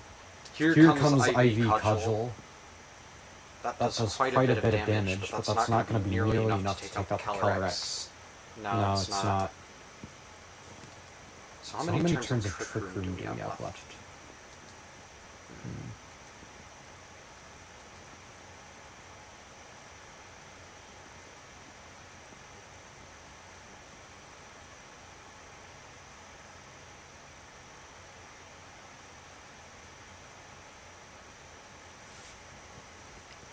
Here's what I'm going to do. Hopefully this works. Oh, you just went for Solar Beam. Okay. That's not great. So yeah, I'm definitely going down here. Which is really bad.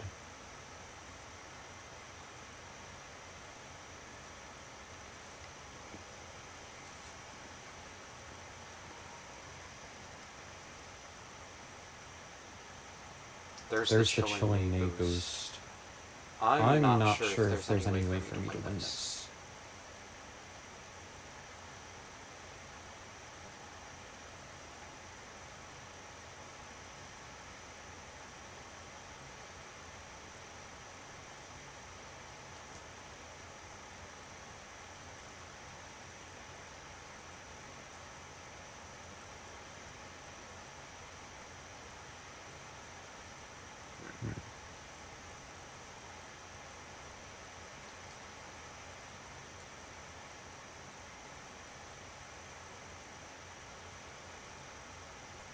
I think that's the best option.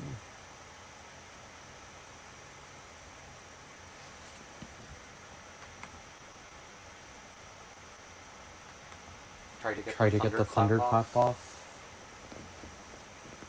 And also problem is I can't protect on either of these. Here's the Terra. Terra on the Torkoal, and it's Terrifier. Yeah, this is Terrifier Eruption, isn't it?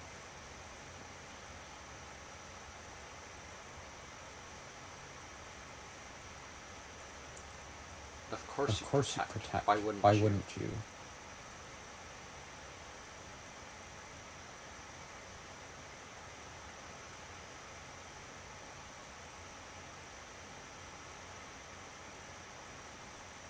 Well, that's really Well, that's bad. really bad.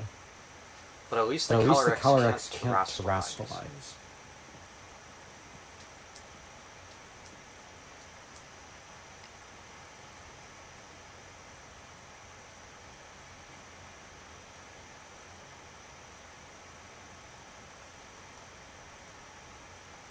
There's no way There's no way they get off the double protect, but I'd rather not risk it.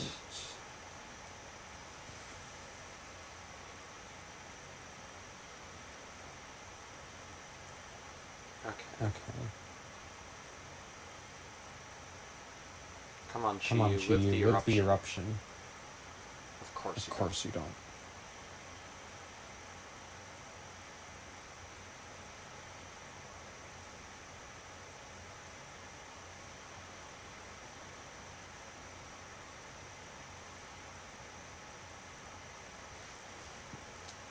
Okay, Okay, come on. I I have a a way into the game.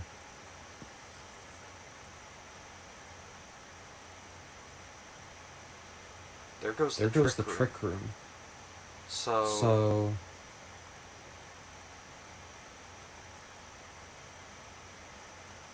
come on. Come on. Take out Take the out the Color X, please.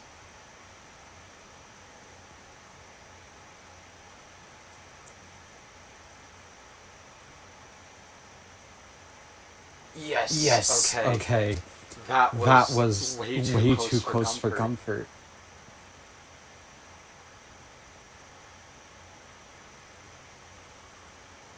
Oh, man. I did not like that. that.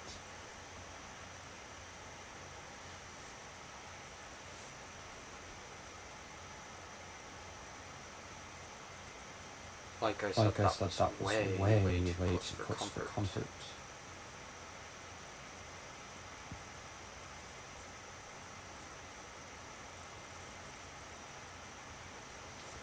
Alright. I mean, that's not bad. I'll take that. I'm not gonna go for another game of ranked. Just because it looks like we might be getting our next round of Swiss soon.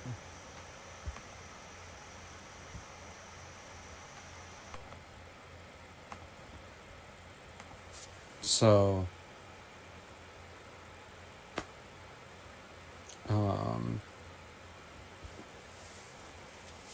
while we're waiting, I'm gonna take the time to hold on. I'm gonna take the time to go over Color X Ice Rider. Since we have the time, I figure I might as well cover another one of the restricted Pokemon that show what they tend to run, for those of you who might not play Pokemon too much. So, Color X Ice Rider is a very, very powerful restricted Pokemon. Really high base defenses, 130 special defense, 150 defense, 100 health. Just overall very, very strong, very high stats. Past there, Color X Ice Rider uses the move Glacial Lance. It's a very strong spread move. And what a spread move does is it hits both of your opponents instead of just one. So, really high base power spread move, physical attack, and with an attack stat of 165, you're going to do a ton of damage with it. So, then, Color X Ice tends to run, where is it? High horsepower. Because Color X Ice is threatened by a lot of steel types and fire types, and both of them are weak to ground. So if you have high horsepower, you have a way around that. Then most Calyrex Ice Rider run Trick Room because they tend to be on very slow teams, and what Trick Room does is it reverses the speed order. So Pokemon who are faster, Pokemon with higher speed, instead of moving first, they will move last. And Pokemon with lower speed, instead of moving last, will move first.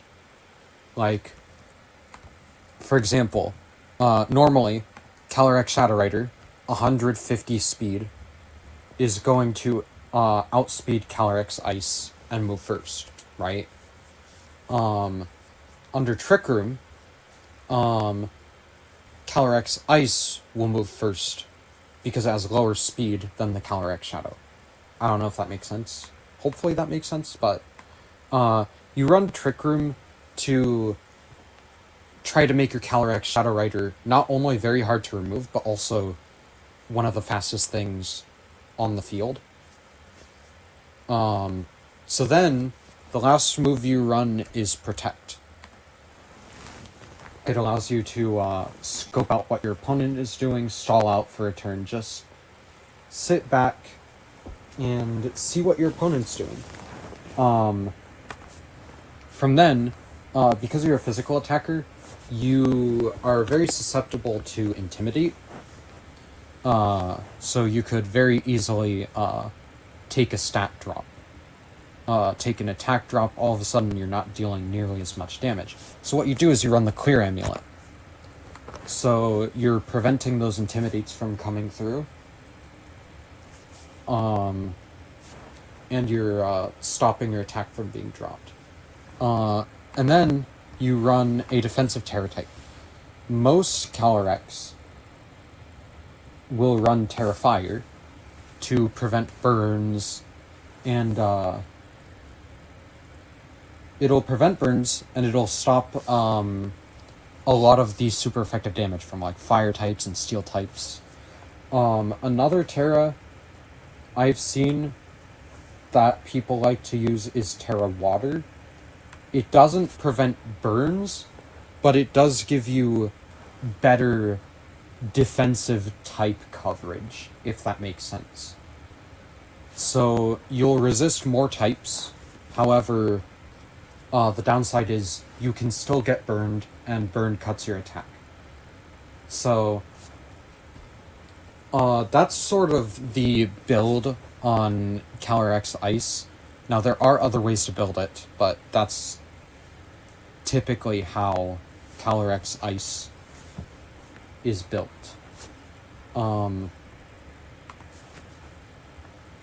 Past there are several teammates you can put with your Calyrex Ice Rider.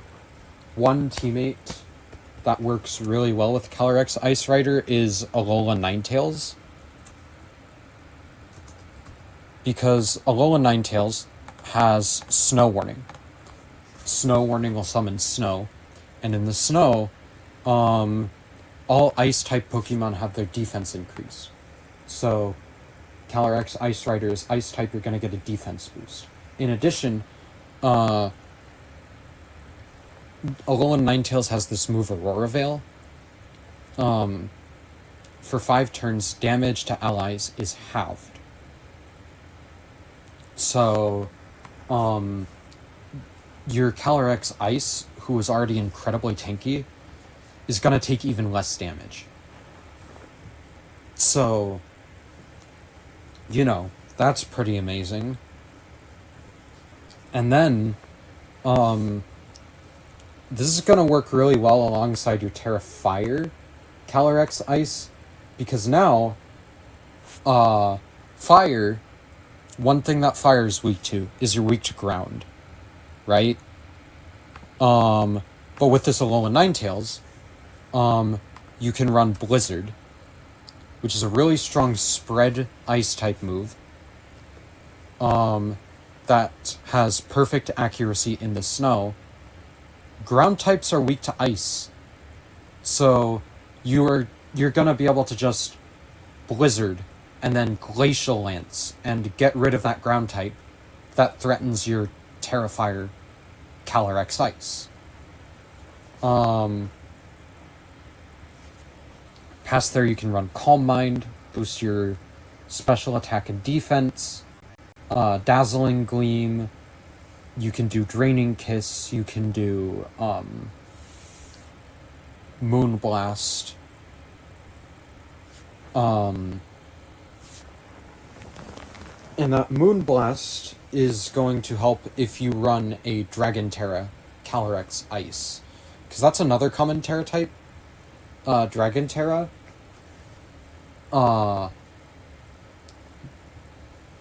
One thing that Dragon is weak to is Dragon. So if you're running Moonblast, right?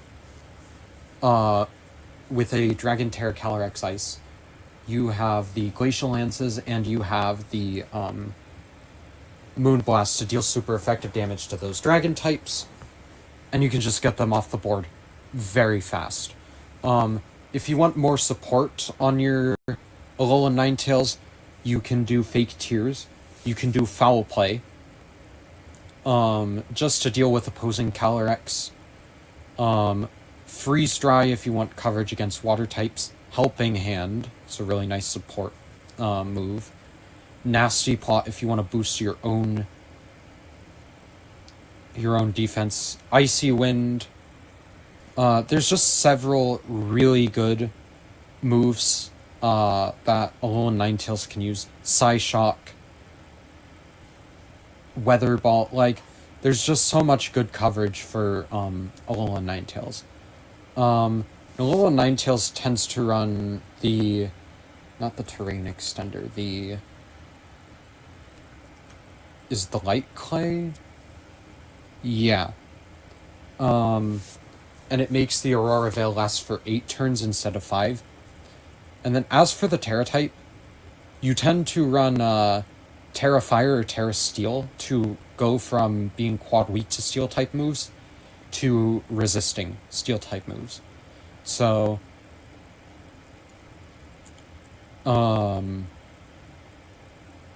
overall, Calyrex Ice is very hard to deal with if you play correctly, right? If you're not using Trick Room, Calyrex Ice becomes a lot harder to play with. Not even just Trick Room, just any form of speed control. If you don't have speed control, Calyrex Ice becomes a lot more difficult to deal with. A lot more difficult to play. But most Calyrex Ice runs speed control, and if you're not running speed control on Calyrex Ice, that's just kind of a dumb decision on your part. But hopefully that gave a little bit of an insight as to how one would run a Calyrex Ice Rider, how maybe you would want to play a Calyrex Ice Rider, things like that. Anyway, coming up, we have Swiss Round 4, and it looks like they are just talking about it now. We have David, I don't know,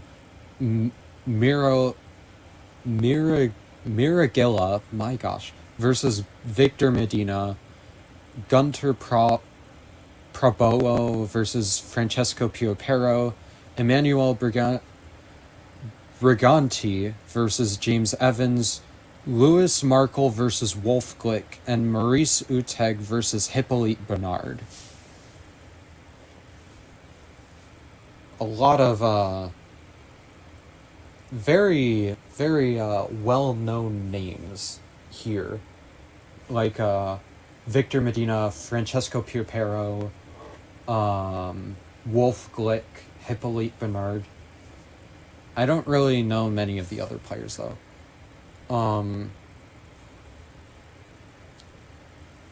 I honestly don't know how that name is said. I'm just gonna say Davide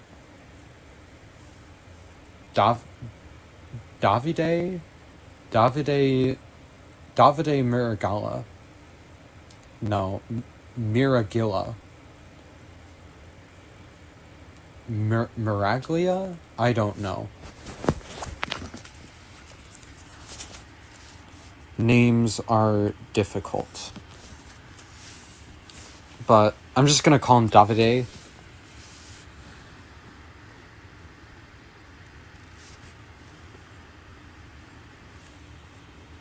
So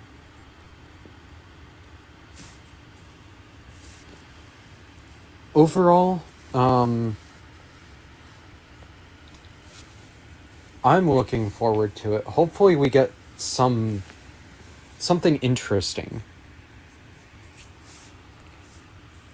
Maybe I don't know, some sort of mirror match, or maybe a Groudon or Kyogre, something interesting, something that isn't just, you know, horse versus horse.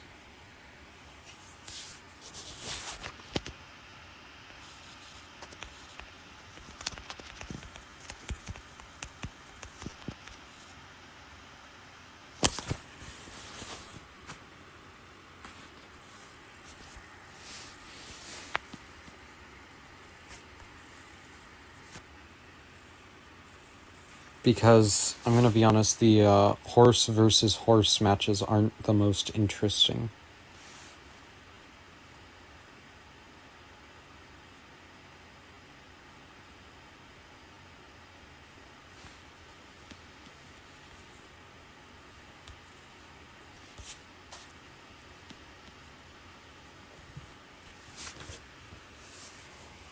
Alright, here we go.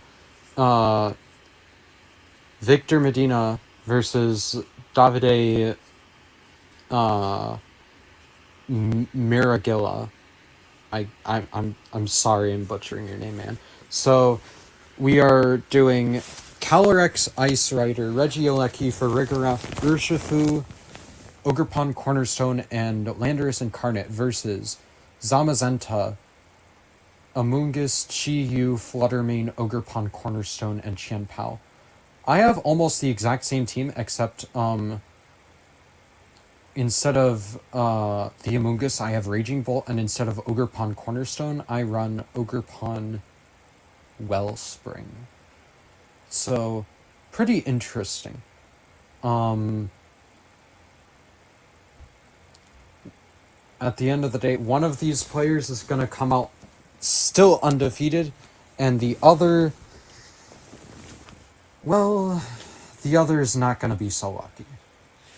So, honestly, just looking face value, I don't know. I feel like if he plays correctly, Davide could have this game in the bag.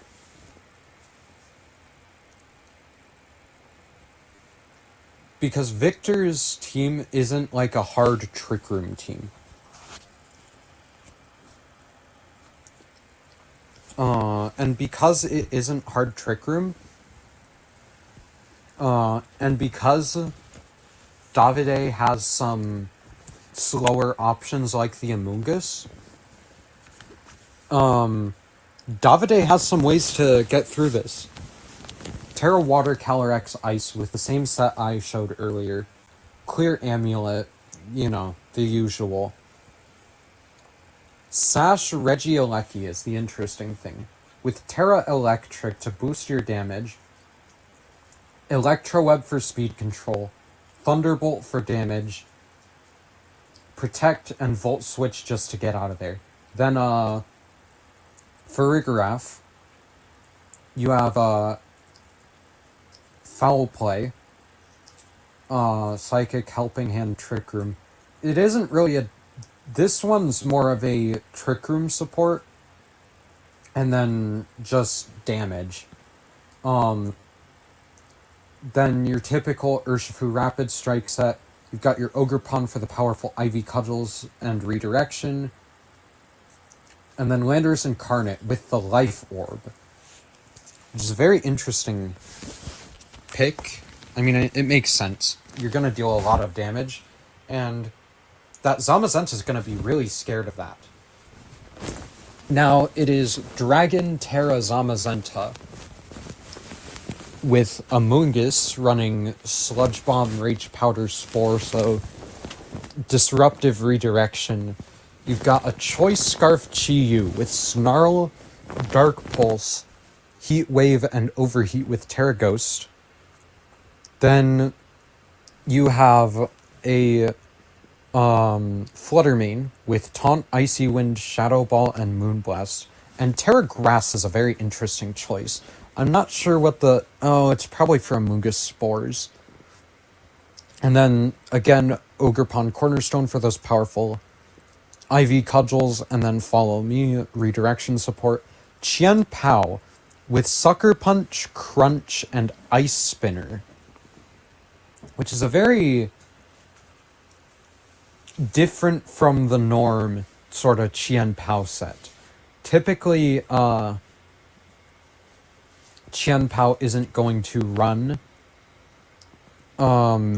2 dark type moves, but it makes sense, the utility of it, so that you can take care of Farigiraf. Because if you're just running Sucker Punch, Farigiraf blocks out priority moves, so you wouldn't be able to do super effective damage to that Farigiraf. So, Crunch, having Crunch there makes sense. It's not... I don't think I would personally run it, but it makes sense. But then again, who am I to criticize? I'm the one commentating. These are the people playing. And if they have gone to the European Internationals with that Pokemon, who am I to criticize it? Here we are with our leads. We get Zamazenta and Fluttermane versus Ogerpon and Calyrex Ice Rider. Now, Victor is immediately in a better position because you could Glacial Lance and immediately just take out the Fluttermane. Another thing you could do is you could Trick Room. And because both of your Pokemon are slower than both of Davide's Pokemon, you could very easily just have a firm hold on control over the game. Speed control. Here comes the Shadow Ball into the Ice Rider, taking Ice Rider down to half, and here comes the Body Press right into the Ice Rider, and turn 1, Victor Medina loses his restricted Pokemon, putting Victor Medina just miles behind Davide. Here comes out the Landorus, and you'll be able to do super effective damage to the Zamazenta, but the Zamazenta has Terrestrialization available. Victor is put so far behind by losing that powerful Calyrex Ice Rider. Sure, Victor's Pokemon can do fine on their own, but I don't think they'll be able to put in enough work against the Zamazenta, and here comes the Dragon Terra on the Zamazenta. The Zamazenta is completely fine, hasn't taken a single bit of damage this game. And here comes the Landorus, Terrestrialized. If the Wide Guard comes out here, Victor might have just lost the game. So the Spiky Shield fails. Here's the Icy Wind. just to reduce speed. That would have done pretty good damage on both of them. There's the body press. So the Ogre Pawn is down. And now Victor is down to his last 2 Pokemon, and Davide hasn't lost a single one. Here comes the Sandsear Storm. It misses the Flutter Mane. Zamazenta goes down to half, but the Flutter Mane is still alive.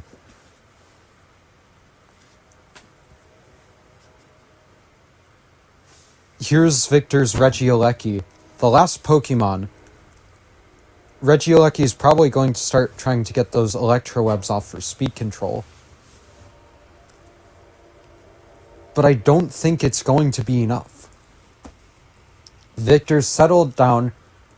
Victor wants the Flutter Mane off the board. He's decided, I need to guarantee this hit. I'm going for an Earth Power in the Flutter Mane. But is that even going to be enough? Because Davide could just Icy Wind and then Body Slam into the Regieleki. But instead the Protect comes out. There's the Icy Wind. That Landorus is almost at half health. The Regioleki's Focus Sash is gone now. There's the Electroweb. That Flutter Mane's gonna get a speed drop. And here comes the Earth Power into the Flutter Mane. It connects, critical hit, the Flutter Mane's gone. So Davide loses his first Pokemon. But Davide still has options. He can come in with something else in the back. And here's the Qian Pao. The Qian Pao has Sucker Punch. And this could just ruin the Regioleki's day. You could say, I don't want you to do any damage, I'm going to Sucker Punch you, and the Regieleki will go down without a fight, because Qian Pao does so much damage, and Regieleki has such poor defensive stats. There's been so many speed drops, you don't even need to Sucker Punch. You just crunch and it's gone. Here comes the Behemoth Bash into the Landorus, and the Landorus is gone. And Victor Medina loses game 1. Davide wins the first game. And now Victor really needs to think. How did the game go so wrong so fast? And I can tell you how the game went so wrong so fast. You didn't protect your Calyrex Ice. You didn't get up the speed control. You just let your Calyrex Ice go down so fast, and you tried to go on the offensive, and you went with Spiky Shield on the Ogre Pawn. You shouldn't have gone defensive on the Ogre Pawn. You should have gone defensive with the Calyrex. You should have gone Trick Room to get your speed control up. You should have gone Follow Me to let your Calyrex get that speed control up. And then you could have easily dealt with the Flutter Mane and the Zamazenta. But you let your Calyrex go down, and now all of a sudden you are so far behind. But now Davide is up 1 game, but Victor Medina is a very well-known player for a reason. Victor Medina is really good at the game. Victor Medina can find a comeback in this game too. The question is, we know he can find a comeback, but will he make the comeback? That's the real question that we will find out shortly when Game 2 begins.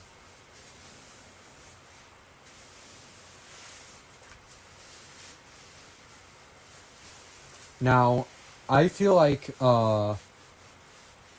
Davide really doesn't need to adjust,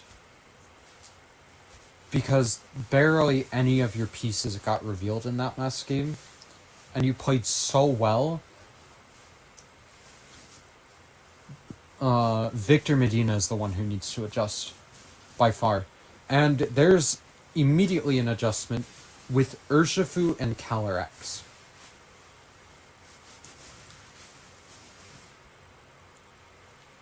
I'm not so sure how I feel. I mean, you can force the Zamazenta to terrestrialize and then easily take out the Fluttermane using the Urshifu. However, if Davide calls that out and switches out the Fluttermane and doesn't terrestrialize the Zamazenta turn 1, that could put you in a pretty bad position.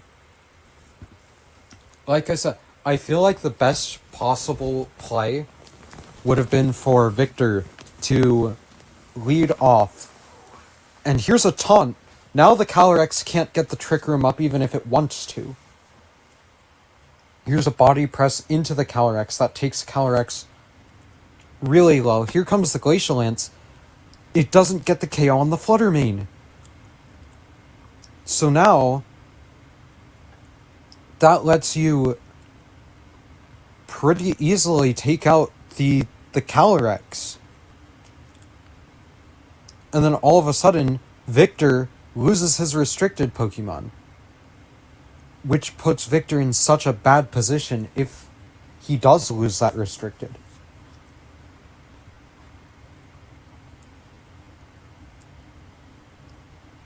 I feel like Victor really needed to do a better job of preserving that Calyrex.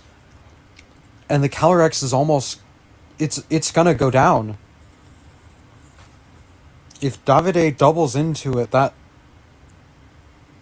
Oh, but the Urshifu goes down. To a one-hit knockout. Now let's see, the Zamazenta goes for the body press. Will that KO? It does not. However, here comes the high horsepower. That doesn't do nearly enough. Here comes the Landorus. But it might be too little too late. Because the Calyrex just gets knocked out here. And then you lose your restricted. You've already lost your Urshifu, which was your main solution to the Zamazenta.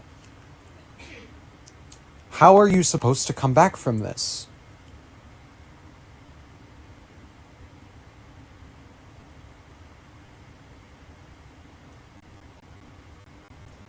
And see, Calyrex was taunted earlier, so now the Calyrex can't use Trick Room. You can't get that speed control that you so desperately want. And now that the Landorus is out, I feel like we're gonna see a terrestrialization from these. No, we don't. There's no terrestrialization from the Zamazenta, which is interesting.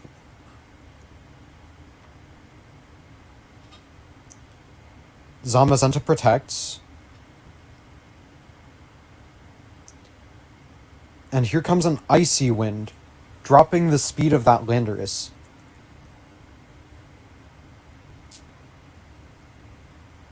Although I don't really know if that was necessary.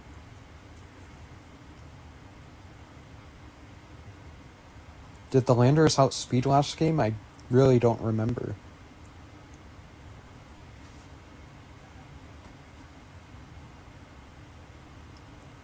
Calyrex shook off the taunt. So now you desperately need to take out that Calyrex before it gets the speed control. So here comes the Ogerpon Cornerstone, which is in a really good position because there's really not much that Victor can do to this Ogerpon. But Davide really needs to get the speed control back up. Not get the speed control back up.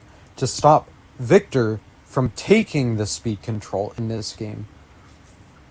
Because if Victor gets the Trick Room up, that just puts Davide in a really bad position. Because it seems like all of Davide's Pokemon are pretty fast. Here's the terrestrialization on the Cornerstone Ogerpon.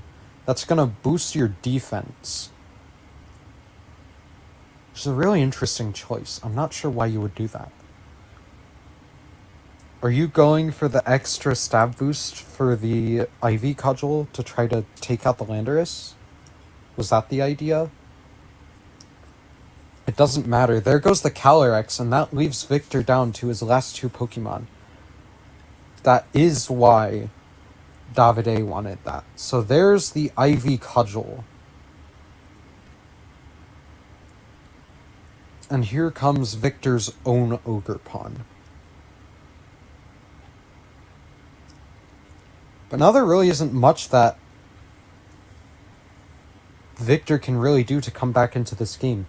Because the Body Press plus Rock IV Cudgel is just going to come into that Landorus. Landorus is going to go down. And then they're free to just double into the Cornerstone Ogerpon on the next turn. Ooh, but here comes the Wide Guard. You're protecting yourself from the Sandsear Storm. Here's the Rock IV Cudgel. And it takes out the Landorus. Now Victor is down to just a Cornerstone Mask Ogerpon.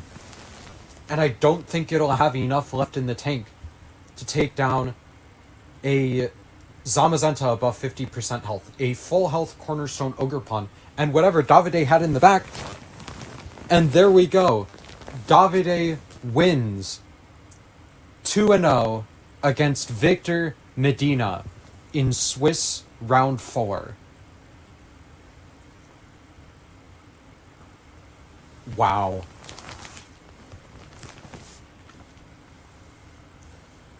Victor played so aggressively, and that ended up being Victor's downfall because you didn't get the speed control up. You weren't able to protect your Ogerpon. You weren't able to protect your Calyrex Ice Rider. You just didn't have the tools that you needed because you played so aggressively. If Victor would have taken a step back, maybe, just adjusted some of those plays, I feel like that could have gone a lot more in Victor Medina's favor.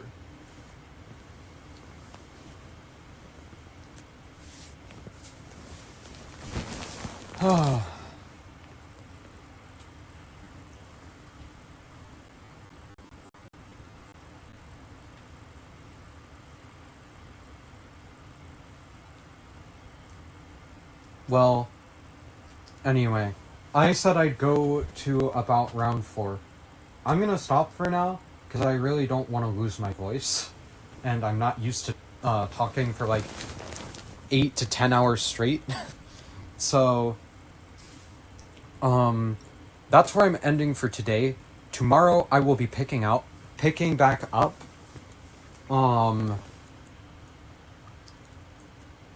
And yeah.